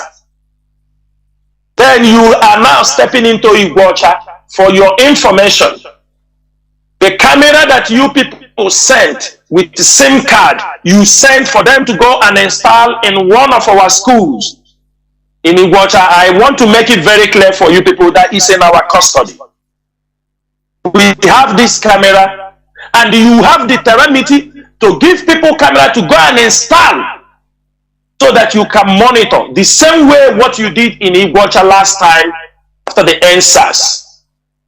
You have the temerity to do those things. We are just informing you people. Both those ladies, you call yourself a lady, a girl, they are using you. I'm saying this thing now on air so that everybody will hear. Because tomorrow, they will say, some will say, why do we talk it on air? No, I got because we don't have a place to go to, we don't have a court, we don't have this thing. When you can take a camera from the enemies with SIM card, easy tracking, and come to smuggle it to try to fix it, who are you? How do you want us to look at you? How do you want us to look at you? And these people in America, the world is too small. Oh. Some people in America, engineering, all of you who say that Nnamdi Kanu cannot talk where you talk, because you were a recruit in American army. Because you were a recruit in American army, you think now you are heaven. You can now talk anyhow. I am a veteran. We don't hear those language. Let me tell you, if you know you are not ready to support these things we are doing, respect yourself. But if you come inside, you have your utterances. Who is in Nnamdi Kanu to talk to you what to do? My brother, you are just a zombie. Whether it is in America, in Germany, in UK, a recruit in army is a recruit in army. You don't because you a recruit, you were once in an army. You come. This street, this territory is run by IPOB, not run by American soldiers. The land of Biafraland for now is run by IPOB, ESF. Don't come to tell us we are not those people you will come and tell you, I'm coming from America, I am this, I am that. Yes, we do respect American soldiers, but don't take those words to come, because that is what most of you have used and destroyed Imo State. Biafrans, every one of you have to know what is happening in Imo State. I'm part of Anambra. The criminality, the killings in Imo State. I have to make this thing very clear. We are very professional in what we are doing. Not every killing. Listen to me very well, because when we are talking to the international community, we have to present our case. Don't think not every killing in our land is done by the Nigerian army. Not every killing in our land is done by the Nigerian police. Let us be, I am being factual here. Not every killing in our land is done by the Fulani, especially in Imo State. Not every killing. Majority of the killings happening in our land is criminals and ebubago, malicious. These two group of people, criminal gangs under the payroll, contact of Hope Uzodimma and some other politicians. And there are people in America, some people in Europe, other parts of the world who are from Olu and Imo State. They have set up criminal gangs they are using to terrorize even their own brothers in diaspora. When they do an illegal business in diaspora, or there is somebody they have problem they feel they use the opportunity, write letter to him, you will pay us $50,000. If not, we'll come and burn your house. They will give you an account. They start to threaten you. They send these criminal groups. They will tell you, how are you supporting this struggle? Are you supporting this Biafra struggle? These are all to implicate Mazi Nnamdi Kanu and the Biafra struggle. You will give us 20 pump action. The person will say, I don't have money to pay you 20 pump action. I don't know where to buy it. He said, give us money, we will buy. If you don't give us, we are going to burn your house. We are going to do this. The people doing these things are people from Imo State. They are the ones doing this nonsense. And most of them have connection with the governor. They are using it to attack. As I'm saying this thing, sometimes some of you hear the soldier have invaded Oguta. You don't ask question what leads to soldier to invade Oguta. Somebody in America having a group of men, he said they are ESN, use them, terrorize people in his community. When the military comes, start burning, killing people, they have problem. They are killing traditional ruler. Maybe their family and traditional ruler have problem. This is what they continue to do. That is the reason why at the beginning Onyendu said people in diaspora keep away from men on the ground. They have corrupted many of our people. At a point, even some of them doing illegal drug business. I got a report some other time, people complained that a group of ESN came to a hotel, surrender people there, that they have worth more than 100 million. They carry it, carry the people, move everything in a hotel in Imo State, and they say it is ESN. And you want me to come and keep silent when I come and say Chinasa NWORU is calling names? And I ask people, among all the names I have called, one thing, are they IPOB? No. Are they ESN? No. Who are they? If there is anybody IPOB member, we will only expel you from IPOB. If you are not among the ESN, we will not come and call your name. Because IPOB have a modus operandi. We can expel you from IPOB, Ginachigi. When you go and enter criminality, that is your own problem. The other time when I call about 50, all these people, I think every one of you saw it. People from Ipob, they know. But not everybody is afraid to mention, because they are afraid tomorrow they come and burn their house. That is what is happening in Biafraland, in Imo State. This is how they are organizing their youth. For example, when I come next time on the air, I will mention that name because we are not going to condone it. But I will tell you people, there is a guy, all this problem you see, they kill youth, innocent youth, is criminality. There is somebody from Ikonso kindred. He is not a blood brother of Ikonso. He is not his brother. He was a former Nigerian soldier, a runaway soldier. But since they killed Ikonso, he has been committing crime in the name of Abunwanni Ikonso, Abunwanni Ikonso. He has snatched people's cars. He has collected all kinds of criminality. He has committed it in Awomama, all this area. He have used the name of Ikonso. Even at a time, This stupid guy in Finland was working with him.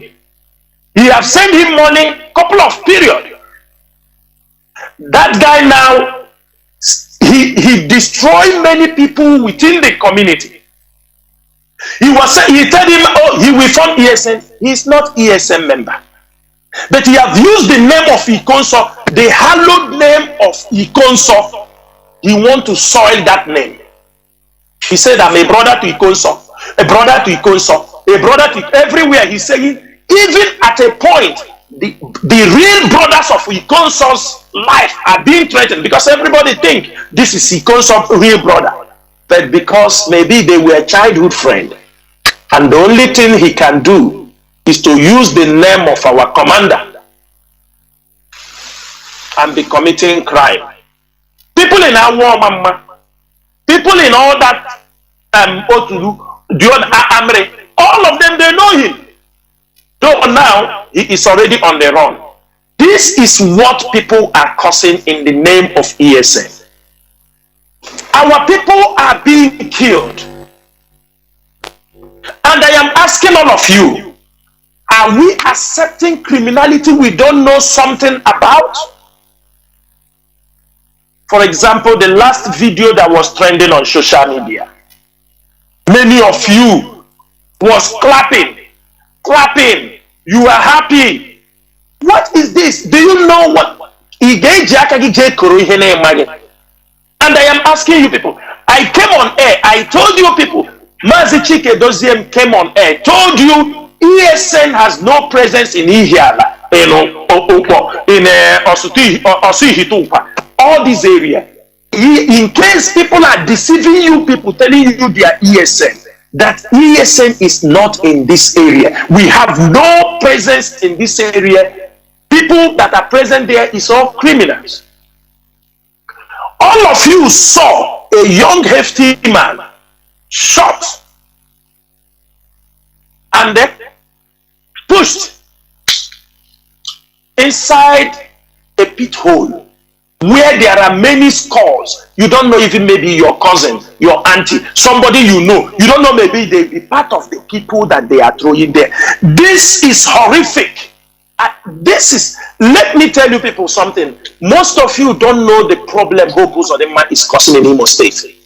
Hope, maybe you are looking for your brother. You don't know this is the place they have already dropped your brother. And you are glorifying crime that these people have caused in our land. Therefore, Biafrans, I am calling every one of you to be very, very careful. IPOB, we don't know, even the IPOB members, we are looking in Imo State. We are looking within that axis. Who knows? Maybe their body is also thrown in that place. And maybe we are looking for government. We'll be thinking they are in one prison cell, somewhere in Anambra, somewhere in Imo State. The families are calling. They are asking us, have you heard anything about him? Maybe he is even one of the people they pushed to that place. This is Pete's Hope Uzodinma, the people they brought in.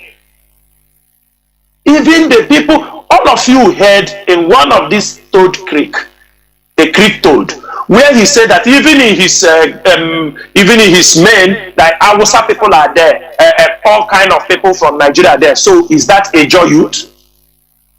They bring people from all over. They use them committing crime, killing our youth.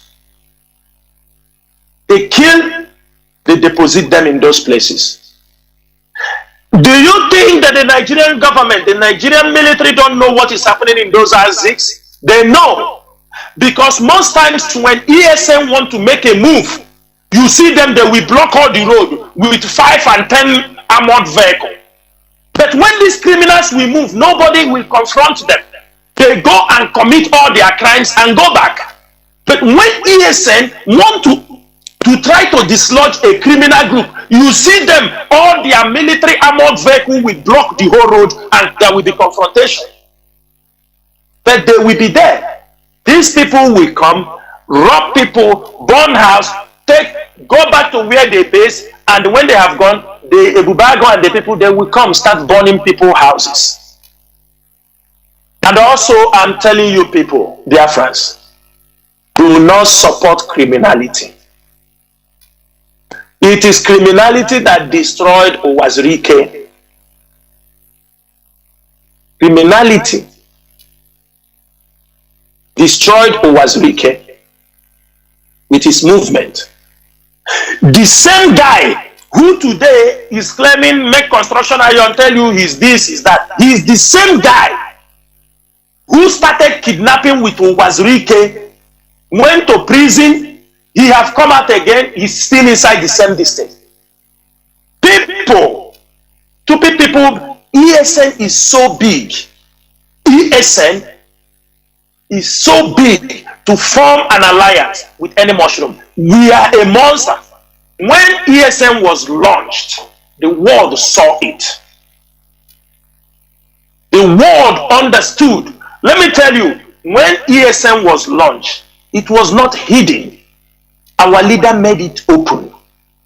Are you not ashamed that somebody will gather some group of stupid people and gather them around and they use it, tell you it's ESN? Are you not ashamed? Is that the ESN you saw? We make sure we are in the bushes. That we are in the bushes to make sure we secure the land. That is very, very important for us. And in order, because there is no need, I don't know when I will be coming on air next time. This particular guy in Imo State, who have been using Ikonso's name to commit a lot of crime, they call him Chisom Nwaribe. Chisom Nwaribe. He don't answer this his name. He don't answer it. The only thing he does is, I am a younger brother to Ikonso. Abu Wani Ikonso. He use it to intimidate people.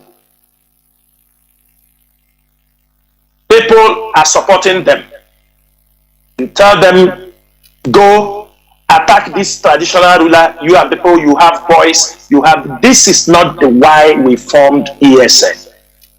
And do not take these criminal groups to give them the name, and because if we catch them, we will not leave them. If not for security reasons, we've caught many of them and we can release their pictures. And when we release their picture now, people start. We've caught many of them. We caught many of them. If we have a prison, what we only do, we try to rehabilitate most of them who gave a story of how they joined this group. Because we are professionals. We don't take people's life. The only thing is going to cost us money. We've caught them. We caught maybe there are more than 20 we have caught within Anambra and Imo State ISIS. It's our duty. We will try to rehabilitate them. We will try to teach them. Because they have all given their testimonies of how they told them it is ESN. They come out, they saw things that are happening, it's not, and they have already given them oaths. And the one thing, let me tell you one thing they are doing. When they take you, don't be surprised. Don't be surprised. One day, I am just saying, let it be a forecast that these people have already used even ESN met form. Because one of the testimonies says that they give them form and put their information, where they come from, beneficiary, everybody, anything about them. Sometimes when they run away, they just go straight to their house, attack their family, to catch their family, burn their house. As I'm talking to you, one of them have run away. He is far away, ran into Ghana. They said they are going to burn his house. He said, go and burn it. My parents did not train me. I regret even the money I have made in 6 months to build that house. Many of them that have run away, because when they catch you, they give you oath and tell you this is ESN. Some also will not tell you it is ESN. Some of them, not all. Some will tell them it's just their group. They are not in ESN, but they are using the name of ESN to commit crime. If we have a prison, we will push them to the prison. But it is a difficult task, because as we caught many of them, it is our duty, we start to rehabilitate them, because we know some of them have been trapped. When they look for them, they don't see, they go now to attack their family members. Is this what we come for? I don't want to take much of our time because we have already do a lot, but I want to use this evening to announce to all IPOB family that we lost one of our ESN commander in Ebonyi State called Polonius Oboko. He was a gallant soldier, a very gallant soldier. He was one of the people that made very big success in driving away Fulanis in Ebonyi State. But unfortunately, when the infiltrators penetrated,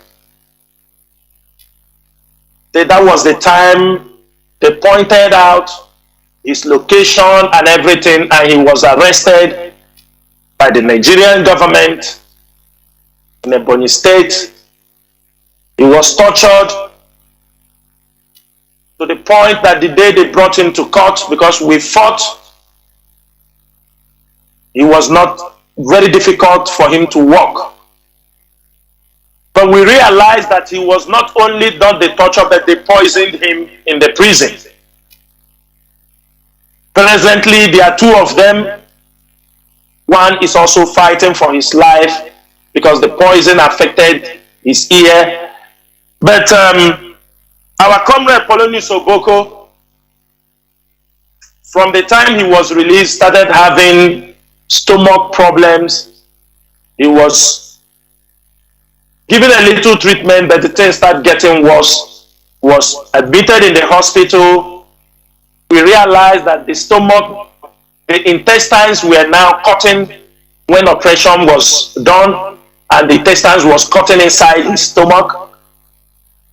We tried to give him, even though the little we can, we move him to another state with the help of our men on ground, which they did very, very well.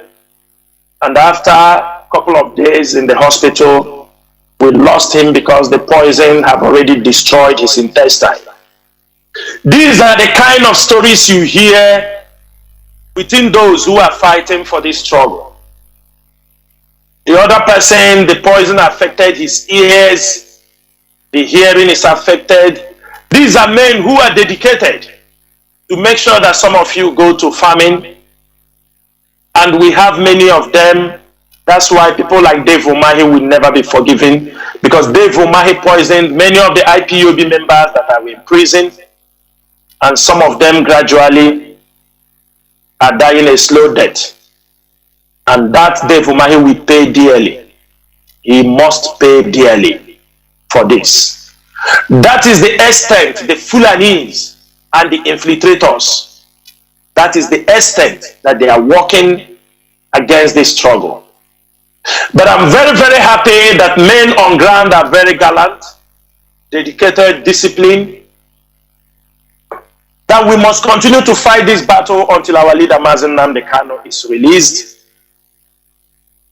We are not going to retreat. We are not going to surrender.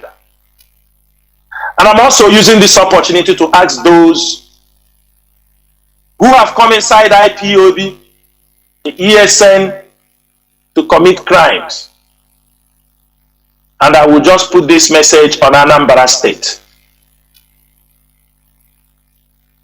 We have realized that some of the members in Anambra State, IPOB members, you think you are smart, you want to play a double agent role in IPOB. The IPOB that people have died, the IPOB that many of our comrades have followed. Some of you now are working for the infiltrators in Anambra. Most of you were among the people that went to Umuleri to kill cows and goats, that the members of the DOS will drop dead by now. It is 1 year. None of us have dropped dead. All of you we know. All of you that was in Aguleri and did that sacrifice, we know. And these are people that sometimes somebody will say, let's accommodate them and move forward. People that went, the autopiloters, the infiltrators, pay them heavily. They go there and do sacrifice that every member of the DOS will drop dead. And it is 1 year now you did that sacrifice. And tomorrow you are going back to Umuleri with invitation. If we want, we invade that place. But we are more wiser than you people. Tomorrow you are going to reassure the gods that you know. You will reassure them that they must kill Chinasa Mazi, kill. After 1 year, all the ebule, all the sacrifice you people did, we are still here talking, even more stronger, more determined. More doors are opening. What I'm telling you, you are wasting your time. We call upon all of you who are hardcore IPOB members. It is time. All of them that are trying now to retrieve their steps to come back, do not accept them. We are telling you now, we know already all of them. And the IPOB leadership will take the appropriate action on all these people. Because I cannot see an IPOB coordinator will form with people to go. Now, after 1 year, when Chinasa Mazi did not die, Chinedu did not die, you are retrieving back, you want to come back, you will not be part of us. You go and sit down until Biafra comes. It is better you resign, because we will call your name on air. You will be expelled on this platform. It is better you go now and put your resignation. Because you people have a ceremony tomorrow there. Some of you went there after killing the rams and kill everything that the members of DOS one after the other will drop dead. When they brought up the Idu nation something, you start to step backward. But after you have casted, you follow them and put all the incantation on the IPOB leadership and members. And after they brought in now Idu nation, you now withdraw back. You don't want to follow them again. Biafrans, we are at war within our people, within the Nigerian government, the Fulanis, the Igbo politicians. They are fighting us. We have many enemies. But I thank God that our voices, all these social media messages, we sending out morning and night. The world is hearing our voices. They are taking our plight into consideration, but it remains for us to rise up. Because what they can do for us is to speak for us. They are not going to come and fight for us. Everybody can see what's happening in Ukraine and Russia. They will never send that soldier to come and fight for you. Everybody fights his own fight. It is our people that will rise up. Something bigger than what we have passed is coming. Biafra is coming. I said Biafra is coming. All the signs are there. Everything are staring on our faces that we have to rise up. We have to equip ourselves. If you have machete, you buy. You have a gun, you buy. We need to protect our land. Don't say you were not told. And I'm using this opportunity to call all those who are in diaspora, sponsoring criminality.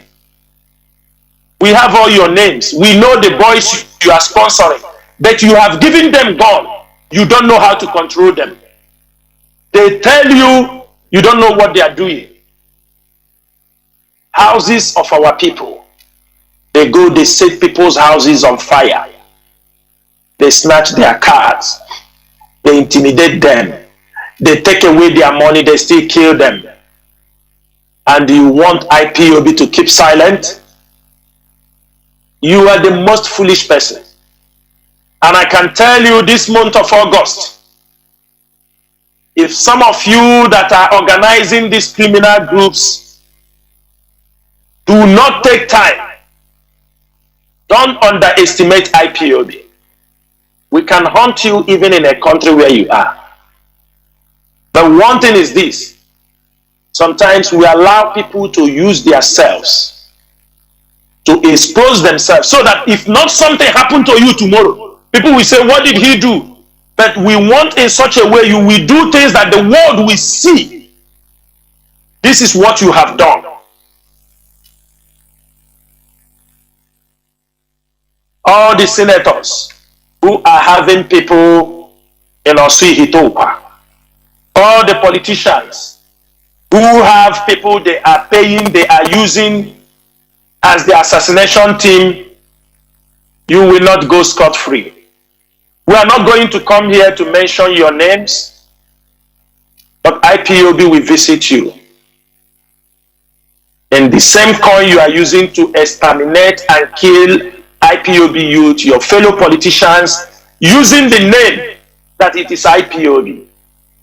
Because they want to use the name of IPOB, the world will say IPOB is a fool, it's a gang of criminals. These are people committing all kinds of crimes. That is only what you people want to achieve. But as long as people like me, Mazi Chinasa Mazi, and my fellow comrades in the leadership of IPOB, and the hardline commanders of ESN on ground, and all our gallant soldiers who have resisted the money to induce them, we are not going to let anybody down. We are going to protect you. We will make sure that at the end of the day, what we are looking for is achieved. Biafra is in our hand. It's just remain for us to take that final bold step. Mazi Nnamdi Kanu will be released. That is for sure. We have crossed the Rubicon where they can be able to harm him. He is an international hero. The international community knows, they have taken recognition of that. That is why UN can talk. That is why Boris Johnson can ask of him. That is why other leaders from all these nations can ask about him. What I'm saying, do not be deceived. Don't allow people to play with your senses. Don't allow people to play with your emotions. We are in a serious business. The business for restoration of a nation is not an easy one. But do not think you will not see enemies. We will continue to see this kind of people. We will continue to see this type of humans until Biafra is restored. Those of them who have stepped back, they are now positioning themselves because a country like UK will use them as an opposition when Biafra is restored. People like the DJ Resort, they do customer service for BBC. These are people they are stationing, they will use them to combine forces to fight the IPOB leadership as soon as we restore Biafra. We know how they play the games. It's happening in South Sudan with Salva Kiir and the leader of Riek Machar. We know how they play this game. But at the restoration of Biafra, that will be the last bus stop for those who want Biafrans dead. And I can tell you, we must be ready. Biafra is here. Even if it is a fight, we are going to give that fight that will lead to the final restoration of Biafra. Umu Chineke, may Chukwukikabiyama bless every one of you. I remain Mazi Chinasa Mazi. Mazi Chinasa Mazi is a member of the Directorate of State, Asem Kachifon. NWORU. Mazi Nnachi, go ahead. Yes. Mazi Nnachi, please.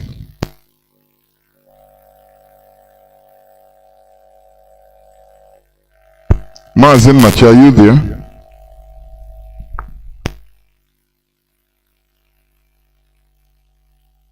Mazi is on mute.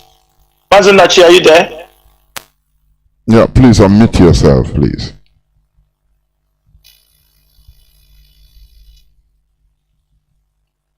I don't know. Yeah.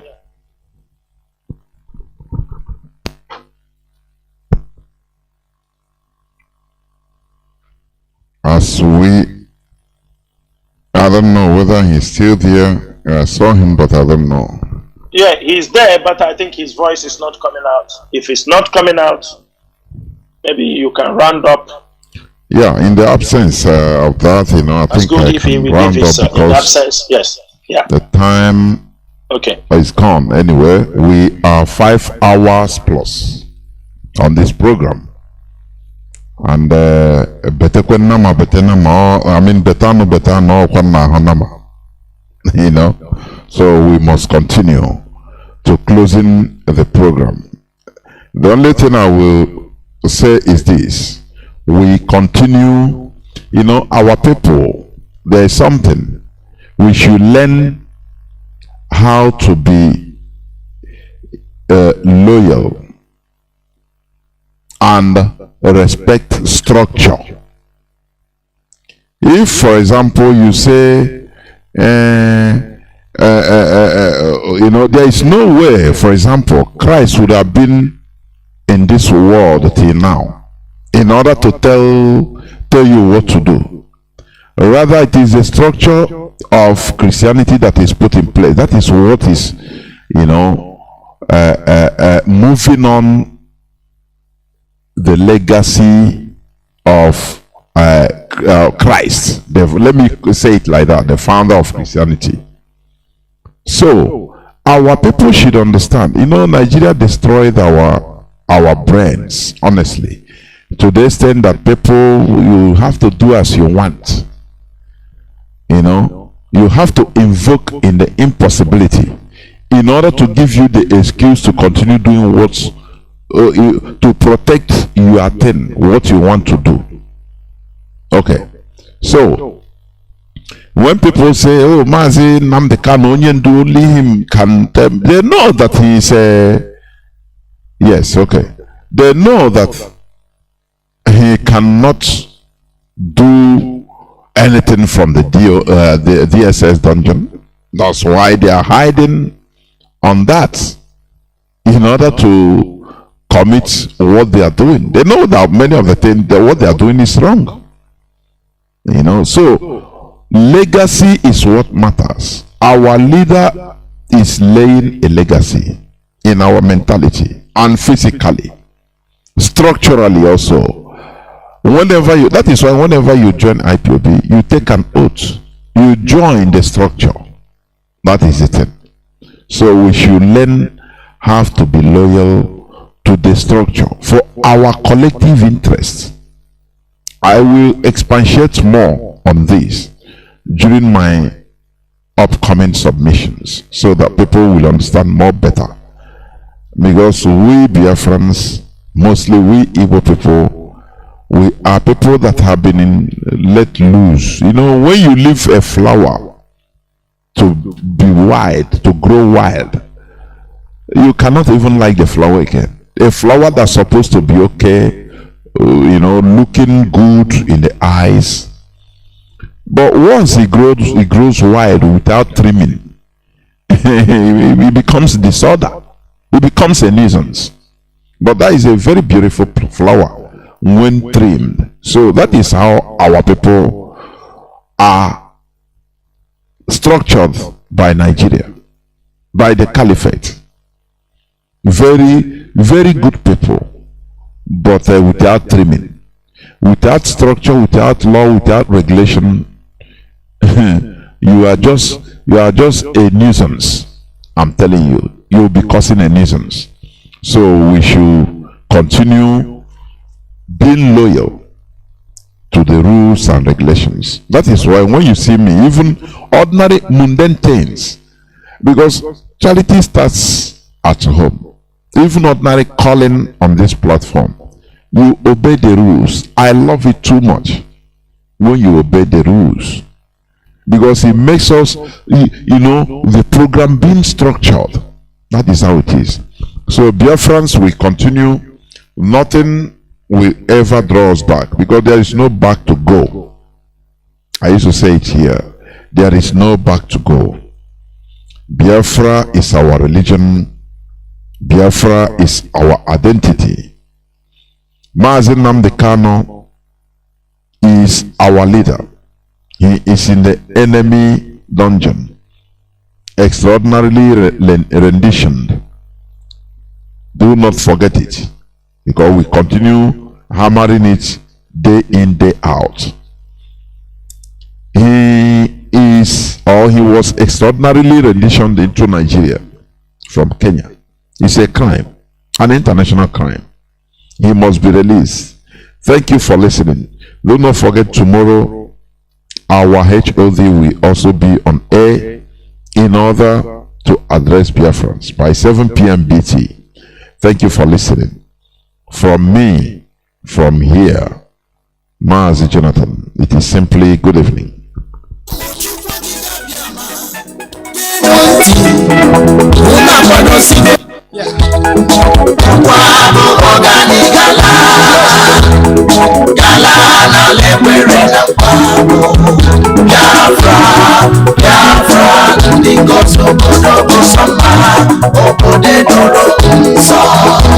The land of the rising sun is a home of hope, of the Biafrans. The fire of the eastern land is a promised land, a blessed